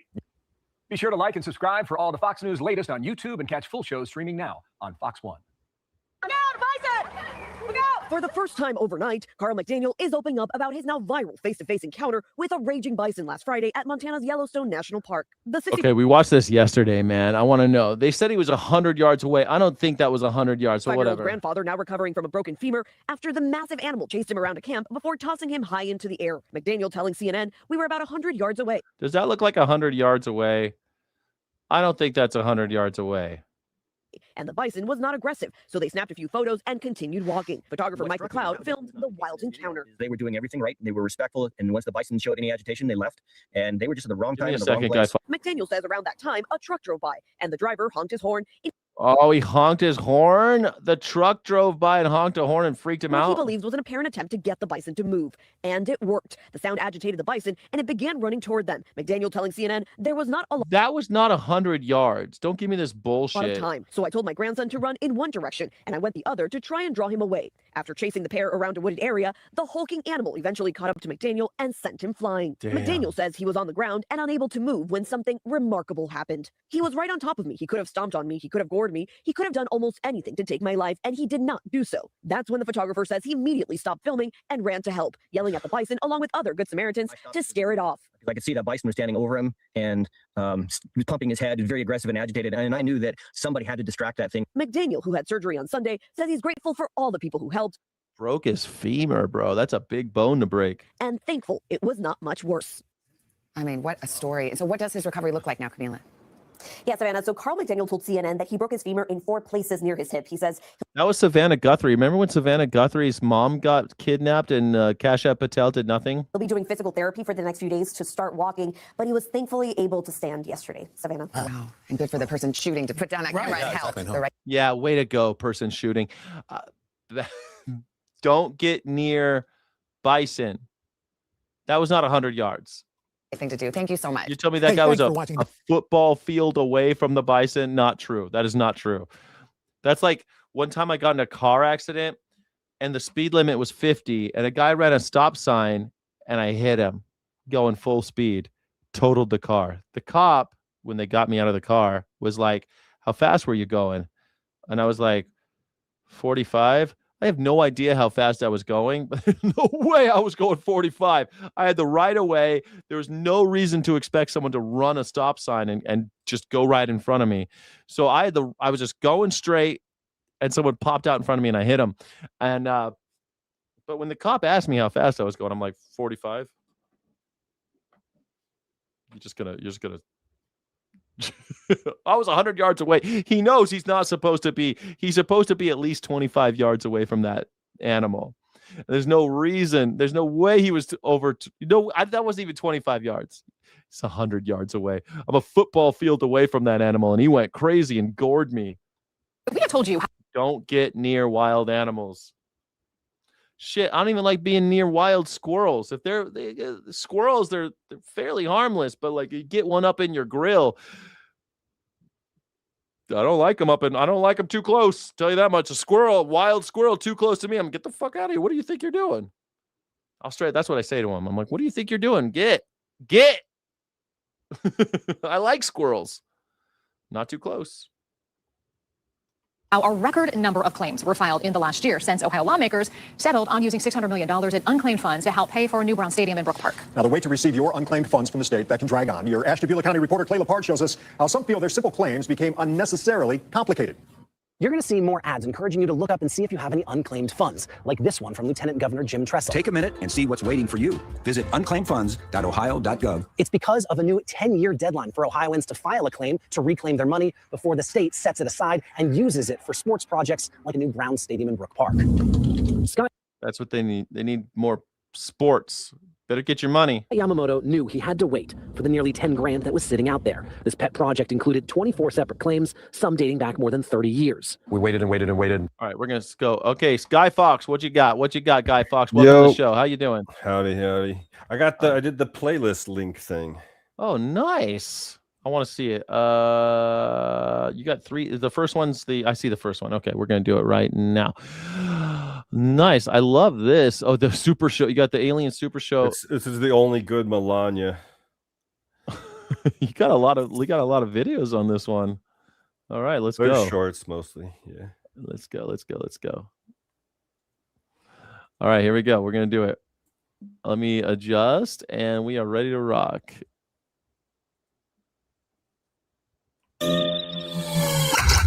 Bleep here, momentarily interrupting this transmission. It has come to our attention that Alien Super Show has been nominated for a Webby Award. You will locate the link in the description below. You will click it. You will vote for us. You will then disseminate this link to your friends, your family, your coworkers, and any loosely affiliated life forms. Failure to comply is not cool. Compliance, however, brings us one step closer to total cultural domination and having a Slinky-like trophy. Transmission ended. Hey guys, I'm picking up a weird. It would be cool to get a Webby though. Yeah, see that ship that's in the window? Yeah. Yeah. What is that ship? You should recognize it. Hit play, yeah. Signal on our ship's other ship detector, and I think there's someone who's close enough that they can just beam in. Convenient. It's Milana Weintraub from Project Hail Mary. Killing.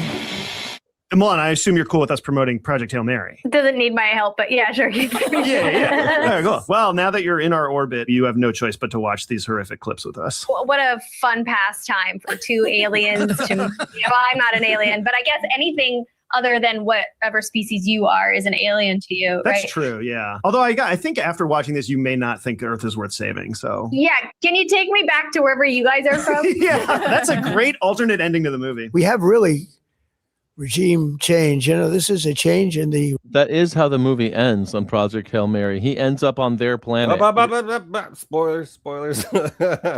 Well, they did. They just said it, right? I mean, like, no, I don't actually think that's how it ended. Well, no, she said she wants to go with them instead, I think. Yeah, that's what happens at the end of Project Hail Mary. I don't know. Should we debate it or spoil it? The first of all, the book came out. Spoil the ending, okay? The book came out 20 years ago. It's one of the biggest movies I think we're allowed to watch. It's just, when did the Project Hail Mary book get published?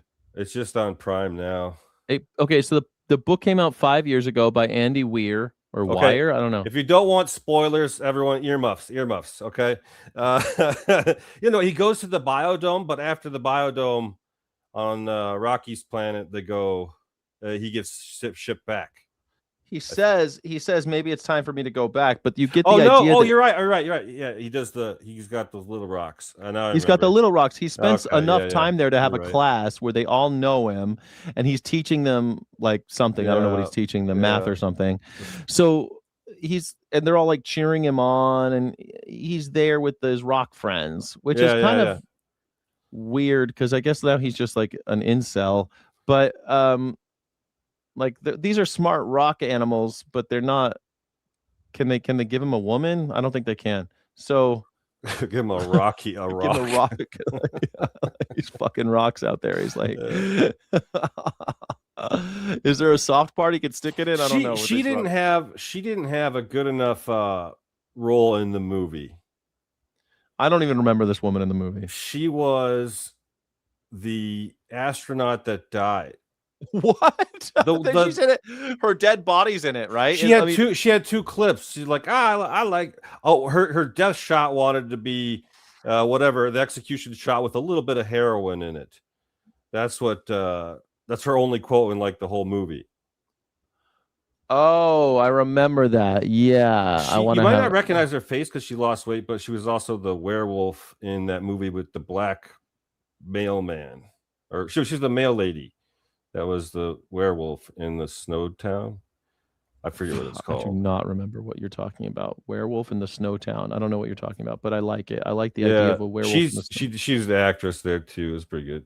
Okay. He already sounds like a guy giving a book report on a book he didn't read. The book is called Regime Change, and he's like, well, there's definitely a regime change in the change of regime. It's weird of them to title the book Regime Change and then subtitle it The Change of a Regime. Created all those problems. So this was, I think we can say, Jason, this is regime change, right? There it is. Just drop the title of the book. So the book is Regime Change. That is, I think we can all agree it's regime change. In conclusion. Yeah, in conclusion. They gave us a present. It was a large wooden horse left at the gates of the White House. It was a very big present worth a tremendous amount of money. Sir, that was a jet and in a different country and many months ago. And I'm not going to tell you what that present is, but it was a very significant. Is it bigger than a bread box? Prize. It's a small 14-year-old girl, and I keep her at Mar-a-Lago. Oh, God, she looks damn. 18 though, so okay. Wow, he really is like such a 12-year-old girl who's like, who Dude, he is. He's like Regina George in Mean Girls. Dementia gave me the gone. best present? We see ourselves as part of this negotiation as well. We negotiate with bombs. And we masturbate with scissors. You have a choice as we loiter over the top of Tehran, as the president talked about. So you admit you're loitering? The Democrats being like, hijacked and loitering, we've got them dead to rights. I'm also publicly intoxicated. As we're jacking off in the sky over them. And so we're keeping our hand on that throttle as long as hard as is necessary. Harder, faster with your hand on the throttle. Now slower. There's no job this hand doesn't finish. This is not a president who's interested in vague end states. He's been very clear with us about what we need to accomplish. He knows where the shaft is. He knows how to climb it. He knows how to escalate and de-escalate. And our warfighters won't come home until I manually release all of them. Jesus Christ. She's funny. I like her. She was the AT&T ad actress. She was the AT&T Oh, girl. I remember her. Yeah. And then she was also in the movie Werewolves Within. I don't know about that, but I remember But she had her. no role. Yeah, she had Girl. very little role in Hail Mary. She was in it, so that's great. She's No, funny as shit. yeah. I remember her being funny. I remember it was like the AT&T girl. She's pretty and funny, and people were making videos about her. I wonder why she doesn't have a career. Is it because she speaks? Well, she just did makes this jokes movie. about the state? I mean, she only like 10 Like minutes. a cameo. 5 minutes of screen time, yeah. I bet she had like 30 seconds of screen time if you actually counted all of them. Half a million. Are we watching this whole thing? Let's keep going. This is like, you want to watch this whole thing? Rewind and You can if you want to. Or just finish this segment. Forward and rewind and fast forward and rewind. Oh, him. Robert Mueller. Robert Mueller just died. Good. I'm glad. Some people I know are like, oh my gosh, why did he have to say? Look at how Donald Trump talks about a Republican. This is how good. I'm glad he can no longer hurt innocent people. A That's why, lifelong Republican. like, imagine if I said that about, he's a lifelong Republican. This is how Donald Trump treats you. Maybe if I said that about Charlie Kirk just died. Good. I'm glad he's dead. He can no longer hurt innocent people. Imagine if I wrote that about Lindsey Graham. You go to jail. Just straight to jail. How dare you say Something that? like that. Couldn't he have not said something? No, actually, I think it's great. I am done with performative grief. You know, people really do have feelings, and I'm against that. The MAGA 0 stages of grief. You get through it so fast. Yeah, it's anger to how do I make money off of this real fast. Anger, 3 question marks, profit. Yeah, there's merch somewhere in there. Anger, merch, podcast, Pyrotechnics stage show. Pyrotechnics, profit. Yeah. Some of the greatest philosophers who ever lived said that it's wrong. Seneca, Marcus Aurelius, and Montaigne. Nice. To confer nobility in death when the life wasn't noble. You don't want to dig up Marcus Aurelius's old tweets. And actually, is it ever tragic? Is it ever tragic? What is death if not the final resolution of life, defining in itself? For those of us who believe in Jesus, right? I mean, this is, and I do believe that. Oh, yeah. Jesus posted this on his True Social account. Wait, hold on. The picture of Jesus they chose and they gave him like a solid camel toe chin. Like that is Super just white, crazy. And he's kind of rolling. He's super white. He's got blue eyes too. Super white and effeminate too. That's like a girl beard almost. I know he's giving like recently post surgery trans vibes. Yeah. I think that he's a recent convert. His eyes. Even Jesus is like, are you fucking kidding me? Robert Mueller is now the smartest person, smarter than anybody we ever met. He's with God and Jesus, right? But also burning in hell for the way he treated the president. Wait, I don't understand. This is a weird connection. First, he's saying like, oh, there he is. This guy's dead. And then he's like aligning him with Christianity and saying he will live forever. Like, Right. Pick a lane, dude. It's just like a combination of buzzwords. Yeah. And then we're just going to throw in a biblical quote. We're going to use use the word believeth. I was going to say, if you throw enough THs after verbs, they start to sound Maybe very... Jesus had a lisp, but we don't know. Tough name if you have a lisp. Jesus Christ. That's Jesus Christ. Jesus Christ. Jesus Christ. Shit. All right, let's skip. Come on. Okay. Oh, SciShow. I haven't looked at this for a long time. SciShow Space. In 2011. This used to be John Green's thing, right?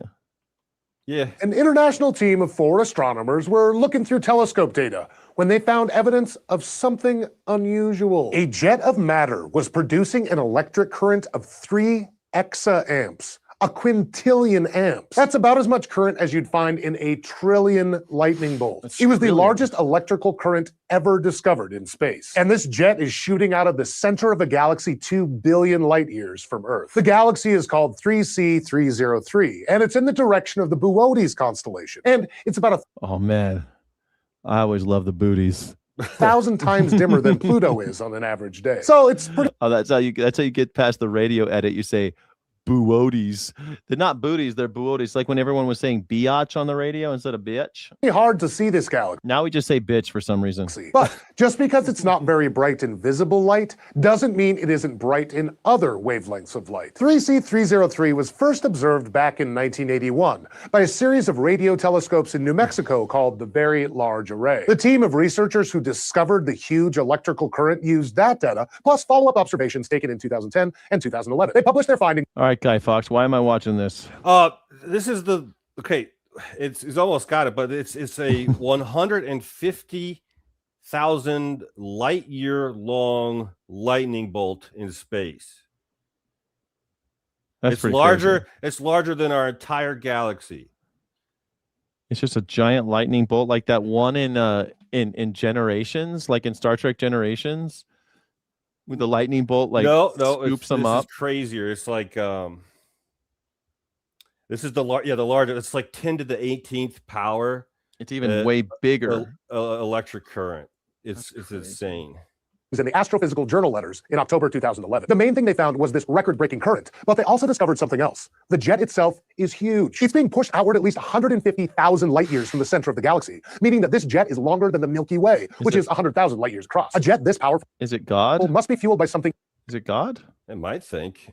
Even more powerful, the supermassive black hole in the center of the galaxy. Most big active galaxies have supermassive black holes, and lots of these supermassive black holes have huge jets of matter shooting away from them. The jets come from a thin, rotating disk around the black hole called the accretion disk, which is made of gas and dust and even doomed stars that got too close to the black hole. All this stuff is stuck rotating around the black hole, pulled in by its gravity. It'll either rotate forever or eventually be sucked in and never seen again. The matter in this disk is spun at such high speeds. And well, how can it be never seen again? You get seen again, it gets sucked in, and eventually is seen After again, you right? Cross the event horizon, you cannot escape unless you are ejected as particle mist. Right. But yeah, this is crazy. They just use radio telescopes and then they figure this out. But yeah, this is like just a massive thing. So have you ever seen the Milky Way? I'm actually wondering about a show of hands in the chat, like how many people haven't seen the Milky Way? How could you not see the white? You just look up, you see the Milky Way. What do you mean? Well, not in towns. If you live in a town, city, New York, you can't Chicagoland, yeah, you can't see it in a populated area. You gotta go at least like an hour out of the town, probably 2 hours now. Can I tell you, I can't wait. That's one thing I really can't wait to go to the desert, because like I lived in Las Vegas, and there you see 0 stars, you see no stars, and then once you just leave town a little bit, you can see a shitload of stars. You don't have to get that far away, like an hour's drive, and you see everything out there in the desert. It's wild. So if this current was on our Milky Way, our black hole at the center of the Milky Way galaxy, you would see a beam. You would see a beam at night. You would see the electric arc going, the same width of our Milky Way galaxy. You would see the electron stream, the current. That's insane. You might even be able to see it in like the day. Except it's so far away, we'll never see it. We can't see it without the radio telescope. Yeah, it's too bad. One of these days, maybe we will. All right, next. Next, let's go to the NASA. Come along with me on a day in the life of a radio. Can we Day in go the to life of a racist Christian nationalist? Before we do that, just to finish the sci-fi theme, there's a second link is nasa.gov on the solar cycle. Oh. I just want to show one chart from there. The Okay. Hold on. sunspots count. Okay. Scroll down to where the chart shows you count of is that solar sunspot numbers. Yeah. So we just ended weird a solar cycle. They do 11-year cycles, so like from 2020 to 2031, and the green line's like the average projection, but we're going down. So we witnessed the sun cools down after an 11-year sunspot peak. And so this is the numbers of sunspots, you know, as you say, like the median would be like 40 or 60. But so in 2030, that's when we have a cold. But still, while it's decreasing and it's over 60 sunspots, we're still heating up the Earth and it's decreasing. So we might get a little cool air around 2030 or a drought. Why? I thought why are sunspots causing heat? It's the solar cycle. The sun, the sun ramps up, and the intensity of the sun is related to the number of sunspots. Okay. And so you can see it goes up from 5 to 160, and that's probably like a 1 or 5% increase in ambience or something like that. But then the Earth absorbs more sun in that time, or more heat. The water. When I was a kid, I went to a school called I went to junior high, middle school, whatever, and it was George Ellery Hale, and he like discovered sunspots or something. Totally. Never mind. All right, cool. Yeah. So we might get getting colder. Like they named a middle school after well, him. yeah, it just keeps cycling. But the next peak in like 2040 is going to be bad. With all the global warming, we're gonna fry some eggs in Sid Life says we need more viewers. Here comes YouTube algorithm to follow me. Well, all you have to do is hit the YouTube emoji erection. Look, I'm hitting it right now. I'm dropping a bunch of hundreds in there. Hit the emoji and then leave a message. Just leave some emojis in the chat. People go crazy. It brings people here. Brings all the boys to the yard. Racist Christian nationalist. First, I wake up suppressing the knowledge that my ancestors forcibly imported black people into this country to work for free on land that other ancestors stole from brown people. First, I scroll through social media to see if there are any scary independent women that are feeling confident about themselves so I can make sure to leave a nasty comment on their page. Next, I take some time to read my King James Bible, even though I don't really understand what most of it's saying. I always make sure to stick to the parts in the Old Testament about judgment and fire. And make sure to steer clear, though I don't really understand that other ancestors. I wake up suppressing the knowledge that my ancestors forcibly imported black people into this country to work for free on land that other ancestors stole from brown people. First, I scroll through social media to see if there are any scary independent women that are feeling confident about themselves so I can make sure to leave a nasty comment on their page. Any scary independent women feeling confident about themselves. Next, I take some time to read my King James Bible, even though I don't really understand what most of it's saying. I always make sure to stick to the parts in the Old. That's not a Bible. He's got a fake Bible. It's not a real Bible. It's like a dictionary or some shit. Testament about judgment and fire. And make sure to steer clear of all the red text that talks about love and all that woke BS. Next, it's time to train my body, so I'll be physically ready whenever the race wars come. Although I secretly hope that they never happen because I'm pretty sure I'm going to get my ass kicked. Then I take my trad wife a nice glass of raw milk before praying to sweet baby Jesus that she never realizes that she's way smarter and hotter than me. Then it's time to... My trad wife. Whole milk for the trad wife. Yeah, whole milk for the raw milk. To teach my unvaccinated homeschool kids that dinosaurs aren't real, and neither is space. And life only began a few thousand years ago, and exactly like it says in Genesis. In the afternoon, I jump on Discord where me and my fellow loser friends discuss how the Jews and Somali Muslims are conspiring together to replace all white people so that they can have more money for Israel and eat our cats and dogs. Then I finish the day crying alone. God, is that what they do? They get on Discord and they talk with their friends about how much they hate the Jews? Is that what they're doing all day? It's got to be. There's a lot. Well, no, I'll ever have any not real currently. friends. Question. No, they like the Jews now. Oh yeah, they like the Jews now. Yeah, they're some of the MAGA chats. I see the guy spam Israel flags for like 2 hours. I didn't, I just wasn't like interacting with it, but it's just like it just kept going. What is wrong with people, man? I don't get it. I just don't get whether it. I may have gotten all of this stuff wrong. Plus, no one understands or appreciates how exhausting it is to hate people all day long. If you're celebrating the Supreme Court telling states, Dude, this guy, he's so upset and like. He's not actually upset. He sits in his car and he's like, okay, Get your game face on. Let's go. They can ban trans athletes. I think your family tree's the shape of a fucking wreath, and I don't ever want to hear a word of your opinion on anything fucking ever. Because let's be clear here, you motherfuckers have made fun of women's sports for years. You called Serena Williams a man for years. You have done nothing but disparage and belittle women's sports for your entire lives. And now you want me to believe that you care about women's sports and That's true. We know they don't actually believe in women. They don't care about women's sports. They made fun of them. Name 3 women. You ask them, name 1 woman athlete.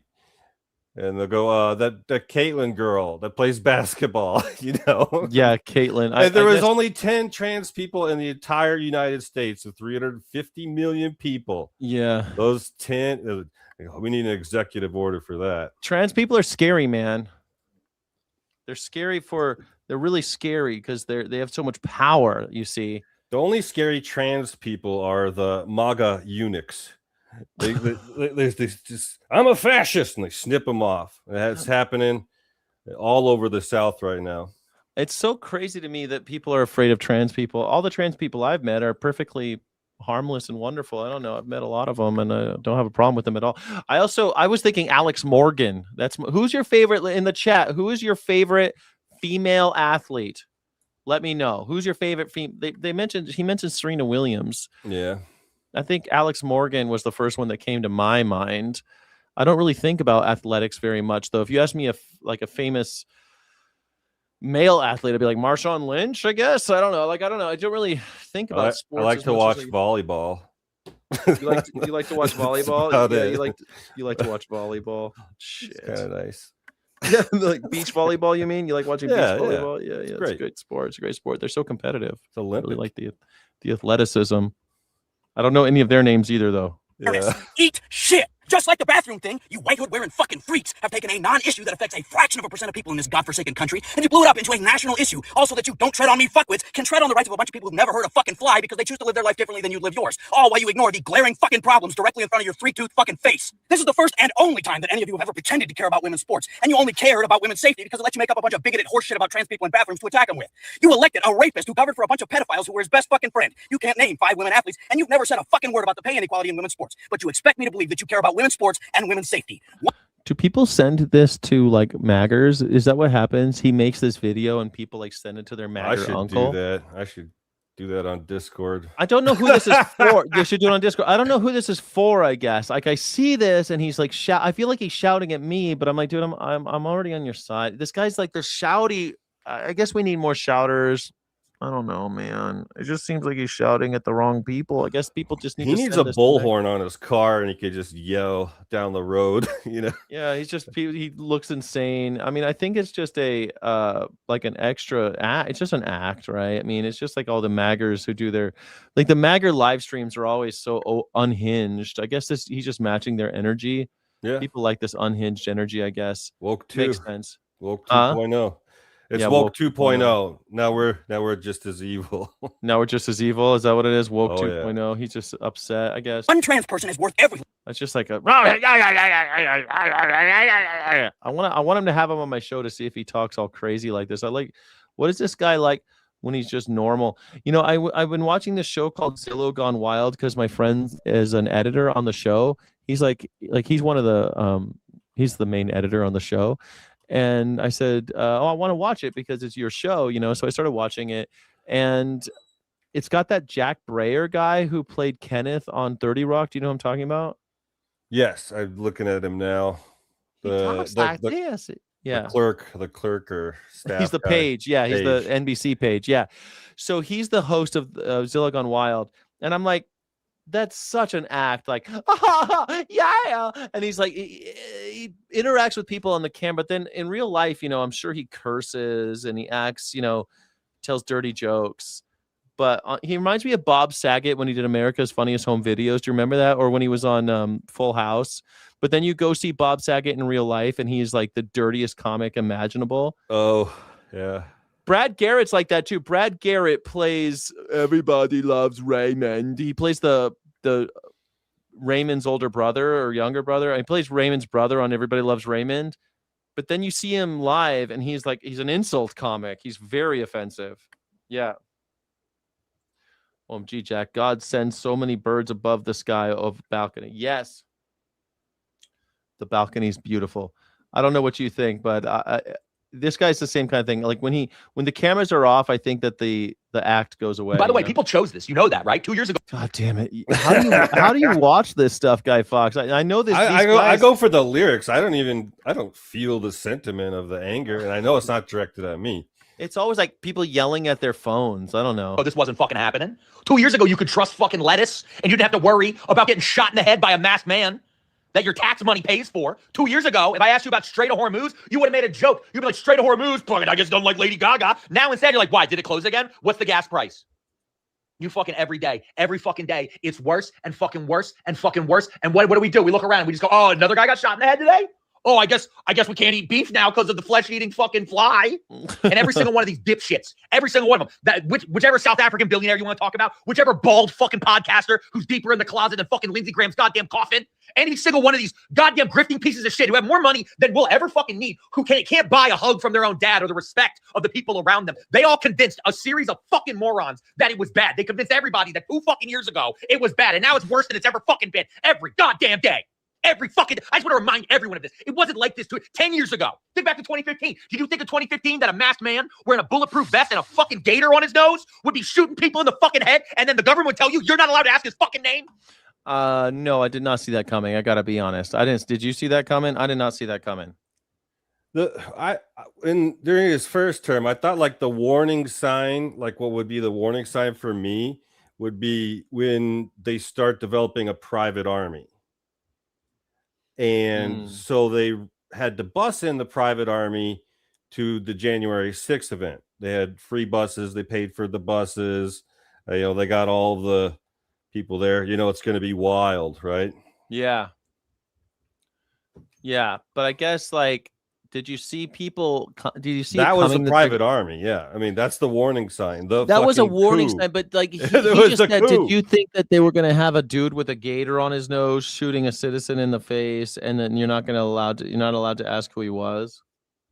No, I didn't really think that was going to be a thing. It does sound like a natural progression to January 6th, though. It does, I guess. I guess it does. Maybe I'm too naive. Trump's even more scared this time because when he gets out, he'd have to do the court cases that are still pending. Sky also ICE is kidnapping kids for skin farming in Israel. I mean, bro. They're kidnapping kids. I don't know what. Once you get to the reason, they're kidnapping kids, right? That's it. That's enough for me. I don't really care why. It's been a decade of this shit. Every day getting worse and worse and worse. Coming from one fucking direction all the goddamn time. Constant. And I feel insane because all it feels like is every 4 hours, everyone resets their fucking brain. They reset their FYP. They reset the fucking trending in their fucking mind and they can't lock in. Over and over again. This is getting worse. There is no cavalry.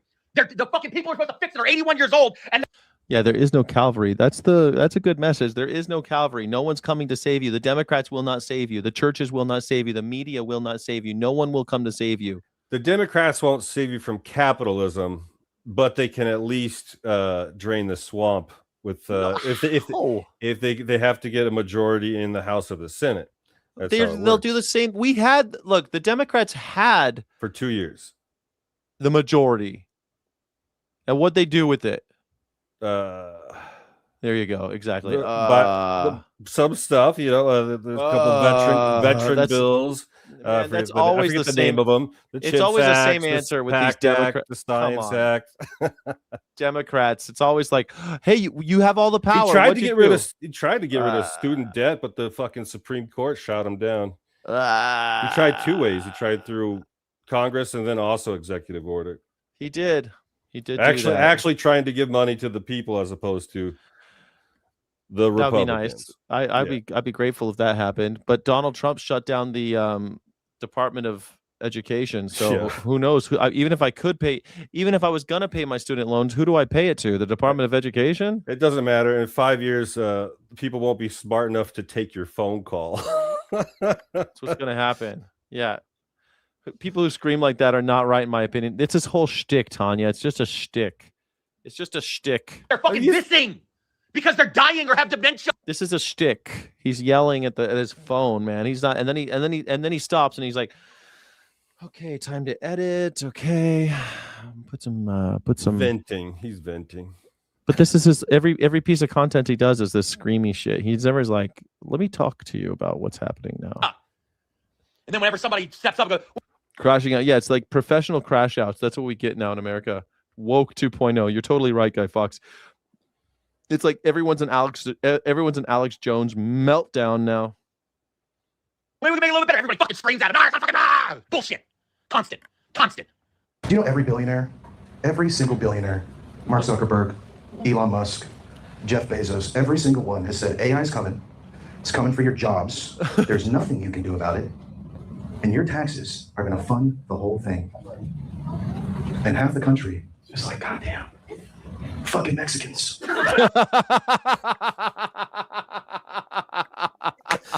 That's a good one. That's so true, man. Every billionaire has told you AI is coming for your jobs. You're all gonna not have jobs. All you guys will be poor. You have half the country's like fucking Mexicans. America.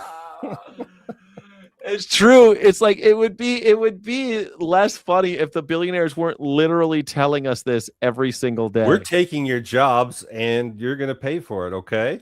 The carbon that they are trying to reduce is us. Every day they talk about it. They tell us this is happening every day. And then we're like, fucking Mexicans. You know who the problem is? There's all these poor people. That's the problem. Is these poor people they got. These poor people are raising your taxes. I wish all these poor people can go away. And what can I say? Americans are stupid. It's painful. Like and subscribe. Holy shit. Hit the smiling emoji. My God, man. It really is. It really is depressing, though, because he's totally right. I've been saying this. I mean, it's clearly the billionaires that are the problem. And yet they're blaming half the country. Mexicans. It really kind of pissed me off in the first term. There was that haired lady. She held up a Trump head. Oh yeah, Kathy Griffin. Yeah, Kathy Griffin, and that was an affront. When Trump went after her, it was an affront to the First Amendment. Yeah, the federal government was harassing a comedian. Yeah, and then for the next 4 years, you didn't see very many Trump comedians. No, there's nobody who had a whole set ripping on Trump or something like that. Some of the late night guys, like, because and you know what? That was when Stephen Colbert decided not to say his name, and Stephen Colbert wouldn't say Donald Trump. Do you remember that? For years, he would not say the word. Voice. He wouldn't use his voice either. He wouldn't use his voice, and he wouldn't say his name until he won the next election. And then it was like, oops. True social. It's a truthiness of the Truth Social. Do you remember Stephen Colbert and the Colbert Report would talk about truthiness, and it all really happened? Like, that's so funny. That's so this one should be shared on every billionaire. Every right winger needs to see Every this. single billionaire. Are you gonna do Mark Zuckerberg, Elon Musk, Jeff Bezos? Huh? Are you gonna do a hawking podcast on this one? Every single one said AI's coming. It's coming for your jobs. There's nothing you can do about it. And your taxes are going to fund the whole thing. And half the country is like, goddamn, fucking Mexicans. Their cult leader is so terminally That is so funny. ill that he is allegedly on an experimental drug, the only person in the United States on this drug, by the way, on a compassion exemption because he is so terminally sick. He is also not willing to spend any funds in order to campaign for other Republicans in the midterms. He passed up the easiest win in political history by not signing that bipartisan housing bill and instead letting it die in a pocket veto. Because he doesn't even give a shit about the Republican Party. He says, you guys won't pass the SAVE Act to help me suppress voter turnout, so I'm not going to help you. And the Republicans do not have a single piece of positive legislation for them to even run on for the midterms. This would have given them that. But now Mike... It's true. Oh, this guy's right. Well, I don't know. I think we're post legislative, record. I don't think Americans care about the legislative record anymore. Like, the Congress has done nothing. He's totally right. This would have been last year. They had 12 sessions or 13. Yeah, the whole year. They were in voting on shit 12 times. How many sessions are there usually? How many sessions does Congress generally have in the House of Representatives every year? So they have 2 sessions every 2 years. So it's one. So they've. But how many? What do you mean sessions? I guess we mean votes, right? How many votes? The session is like like season or something. But then but actually in the House, they only like went in to actually do shit like 12 times because they don't want to be seen on fucking camera. Yeah, they don't even want to go to work. You can't catch a Republican talking on camera. You can't do an hour interview with them. Well, also without they're coming them and going. When they come and go, that's when the CNN and all them are like putting microphones in their faces and they got them on tape. They don't like that shit either. Johnson was talking to a bunch of Republicans the other day, which easily could be an ad for Democrats if he just put it on TV. We were to lose the midterms, heaven forbid. These Democrats, y'all, impeachment's not even a big concern. They will turn every committee of Congress into an investigative body, and they'll go after the president's family, the cabinet, his donors and friends. Half of you in this room will be targeted. You know, y'all, if y'all let them Democrats in, they're going to investigate stuff. Why are they afraid of investigation? Isn't that shouldn't we be investigating it? Why fraud, criminal activity, theft? But don't you think it's what do you funny call the when- no bid contracts? But don't you think it's funny that the Republicans are out there in public saying, "Don't investigate us. It should be illegal to investigate Donald Trump." What do you mean it should be illegal to You can't investigate audit them? me because I made too much money. Yeah, you can't. The said the IRS. CNN's not allowed to look at my taxes. What? I owe the government money this year. How come fucking Donald Trump can spend $70,000 on his hair? Maybe And Trump should sue the IRS for $10 billion. Yeah, maybe I should sue him for $10 billion. Become a Sky City Rebel. Sky City Rebels get extra streams, extra content, extra love in the chat. Thank you for being here. Thank you for supporting independent media, everybody. Thank you. All right, let's keep going. Let's do the next one. You want to do the third link? Is this the last video? No. The third link in the chat is a Tom Harkonnen Holman quote. Okay, we got it. Tom Harkonnen. Holman quote. Oh, this guy right here. Yeah, I play this one sound, I guess. Why do I have an ad? It's MSN, I guess. I couldn't find it on YouTube or whatever. Product you want. Choose going away. But it all goes back to the Dems who want to continually attack ICE and tell people to evade them, tell people don't comply, tell people to resist, and tell people ICE isn't real law enforcement agency. You and I talked about this 1.5 years ago, Laura. I said if the hateful rhetoric didn't stop, there will be bloodshed. And I'm we talked about this 1.5 years ago. I never noticed that it's G's or K's. A call.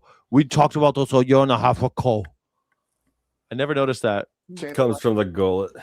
there's still going to be more bloodshed unless bloodshed. they shut their mouth and let ICE enforce the laws that they enacted. So shut your mouth or there will be bloodshed. Clear, this policy is not going away. So that's But it all goes terrorism. Back to the Dems who want to continually Right? attack ICE. Well, it's not terrorism because a terrorist is a group or individual who attacks citizens in order to reach political ends. This man is not a citizen. He's a member of the state. That's just tyranny. He's just describing tyranny, gassing your own people, bloodying your own citizenry because they disagree with you. Unless they keep their mouths shut, they'll be shot. That's despotism. Like, if somebody else, so what you would call that is a crime against humanity. It's a human rights violation. It's just, yeah. Oh, it wasn't J.D. Vance that was trying to shut down the International Criminal Courts or against it. It was Marco Rubio. Oh, that doesn't surprise me. And he was supposed to be the good child. Marco Rubio will do whatever it takes to get apparently some crimes. Yeah, he'll do whatever it takes to get to take on power, to get the power. Yeah, the power to do what though? The power to go to Cuba and bomb them. Like he wants Cuba. That's what he wants. He wants to have Cuba. He hates Castro. He wants to do the whole thing. He's said it so many times that he just wants to go to Cuba. He wants to have a war in Cuba, which Cuba can be our 51st state. Or which one's going to be our first? What's going to be our next? What will be our 51st state? Is it going to be Canada or Cuba? What do you think? Let's do a poll. Greenland. That's a good. We'll do a poll. What will be our next state? What will be the 51st state? Israel. Israel's no. We're just gonna join. We're just gonna join. Israel's going to be the. And then we'll make them a state. And then we'll make them a state. Is it going to be Greenland? Is it going to be Canada? Donald Trump has said all of these. Is it going to be Cuba? Is it going to be not Israel? What was the other one? Puerto Rico. No, Panama. He wanted Panama. Cuba, Greenland. Yeah. So these are the countries that Donald Trump has threatened to attack. Which one do you think is going to be our 51st state? Israel. We'll be Israel's 51st. We'll just be a state of Israel. What do you mean? You're looking the wrong way. We're not going to own Israel. They already own us. We can't own them. We'll be a district of Israel. Practically are already.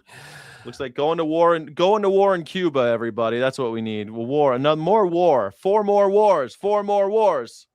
That's what we need. All right, so who's this guy? This is JD Vance. Kaczynski was the one before this one. Kyle Kaczynski. This is the one. This is the next one in the playlist. You don't have a Kyle Kaczynski?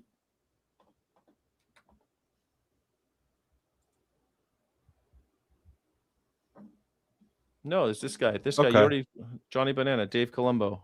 Oh, MAGA Mike's horrifying announcement. You have to see to believe. The Kyle Kaczynski show. Okay, Didn't make it. And if Watergate happened tomorrow, oh no, like that's next. Okay. Like the idea that it would have taken down a presidency is crazy. Yes, JD. Oh my God, you're so right on the money. I want to pat you on the leg, but apparently that's how you show intimacy, so I won't. Yes, Watergate would not have been as big of a deal if it happened today. Now, I and most of society would argue this is because your boss successfully moved the goalposts for acceptable behavior farther than the fucking Voyager spacecraft. But the Voyager spacecraft. Yeah, it's out of the solar system. It's in the Delta Quadrant. Almost.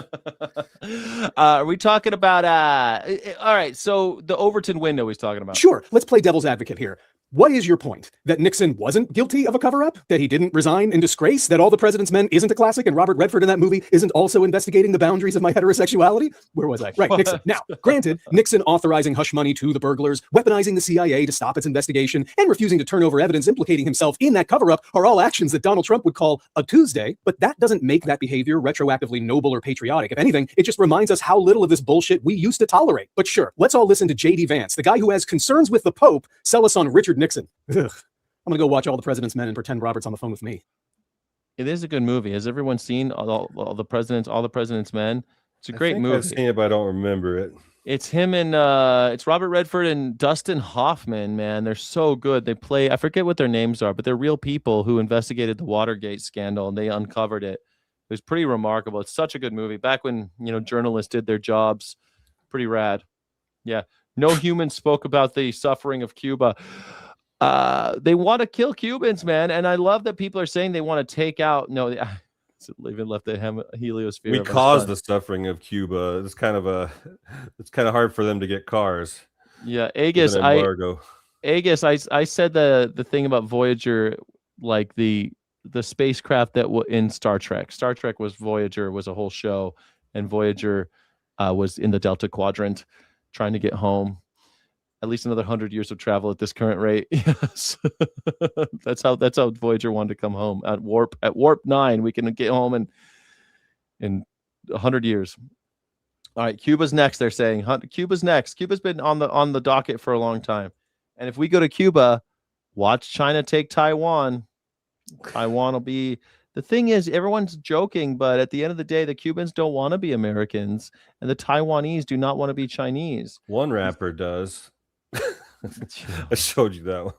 His mom's dying. Trump's killing his mom, but there's a Cuban rapper who loves. Yeah, there's a Cuban rapper who loves Trump, and he's killing his mom, even though his mom is being killed by Donald Trump. Yeah, Jesus Christ. So MAGA Mike Johnson slipped up and this is your guy, right? Said the quiet part out loud here. Kalinsky. Should I do my hair like this? Should I dye my hair? What about just having lots of green hair? Maybe lots of books behind me. Would that be cool? Should I put lots of books behind me? And if I'm being honest with you, this should terrify you. This should scare the shit out of you. They look kind of like children's books, though. With, how come all the AI, you could take a picture of this and crop him out and make it fill in the books, and then put that behind you. You could put his books behind you. The plushies and stuff. I don't know, man. It's a little bizarre to me. It looks like a lot of children's literature, but whatever. What he openly admits to here. So as you all know, the Republicans are desperately trying to get more money for the Pentagon. I mean, they already blew through, what, $1 trillion budget, failed 8 audits in a row, can't account for 63% of their money. It's basically like... Hold on, Sweet Havoc. Cuba's government is corrupt. Our government's corrupt. What does that have to do with anything? What? All right, Sweet Havoc. Cuba's government is corrupt. What does that mean? What difference does that make?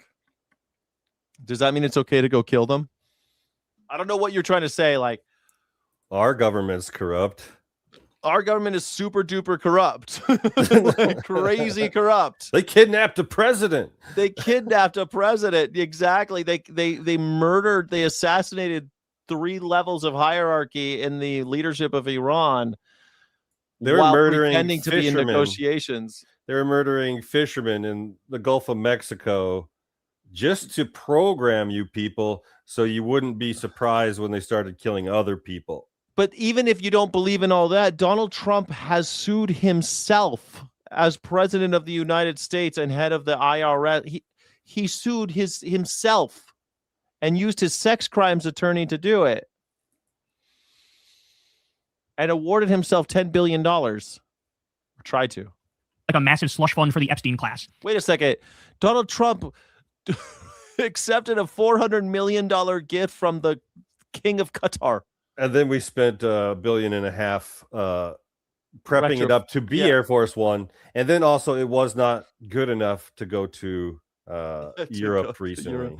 And then it's gonna be his after it's over. It's not gonna go to the next president. The new one doesn't even have like anti-missile shit on it. I know. We watched a video about that. It's so crazy. They build a bunch of stuff that's outdated that gets wrecked by drones. But they're begging for more money. But I still don't think another government should come and kill him. I think we should do it, not kill him, get rid of him, But impeach, in prison. Impeach in prison, all that stuff. But I don't think another government should come and do it for us. I love how people like Cuba's got a corrupt government. Maduro had a warrant. What difference does that make? So Trump has warrants. Trump has warrants. Benjamin Netanyahu has warrants. The Epstein files should have issued warrants. Elon Musk has warrants. He's not allowed to go to France. He's a mass murderer. I mean, what the hell? Elon Musk has warrants. Jesus Christ. They want to continue this illegal war against Iran. I mean, Roman Polanski has warrants. But he's going to accidentally tell the truth here and tell you what some of this money is also going to go for. Okay? Pay close attention. Listen to what he says. Here we go. There's been a lot of discussion about what's going to be included in this reconciliation bill. Can you walk through how important and how imminent it is that the Pentagon needs additional funding and what that number precisely is going to be in the bill? The question was, can you list the specifics of what the request is for the Pentagon? We've seen it's over $350 billion as a request, and some of this is transformational kind of funding that will help us change the dynamic of the Department of War and make it more efficient and effective. It's already the greatest fighting force on the planet, not even close. But there are some ideas, a real vision on how to improve that even further, to bolster that. You've heard the president talk about how he wants to effectively double the funding for national defense. Look, we live in dangerous times. We're fighting communism on our own shores, and we're fighting evil terrorists and tyrants around the world.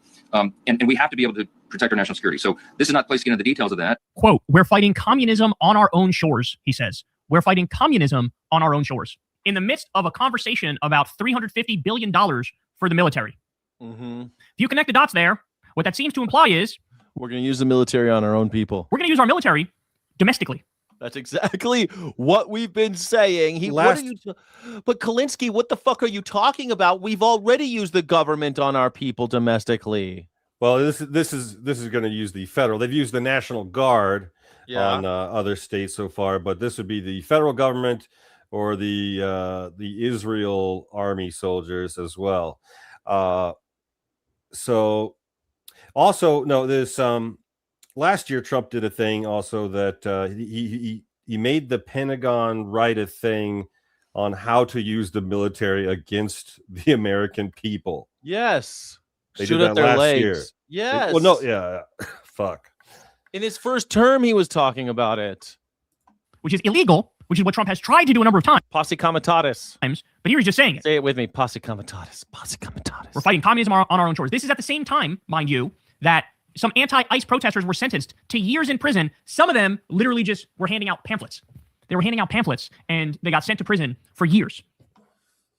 First Amendment much? Sweet Havoc, leftist. I mean, I don't know what you mean. Leftist ideology sucks. That's Go what a read a wonderful book. treatise. Yeah, go read a book. But I want to I think it's interesting that all of these right wingers, they think it's okay for the military to be used against. Yes, they love it.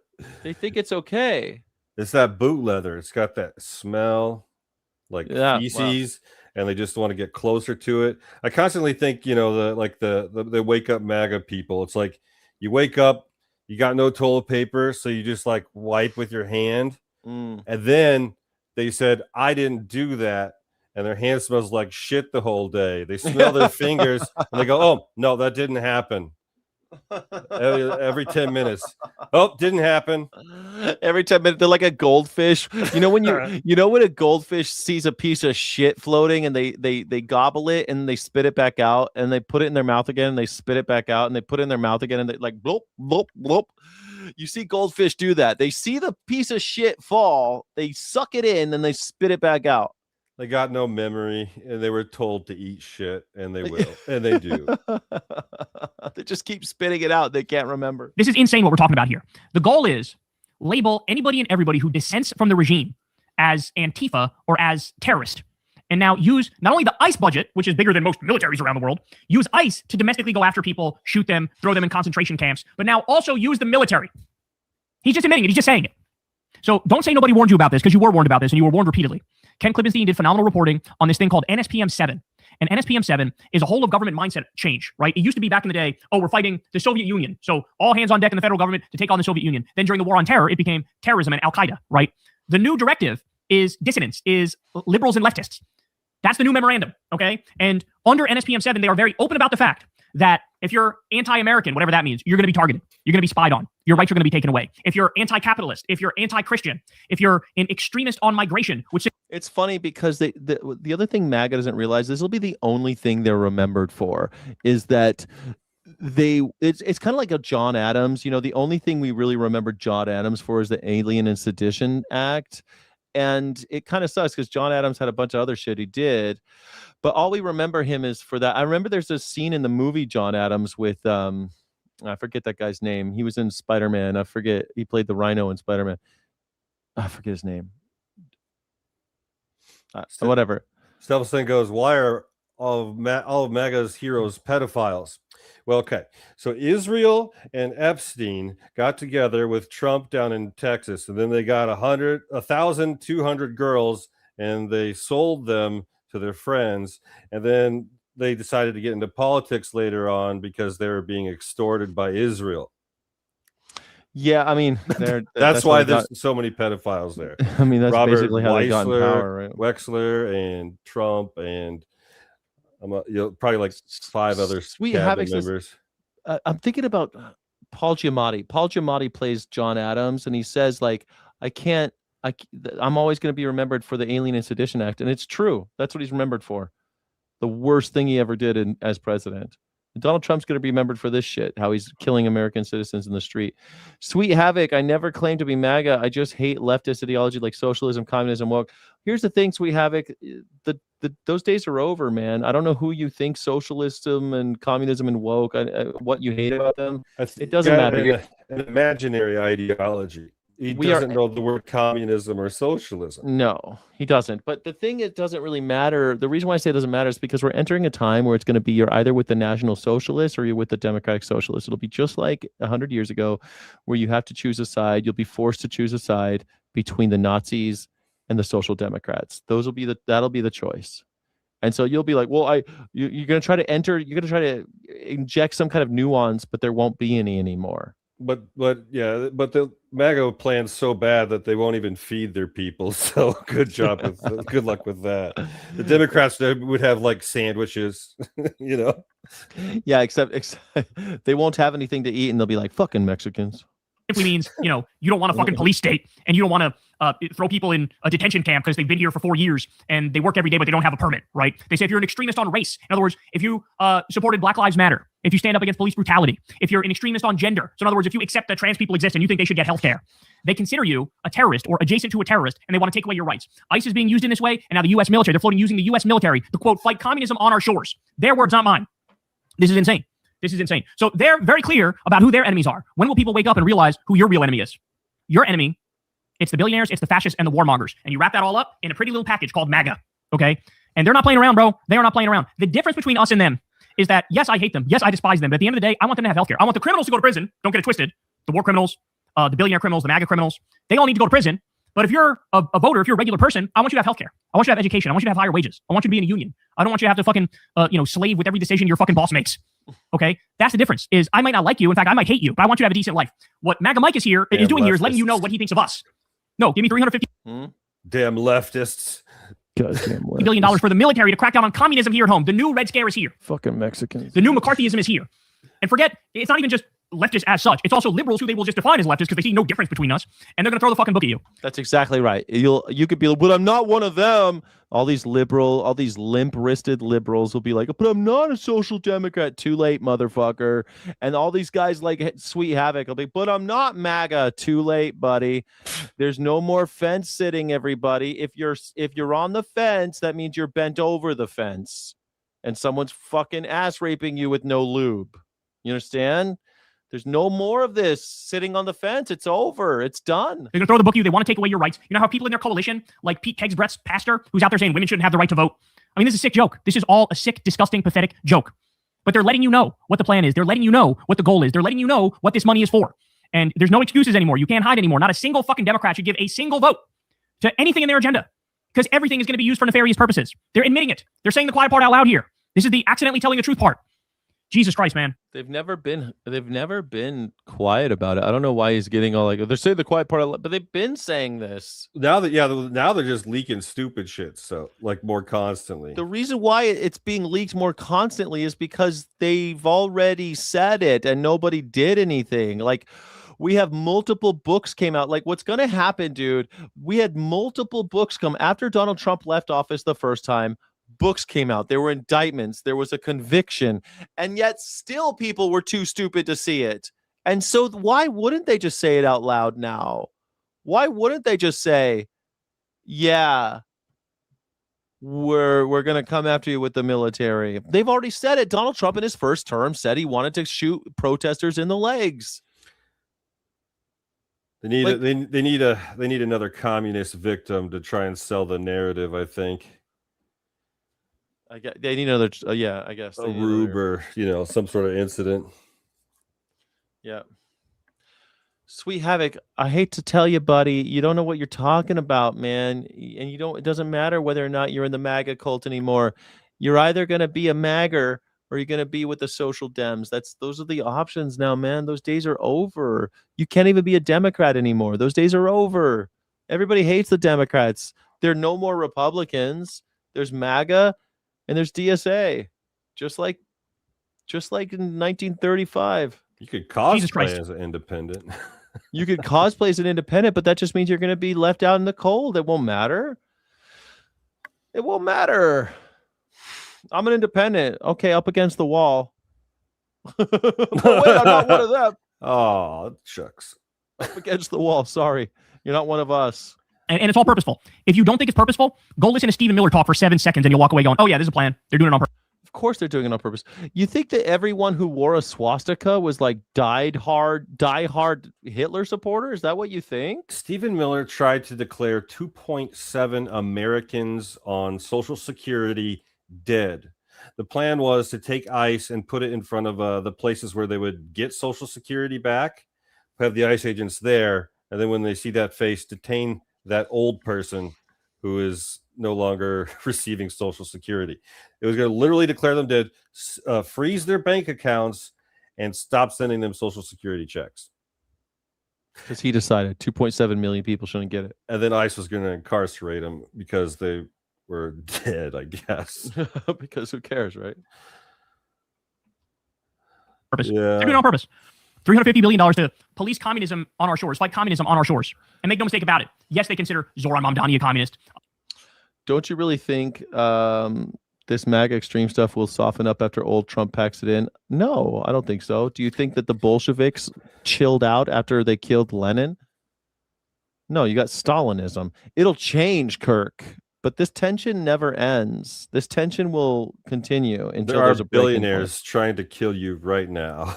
They Yeah. want to live in their bunkers. They want a reason to live in their bunkers. Yeah, right. They want... Oh, Jesus. Yes. I think Peter Thiel also was blood doping from his son. He was injecting plasma No. from his son, and now he's got some sort of medical condition. No, really? That's crazy. It's just evil. Like, this is like super villain evil shit going on. Yeah, like Vance will ramp up his Trump impression and try to keep it going. And Vance will be like a He's going to get his hands reduced to look more like Trump. Yeah. I think JD Vance might be more dangerous in a way because he's younger. And he has Peter Thiel. He's savvier when it comes to tech. He might not be as charming, but he's got this down home country. I thrive in.